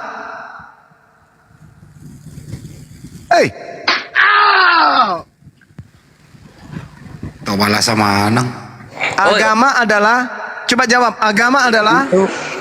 Sekarang begini, Nabi Musa. Kok sekarang itu, begini? Tunggu dulu, Pak. Jawab dulu. Agama adalah. Agama itu sebuah apa? Sebuah tanda biar bisa membedakan. Oh, parah memang. Agama itu adalah sistem yang mengatur kepercayaan serta peribadatan kepada Tuhan. Itu disebut agama. Iya. Nah, sekarang Nabi Musa punya sistem dalam beribadah menyembah kepada Tuhan enggak? Wah, berarti Nabi Musa tidak punya aturan, tidak punya agama kok. Saya tanya, apa? Saya tanya loh. Agama itu apa? Agama itu adalah sistem yang mengatur kepercayaan serta peribadatan kepada Tuhan. Iya. Nah, berarti Nabi Musa punya agama. sistem. Dengar, Nabi Musa punya sistem kepercayaan di dalam beribadah kepada Tuhan. Berarti Nabi Musa punya agama. Dia punya kepercayaan, Pak. Dia punya sistem. Berarti dia sudah beragama. Tanya kepercayaan. Agama itu sudah ada, cuman belum bisa disebut Islam, belum bisa disebut Kristen, belum bisa disebut Hindu. Kenapa? Karena pada saat itu belum ada identitas sebagai tanda atau kartu identitas sebagai pengenal. Tapi Nabi Musa itu sudah beragama. Agamanya adalah, kepercayaannya adalah agama tauhid. Kitabnya Taurat, Tuhannya Hasem. Gitu, Pak. Agama kok. Nggak kalau. Anda jangan semangat tapi tidak ada ilmu, kasihan. Anda capek sendiri nanti. Itu Nabi Muhammad dipertahankan itu apa belum diturunkan ada orang kayak gini? identitas, tapi sudah ada agama. Agama itu sudah ada kepercayaan. Dari sejak Nabi Adam, kepercayaan sudah ada, berarti agama sudah ada. Cuman belum bisa disebut Islam karena belum ada tanda pengenal pada saat itu. Begitu loh, Pak. Apa? Agamanya Nabi Musa apa? Tidak bisa disebut Islam, tidak bisa disebut Kristen, tidak bisa disebut agama Katolik dan seterusnya. Tapi tidak beragama. Loh, kok tidak beragama? Agamanya apa? Kepercayaannya sudah ada. Ya itu kalau orang tidak beragama itu bisa percaya. Nah, ini Nabi Musa sudah punya kepercayaan, berarti Nabi Musa punya agama. Iya, agamanya apa? Tauhid. Agamanya itu tidak bisa disebut Islam karena belum ada penyebutan Islam pada saat itu. Saya turun, saya cari debater yang handal-handal. Sudah, saya malas. Ya udah turun. Ya udah turun lah, Pak. Turun. Lebih baik kau turun. Turun. Kau sini jadi sampah. Turun, Pak. Kamu yang di Salebes, kamu ini. Turun aja, Pak. Turun, Pak. Silakan, Pak. Silakan. Silakan. Ya. Di bawah masih banyak sampah buat dipungut, Pak. Jadi memang susah ya kalau kita berdialog dengan orang yang setiap hari makan babi, makan anjing, makan monyet. Karena lemak-lemak babi itu masuk ke otak menyumbat saraf sehingga tidak berfungsi gitu ya. Lebih besar daripada tomboloknya, daripada otaknya, itu bahaya. Saya katakan, apakah agama pada masa Nabi Musa itu tidak ada? Ada. Cuman tidak bisa disebut Islam, tidak bisa disebut Kristen, tidak bisa. Kenapa? Karena di situ tidak menyebut identitas. Tapi hukum, ketetapan, ketentuan, perintah dan larangan Tuhan sudah datang kepada Nabi Musa. Berarti sistem kepercayaan yang dianut oleh Nabi Musa itu sudah ada. Kita nggak bisa menyebut agamanya Islam karena tidak tertulis secara literal seperti itu. Tapi sistem yang dianut oleh Nabi Musa menghantarkan Nabi Musa sebagai seorang Muslim. Kenapa dia muslim? Karena yang datang kepadanya adalah pokok usuluddin, pokok agama yang datang kepada beliau. Apa itu? La ilaha illallah Musa Rasulullah. Itu adalah ajaran yang hanif, ajaran yang lurus. Cuman kalau kita mengatakan kepada sumbu pendek agamanya apa, agama hanif, pasti tertawa. Karena pengetahuan mereka itu hanya ada di antara sela-sela pusar sejengkal ke bawah, hanya itu, perut, kelamin, perut, kelamin, perut, kelamin, itu aja. Otak nggak berfungsi, susah. Kita mau ngajarin secara sistematis nggak make otak. Udah dibilang Nabi Musa punya sistem kepercayaan, ibadah kepada Tuhan punya, hukum kepada sesama manusia syariat punya, muamalatnya ada. Berarti dia punya sistem. Sistem kepercayaan inilah yang disebut dinul. Cuman belum bisa disebut Islam. Tapi mereka yang taat kepada ajaran Nabi Musa disebut muslim, orang yang berserah diri. Nabi Musa berserah diri enggak kepada perintah-perintah Tuhan? Berserah diri, berarti dia muslim. Gitu. Sampai di sini tidak paham? Otaknya bocor gak paham. Penghancur apologet memahami penjelasan para apologet tidak bisa. Pantas aja hancur sendiri. Assalamualaikum warahmatullahi wabarakatuh. Waalaikumsalam warahmatullahi wabarakatuh. Malah share. Assalamualaikum warahmatullahi wabarakatuh. Guru-guru saya Waalaikumsalam warahmatullahi wabarakatuh. Wali saya bukan guru. Waalaikumsalam warahmatullahi wabarakatuh. Masya Allah. Hari pendidikan nasional. Betul sekali penjelasan Gurunda ya. Turut menambah durasi menjelang sahur. Silakan deh. Sudah tertulis di dalam Al-Quran kalau seluruh para nabi dan ajaran para nabi itu mereka disebut muslim. Makanya di surah Al-Hajj ayat 78 itu dikatakan huwa sammakumul muslimina min qablu wa fi hada. Dialah Allah telah menamai kamu sekalian orang-orang muslim dari dahulu. Jadi semuanya itu adalah muslim, berserah diri kepada Allah Subhanahu wa taala, tunduk patuh dengan segala perintah dan ketetapan. Nah, mengenai masalah Islamnya, karena Islam itu adalah syariat yang sudah sempurna sehingga dikatakan waraditu lakum Islam madina. Allah ridhoi Islam sebagai agama. Jadi rangkaian Islam yang sempurna ini sudah dibangun dari semenjak dahulu. Dulu itu syariatnya masih bertahap karena masih dirubah sesuai dengan keadaan manusia. Sementara syariat Islam yang sudah sempurna abadi sampai akhir zaman gitu. Makanya rangkaiannya sudah disusun dari zaman nabi-nabi terdahulu.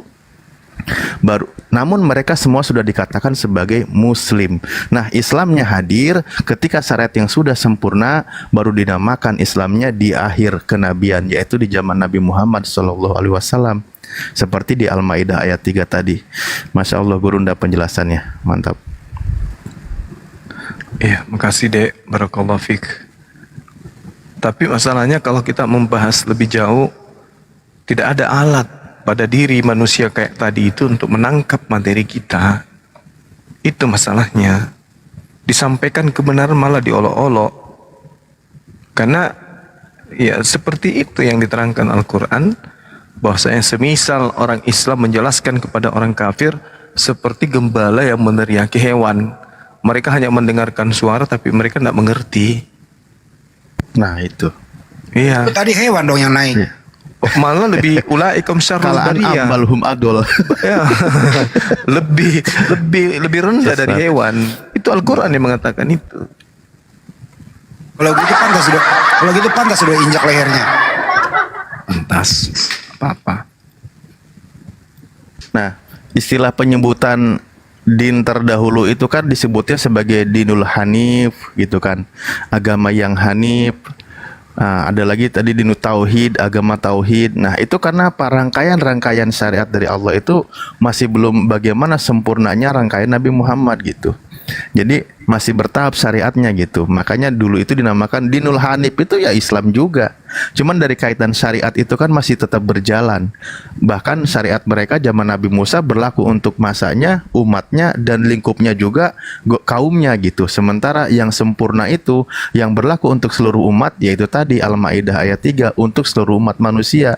Waraditu lakum al-islama ad-dina gitu, dan aku ridhoi untuk kalian semua Islam sebagai agama. Nah, gitu dong. Islam itu agama. Ya kan? Iya. Benar apa enggak? Benar apa enggak? Islam itu agama. Benar kan? Iya betul. Ya, Kenapa emang? Tak ajarin satu hal ini. Tak Ya, ajarin silakan.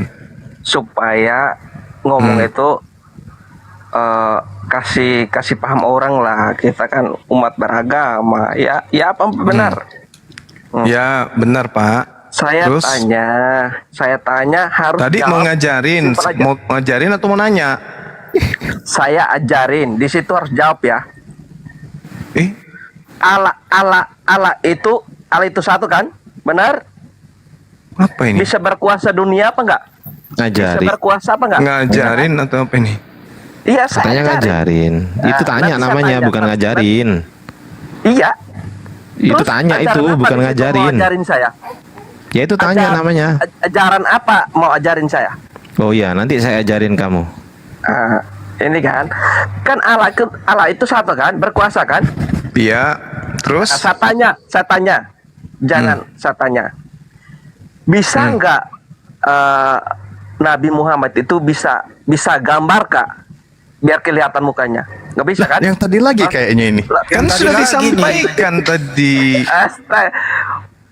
Tadi tuh di situ bahas bisa apa enggak? Itu kalau ya atau enggak? Kalau lebih dari itu setan itu namanya kalau ngomong congornya aja. Bener? Udah turunin Bener aja apa deh. enggak? Saya ajarin Turunin. sesuai Orang ini. sesuai real gitu loh. Gak ada gunanya. Iya apa enggak? Sampah di bawah. Udah. Kok malah ngajak debat gambar sih? Mau main gambaran? Sakit hati dia lihat gambar Tuhan yang mana yang berani frustasi, dia gila dia jadi. Kemana Tuhan saya ini? Kok nggak ada yang sopan-sopan gambarnya? Nomor 9 katanya tadi. Nomor 9. Allahu Akbar. Untung aja Dinda Lianka ini sudah meninggalkan agama aneh. Coba masih di situ. Jadi stres dia tiap hari. Alulah. Yang jelas saya tidak mau Untung- jika Allah mengambil saya dalam keadaan kafir, itu saja. Masya Allah. Luar biasa. Untung Aikores nggak nampilin tadi yang lagi menengadah tangan itu ya, yang lagi apa? Udah tadi itu malah kelihatan minta-minta kena kita. itu loh. Udah tadi kelihatan malah kena peringatan. Bukan foto Belum lah. Yesus lagi minta-minta. belum sampai ke sana. Itu dosis tinggi. Itu kalau kanker baru otaknya udah otak kanker ngehujat baru. Yang tadi itu apa ya, masih dia gila dia. Kita aja di sini bingung gitu, kok Tuhan berkuasa itu melalui ada gambarnya gitu loh. Maksudnya tuh gimana? Tuhannya menggambar mukanya sendiri atau gimana? Aku masih belum paham. Filipi 2, 6 dan 7 itu kan. Tapi saya pernah diskusi loh. Saya tanya, siapakah nama orang yang pertama kali menggambar foto Yesus? Menggambar Yesus. Apa katanya? Jawabannya Bang Hendi. Jawabannya menurut tunggu dulu, karena oleh sebab itu demikian penjelasannya, putar-putar sampai nggak jawab gitu. Jadi begini ya, begini jawabannya, begini gitu, begini. Leonardo da Vinci kayak. Itu enggak ini loh, Aikores kan dulu pernah nampilin ya foto. Waduh, kata saya Aikores ini kok nampilin data nggak sohih di dalam kekristenan gitu. Pas begitu ternyata dibaca dalilnya ada loh penafsirannya. Filipi 2:6-7 itu kan dijelaskan itu Yesus itu hidupnya kan dari sedekah dia, dari meminta-minta. kirim sedekah, ada gambarnya lagi. Kayak menengadah tangan gitu. Aduh, ngeri kali ini. Kenapa sih kawan Kristen ini berani digambar Tuhannya seperti itu gitu loh. Ada yang jawab di bawah, lukisan Yesus yang terkenal karya Leonardo da Vinci, katanya di abad ke-13. Ya, itu pernah dengar. Abad 13, Yesus di abad pertama. 12 tahun baru menggambar, emang ketemu dia? Enggak juga tau. Gugur. Mestinya yang menggambar Yesus itu adalah pertama keluarganya, kedua adalah para muridnya, orang dekat sama dia, hidup yang sejaman dengan dia. Itu pun mirip Mona Lisa mirip tuh. Mukanya Yesus itu mirip Mona Lisa. Nggak, murid-muridnya aja nggak ada yang gambar mukanya Yesus, Bang Andi. Kalau gambar Yesus versi Papua ya mirip Pak Bom Bom ya. Obesitas.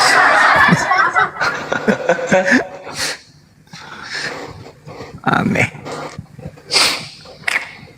Ya itulah Agus ya, kalau masih mendengarkan di bawah ya, beda, kita konsepnya beda. Tuhan kami maha kuasa karena menciptakan segala sesuatu gitu loh, dan firman-firmannya terbukti gitu. Contoh misalnya Nabi Isa alaihissalam lahir di pangkal korma, datanya terbukti gitu kan.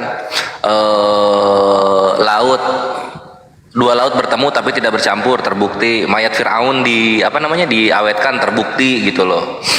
Sperma dihasilkan dari antara dua tulang, terbukti. Nah itu gitu loh, bukti kemahakuasaannya tuh firmannya terbukti benar, bukan dari gambar gitu. Kok gambar? Kayak mana sih cara berpikirnya kok gambar gitu? Ya inilah resikonya kalau ada gambar. Artinya ada bahan olok-olokan di antara mereka sendiri. Lihat pendeta-pendeta itu di dalam gereja, ada yang sobek-sobek gambar, ada yang nendangin malah gitu loh.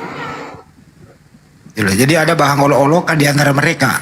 Kenapa? Karena ada gambar itu. Itulah resikonya kalau ada gambar. Ya sama gini juga logikanya itu, ketika Tuhan ada gambarnya, ini kan udah ada gambarnya nih, bentuknya orang gitu loh. Kenapa sekarang ini Tuhan yang nggak ada gitu loh?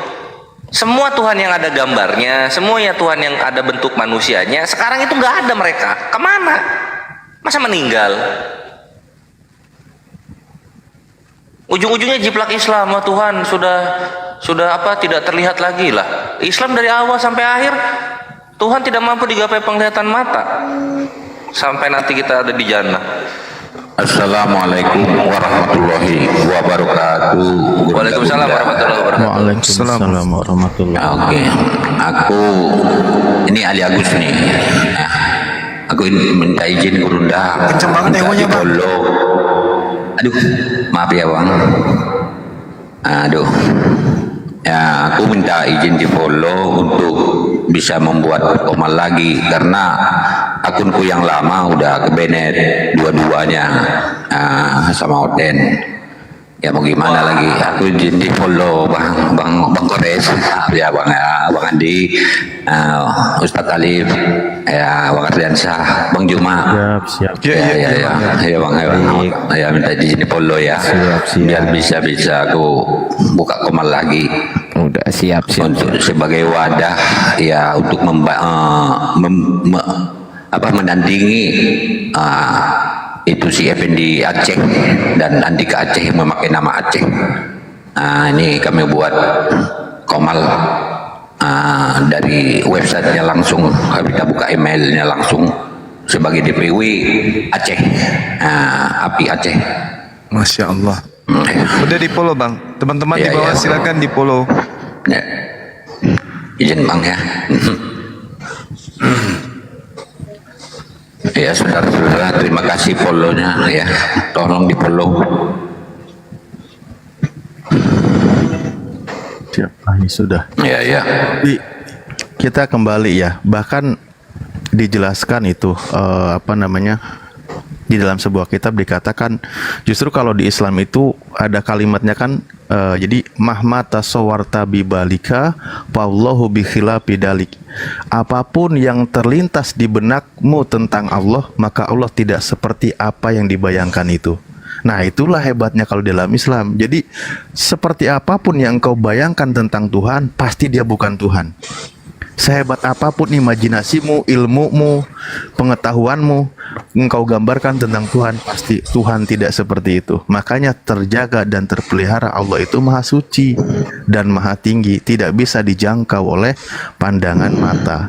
Kalau mereka malah berlomba-lomba menggambar, masing-masing daerah istilahnya apa ya, tidak menghilangkan, kalau unsur daerah itu apa ya istilahnya, kearifan lokal. Kearifan lokalnya tidak dihilangkan, membawa wilayahnya. Kalau kita tidak, Tuhan itu tidak bisa dibayangkan, digambarkan. Mohon maaf, kiranya sepertinya ada hotelnya mau naik. Saya izin turun ya, Ustadz semua.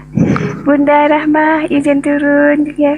Iya Mbak, terima kasih Mbak Lian Kacanti. Terima kasih untuk dinanya. Assalamualaikum warahmatullahi wabarakatuh. Semoga semuanya selamat. Waalaikumsalam warahmatullahi wabarakatuh.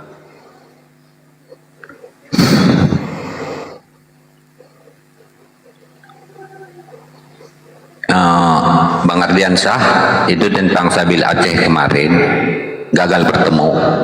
Jadi nggak usah lagi kita pusingkan. Bahkan aku sudah memang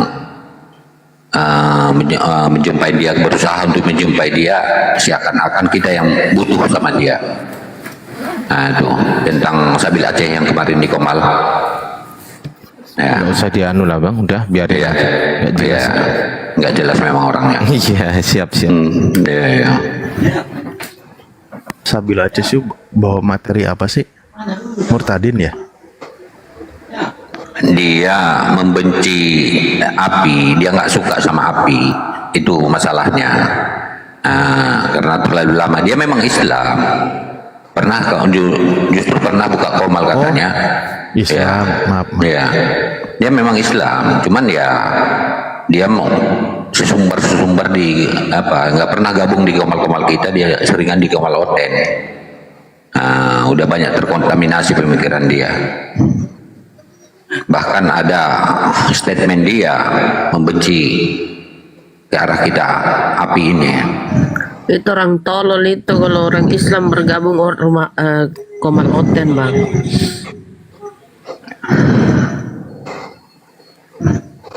Itulah apa misinya kita nggak tahu.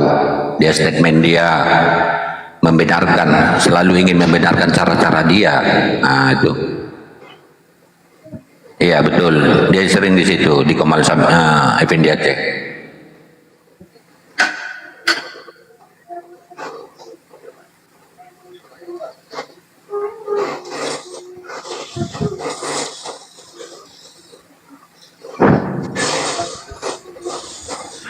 Ya, silakan yang mau diskusi.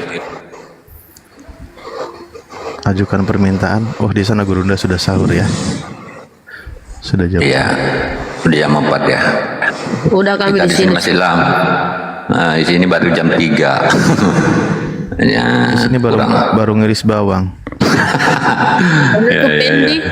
Pendi Aceh memang dia ini murtadin ya bang. Iya betul, dia orang tuanya miskin itu. Bahkan dia anak satu-satunya itu. Meradang orang tuanya gara-gara dia. Anak satu-satunya itu, aku udah dapat informasinya, bahkan kampungnya itu di daerah Samalanga sana. Cuman dia sekarang nggak berdomisili di Aceh, dia entah di mana dia sekarang. Itu dibiayai sama Saifuddin itu tuh. Saifuddin Ibrahim. Jadi nggak tahan hidup miskin ya. Iya betul. Biar akidahnya, ya Allah. Itulah orang-orang yang memang ilmu tauhidnya nggak jelas, kekuatan ilmu tauhidnya nggak ada. Nah, ini kalau orang-orang ya memahami Islam itu hanya sebatas KTP doang, kayak gini lah yang terjadi. Iya, dia di pedalaman dia. Oh, Bang Daman, ya, Bang Daman. Iya, betul Bang Daman. Aku sama Bang Daman ini satu kabupaten. Kami dekat-dekatan nih Bang Daman. Bahkan pernah juga kita saling tegur sapa di Komal. Cuman kopi darat belum ini. Sama Daman Al-Matiti. Ya. Ya.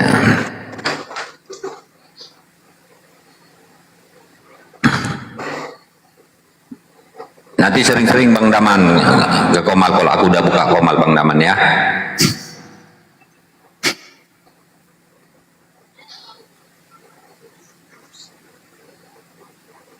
Siapa nih? Kau naiklah yang mau membenci aku nih, Laskar Rapi turun ya, apa katanya nih ya. Aduh, naik kau sini. Tunjukkan kau punya ilmu, kok kau suruh aku turun.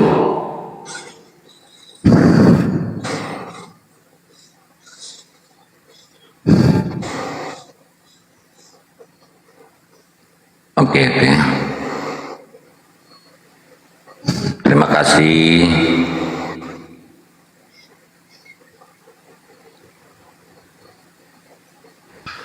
Dit. Lun sit sabar sit. Punaman. Tak permen ya. Wah, ada saudara tampan kita juga baru gabung. Iya, Bang Stanley. Assalamualaikum Stanley. Assalamualaikum warahmatullahi wabarakatuh. Assalamualaikum. Ini Pak. Iya, waalaikumsalam warahmatullahi wabarakatuh.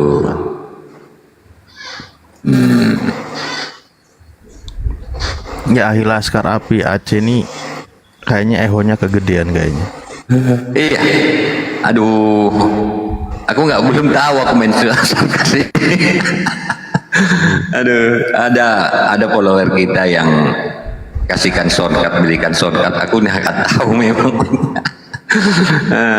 Jujur baru ini kita tahu shortcutnya nih. Iya. Ehonya.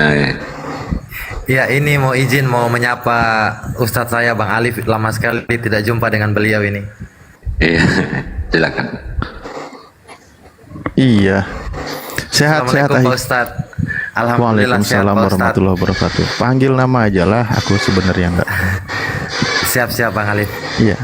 Di mana posisi? Kendari.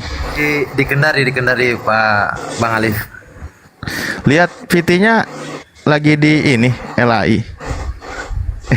Oh iya, waktu di Jakarta kemarin habis kunjungan jalan-jalan ke Gurunda Bang Handi. Kebetulan Bang Handi tinggalnya di Salemba. Besoknya saya sempatkan untuk jalan-jalan ke LAI. Jadi kunjungan ke sana sekalian baca-baca, ada kurang lebih 500 versi terjemahan Bible di perpustakaan gitu kan. Oh, jadi baru tahu ternyata 500, saya lupa tepatnya berapa, tapi ada 500 sekian versi untuk terjemahan Bible versi LAI yang ada disimpan di perpustakaan. Iya, terus sedikit membaca perbedaan terjemahan baru dengan TB2 dengan TB1 kayak gitu kan. Ada banyak perbedaan, bahkan ada beberapa diksi-diksi TB2 yang sudah mengembalikan Kurios ke Tuhan bukan Tuhan. Nah, di TB2. Di TB2 ada beberapa diksi Kurios yang diterjemahkan menjadi Tuhan bukan Tuhan. Kembali ke Tuhan ya. Iya, ada beberapa tapi tidak semua. Ada juga yang masih menggunakan Tuhan, tetapi beberapa yang digunakan kata Tuhan. Itu di TB2. Kasihan kali ya naik turun levelnya Tuhan. Makanya TB2 itu sama teman kayak pendeta Pak Hendritan dan lain-lain itu tidak sepakat. Nggak setuju. Iya. Waktu debat sama Kodondi menggunakan TB2 disuruh buang katanya karena sudah tidak sesuai dengan doktrin kan. Iya. Aduh, kasihan kali. Iya, Iya, jadi waktu naik ke atas itu sempat ditegur security waktu akhir-akhirnya gitu Pak Ustadz. Tahu kalau mualaf? Dia tahu kalau saya mualaf, cuman awal-awalnya biasa-biasa saja. Cuman terakhir di saat saya bikin VT terakhir kan saya mengucapkan salam tauhid dan meneriakkan Allahu Akbar lumayan kencang gitu kan akhirnya. Loh, ini ngapain di sini? Aduh. Nggak ada Tapi yang saya bilang mau kalau, diajak diskusi. di sana hanya ketemu dengan staff-staffnya, terus mereka tanya ini dari mana, saya bilang saya datang sebagai pribadi gitu kan, datang hanya ingin menambah literasi saja, jadi tidak punya kepentingan lain, jadi murni hanya untuk datang kunjungan ke museum Alkitab kan, di sana ada museum Bible, dari Bible zamannya yang pertama masuk ya, Klinker dan lain-lain itu kan, jadi murni Masih hanya ada untuk Ka'bah kunjungan ya? saja. Iya masih ada. Pohon pisang ada nggak ya? Nah, ada ini Dulu kan saya ada lihat terjemahannya ini. pakai jadi pohon pisang dulu. Iya di sana saya ada lihat ini juga, ada lihat mahkota duri, cuman nggak tahu apa punya Yesus atau bukan tuh, tapi gede banget itu, wah berarti manusia zaman itu gede-gede kepalanya. ada itu mahkota duri di sana, dipajang di sana. Oh, iya.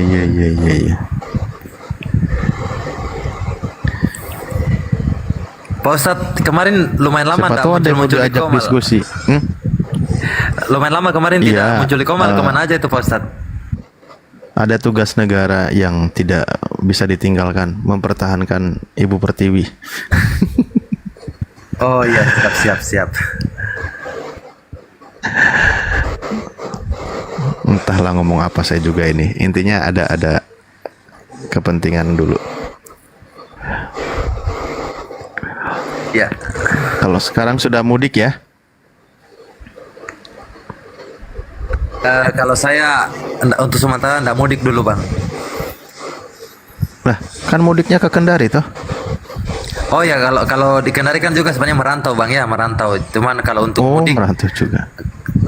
Kalau mudik ke Sulawesi Utara mungkin masih belum bisa sampai waktu yang tidak ditentukan gitu kan, soalnya dengan memutuskan untuk mualaf memang ada terjadi pertentangan yang cukup ini ya di keluarga, makanya ya mau mudik juga di sana masih Natalan gitu soalnya. Oh iya. Maklum. aja. Oke, mungkin itu saja Gurunda, cuman mau sapa-sapa dengan Bang Adi, Bang Alif ini siapa tahu ada hotel di bawah yang menaik. Hanya kangen aja diskusi langsung dengan Bang Ali. Bukan diskusi sih, dulu itu diskusi, sekarang bukan diskusi namanya. Sekarang itu silaturahmi ya. Iya. Sama aja lah, tetap diskusi, cuman temanya beda. Oh, siap. Teman-teman yang di bawah mungkin bantu doakan untuk event kita di Apis Sultra di bulan 6. Ada event kami di sini yang bertemakan Sultra bertauhid. Mohon didoakan semoga eventnya bisa berlancar dengan lancar, berjalan dengan lancar. Amin ya berlancar rabbal dengan alamin. jalan. Amin. Amin ya rabbal alamin. Ya, kebetulan narasumbernya Gurunda kita Bang Zuma dan juga Gurunda Kodondi. Oh iya, siap. Masya Allah, Ya. mantap.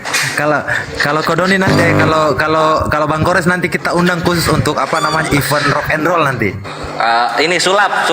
Aku mau ngasih lihat keahlian aku makan pedang. Bukan memberi makan 5.000 orang, bukan ya? Oh enggak itu. Kalau beri makan 5.000 orang, DPR FPR bisa itu. Maksudnya yang mereka makan 5.000 orang itu bukan dari kitab sebelah tapi lebih ke bansos. Iya itu makanya. Banyak orang bisa mujizat kayak gitu sekarang. Ya, mungkin itu saja saudara-saudaraku, gurunda-gurundaku. Terima kasih banyak sudah dinaikkan. Selamat sahur untuk Gurunda Bang Zuma di Makassar dan juga yang di Indonesia bagian tengah dan Indonesia bagian timur. Siap. Assalamualaikum warahmatullahi wabarakatuh. Waalaikumsalam warahmatullahi Waalaikumsalam wabarakatuh. warahmatullahi wabarakatuh. Oke, ini kira-kira udah bisa cukup lah biar ada untuk tempat hotel ya. Aku izin turun juga lah gurunda-gurunda semua yang ada di atas ya. Ya. Warahmatullahi taala wabarakatuh. Saudara. Waalaikumsalam warahmatullahi wabarakatuh.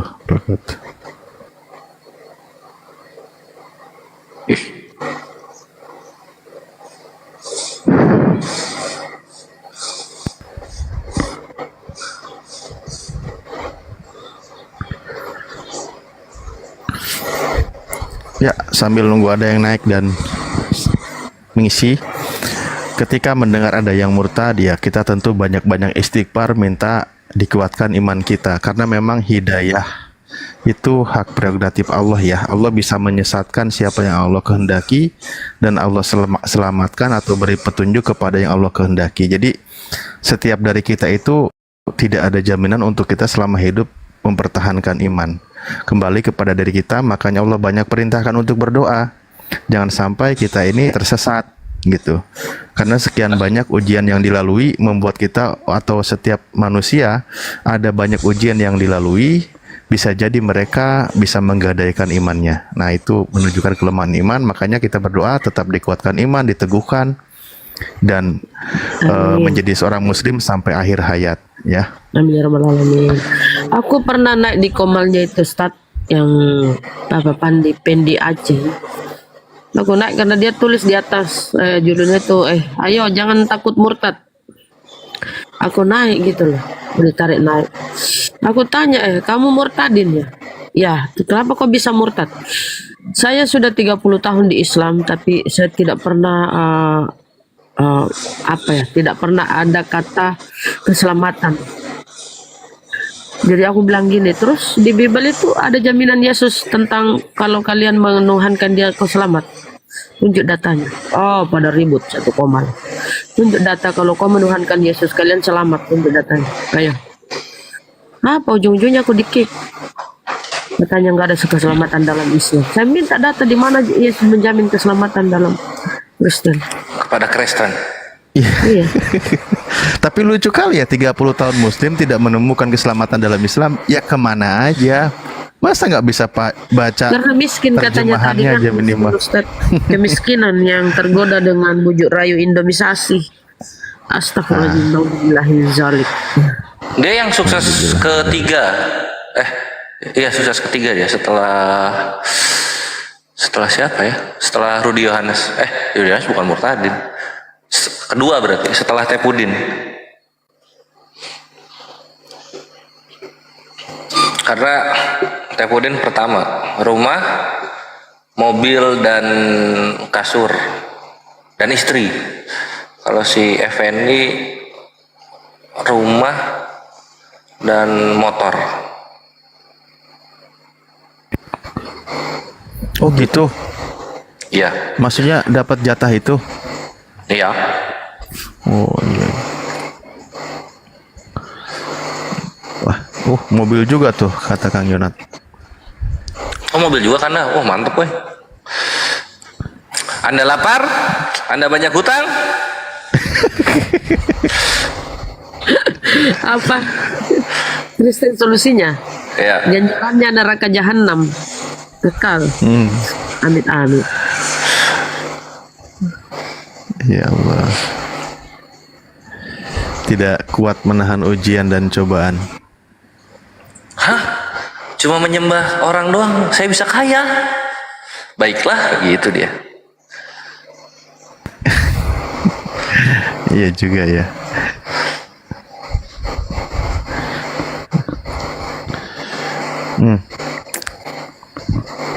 Ini juga ayat yang lagi kita pelajari. Surah Al-An'am dari 42 sampai 44. Ngeri. Tidak tahan ujian, cobaan. Dia hatinya makin keras mengikuti langkah-langkah setan, menganggap perbuatannya baik. Ya sudah, falamma nasu madukiru bihi fatahna alaihim abwaaba kulli syai.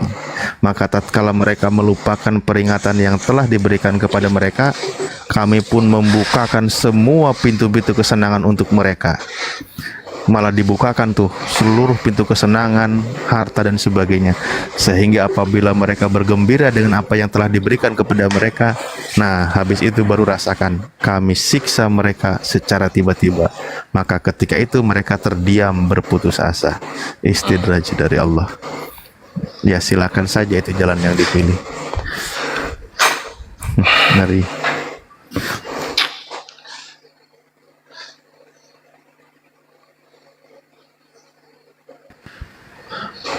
Oh begitu. Hah? Saya belum lahir, dosa saya sudah ditebus. Menarik. Apa? Mobil. Hah? Ada yang mau jadi istri saya?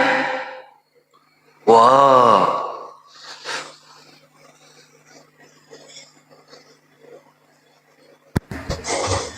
Ya, mungkin ini Haikores kita geser dulu kali ya. Mungkin host di sana sudah sahur atau mau persiapan subuh apa gimana?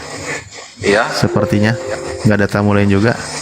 Ada yang live nggak sih kita? Aku baru naik ini, baru on TikTok. Mana Gurunda, Aisadli?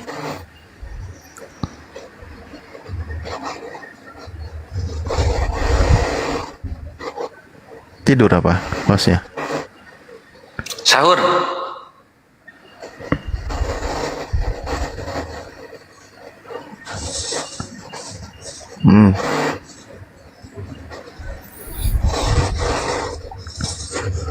Di sini baru pada ngebangunin sahur.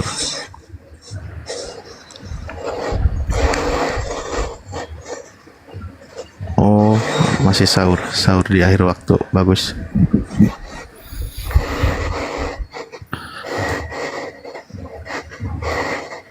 Iya, aku lagi ada beberapa kegiatan, jadi beberapa materi itu harus dipersiapkan tiap malam. Kadang nggak diskusi dulu, terutama materi pagi ini halaman 42 sampai 44. Materi untuk apa itu, Ustaz? Oh, enggak, maksudnya di sini kan kalau habis subuh. Oh.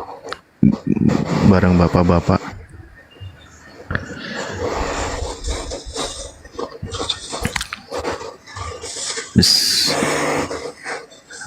Ya, sambil nunggu hostnya monitor lah.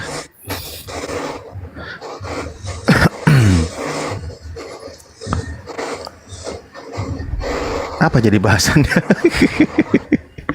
Ya udah Ustaz, kajian aja Ustaz. Mengenai Tuhan yang benar dan berhala. Iya. Dari tadi udah dibahas. Yang berhala mah yang bisa digambar, yang ditunjukkan. Udah dibahas. Kalau di Islam jelas sudah ada panduannya.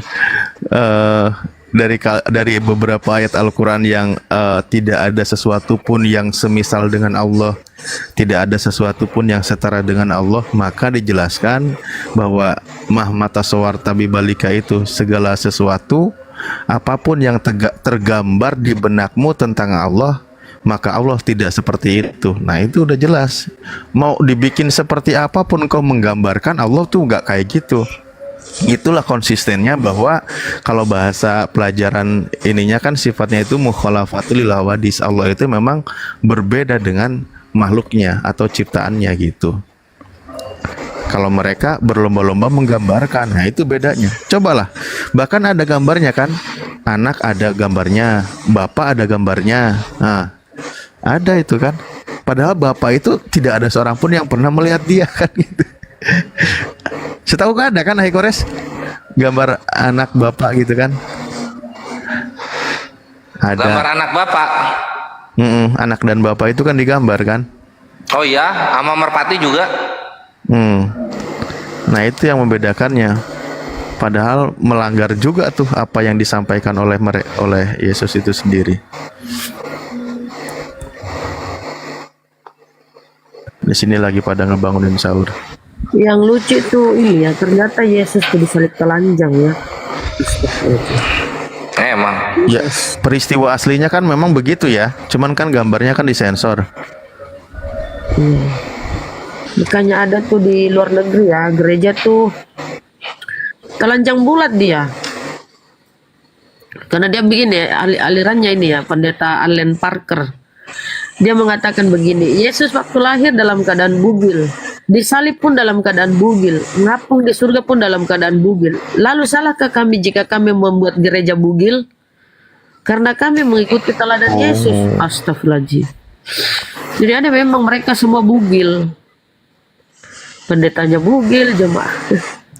Ada mereka. Nah, jadi kisah-kisah begini kan memang sebuah pemikiran, asumsi dari ro'yu mereka, pemikiran mereka tanpa mengedepankan pengajaran dari para nabinya. Jadi kita teringat juga kan kisah termasuk orang-orang zaman jahiliyah itu kan, makanya ketika syariat apa itu namanya haji, umroh itu kan sebenarnya sudah dikenal sebelum Nabi Muhammad, karena sudah diajarkan oleh Nabi Ismail ketika wa arina manasikana, dan tunjukkanlah manasik kami kepada keturunan-keturunannya gitu kan, diantaranya praktik ibadah haji termasuk tawaf itu sudah dibiasakan. Mereka mulai menggunakan asumsi, makanya zaman jahiliyah itu kan mereka tawaf itu kan dengan telanjang bugil itu. Nah, itu kebiadaban cara mereka karena mengikuti zaman jahiliyah. Karena mengikuti pemikiran mereka saja gitu. Tujuannya ya melepaskan diri dari segala perkara duniawi dan seterusnya gitu, membersihkan. Nah, seolah-olah benar, makanya dilarang. Islam nggak boleh gitu, tetap harus berpakaian karena aurat itu ya wajib ditutup. Nah, jadi pemikiran-pemikiran seperti itu seolah-olah mereka berpikir benar tapi pada prinsipnya sesat gitu. Ya, sekarang di sebelah pun ada kan konsep yang tadi. Tapi memang pernah lihat juga sih, ada di tempat ibadahnya itu pastornya juga nggak pakai baju kayak gitu kan, yang lain pada kayak gitu. Ya ngeri kali memang.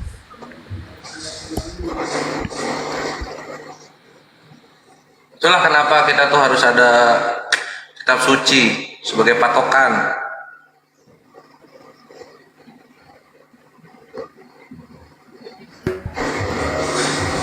Betul.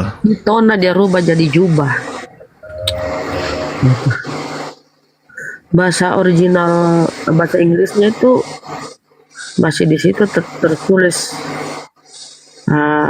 also the tanduk bagian dalam.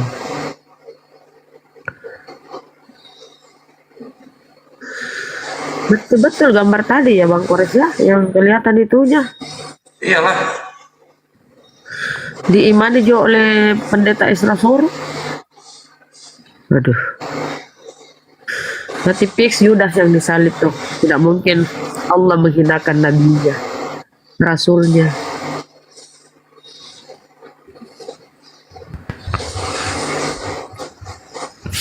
Itu memang apa ya, kalau kita lihat mereka itu sebenarnya entahlah mengikuti pengajaran siapa sih. Karena ketika Al-Quran menyampaikan ayatnya itu benar ya, bahwa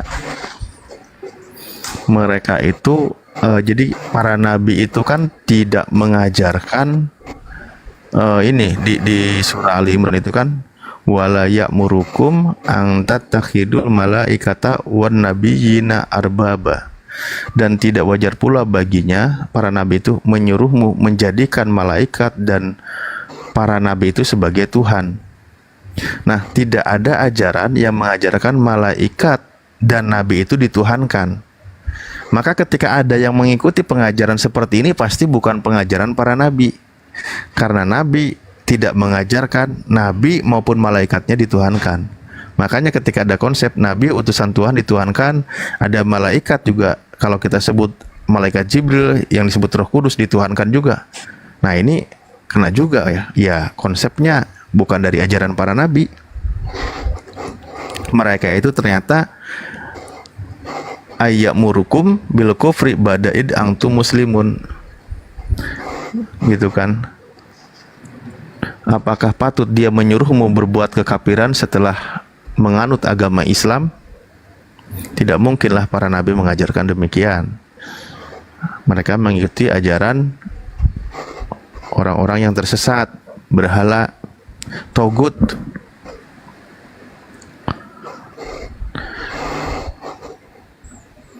Berarti zaman Nabi Ibrahim Ismail masih ini ya, masih tauhid. Setelah beliau wafat, ke belakang tuh banyak yang menyimpang, kayak ajaran Musa kan. Setelah Musa tidak ada, banyak yang tersesat dan diutus Yesus. Gitu kali ya Ustaz. Jadi ada yang mengelilingi itu sampai telanjang. Iyalah. Apalagi kisahnya Nabi Musa ini kan umatnya itu yang super rewel sekali kan. Baru sedikit aja ketika Nabi Musa 40 hari menerima wahyu, udah ada pengikutnya yang menyembah menjadikan anak sapi itu dijadikan Tuhan. Nah, makanya banyak yang dikisahkan tentang Bani Israel, banyak pelajaran di sana. Kalau dari zaman Nabi Ibrahim alaihissalam, dari jalur Nabi Ismail itu kan tidak banyak dikisahkan, disebut masa fatrah. Nah, namun memang terjadi penyelewengan kesininya ya memang wajar terjadi karena mulai menggunakan pemikiran sendiri. Ya seperti contoh mereka itu menghadirkan berhala-berhala, bahkan mengkultuskan berlebihan sampai dituhankan juga orang-orang soleh kan gitu. Itu kan mulai ada karena masa kekosongan kenabian itulah kenapa diutus para nabi. Awas kayak ke Bennett lagi nanti. Telanjang berkhotbah. Astagfirullahaladzim. Keben ya? Takutnya. Tadi kok pas aku buka TikTok kok live ini tidak gitulah, lupa saya tadi bacaannya. Iya tadi Bang Hani soalnya Bang Hani minta dibukain data di salib bugil, ya udah aku kasih lah gitu kan. Terus gurunda minta itu ngapain telunjuknya, awasin. Ya udah aku awasin juga telunjuknya. Di report deh sama terhitung. Emang di salib aslinya ini bugil kok. Kalau pencarian ini bahasa Indonesia nggak keluar ya? Nggak ada itu. Iya makanya harus kita mainnya English gitu karena di sana kan mereka udah mulai jujur dengan keimanan kami. Iya, Tuhan kami disalibnya bugil. Iya, gitu. Kan ada gereja kami nanti di surga mengawini Tuhan kami kok, mau apa lu gitu mereka. Loh, kok bisa gitu?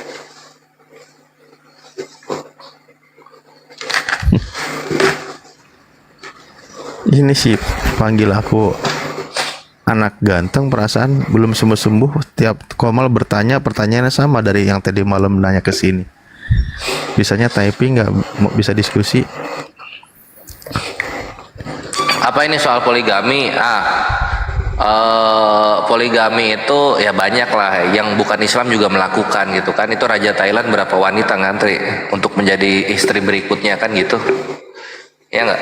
Jawabannya gini Bang Kores, Yesus itu dari keturunan poligami. Yakub itu 4 istri, Ishak itu 4 istrinya Ishak. Iya, nah istri yang sayang mana tuh jatuhnya tuh kalau 4 kayak gitu si Yakub tuh. Yakub aja Islamnya belum ada. Iya. Istrinya ngikutin syariat Islam. Yakub itu 4 istrinya, yang 2 itu babut yang 2 ya. Yang 2 lagi kakak adik. Yang 2 kakak adik. Itu jahatnya lagi ya. Yakub ini jatuh cinta sama Rebecca. Ternyata yang dikasih tidur di sampingnya itu curangnya itu adeknya, kakaknya. Bilha. 4 anjir, sakti banget, tahu tuh. Iya, itu jadi kalau kalian menyinggung poligami, ya Yesus itu keturunan poligami, brother. Maksudnya gini, Bunda Rahma, itu kan kalau di Alkitab kan kelihatannya akur-akur aja, nggak ada berantemnya kan gitu ya. Kita kan tapi nggak tahu tuh di rumah tangga aslinya gimana, ya nggak? Iya sih. Ya nggak? Siapa tahu itu istrinya aku berempat berantem tuh. Pembantu yang 2 itu. Budak. Ya budak. 2 budak loh. Jadi hati-hati kalian ngomong ya. Karena gini ya, kami itu beberapa kali udah tamat. Ini keturunan tapi bukan jadi aturan. Loh kalau bukan jadi aturan, kenapa bangsa Israel dari 4 istrinya Yakub ini gitu? Artinya apa? Nubuatan gitu. Nubuatan. Pak Denny aja 3 istrinya, dia bilang nggak ada larangan poligami. Pak Denny itu Kristen loh. Dia langsung terguncang ya, kejut-kejut. Oh iya Yakub kan istrinya 4 ya, gitu. Iya. Dan si Yesusnya mereka ini kalau kita lihat nasabnya itu, silsilahnya datang dari istri keduanya Salomo, bukan istri pertama. Kalau dalam Islam itu semua itu dimuliakan. Nabi Lut tidak diceritain gitu. Aduh, kalau Bible ya Allah.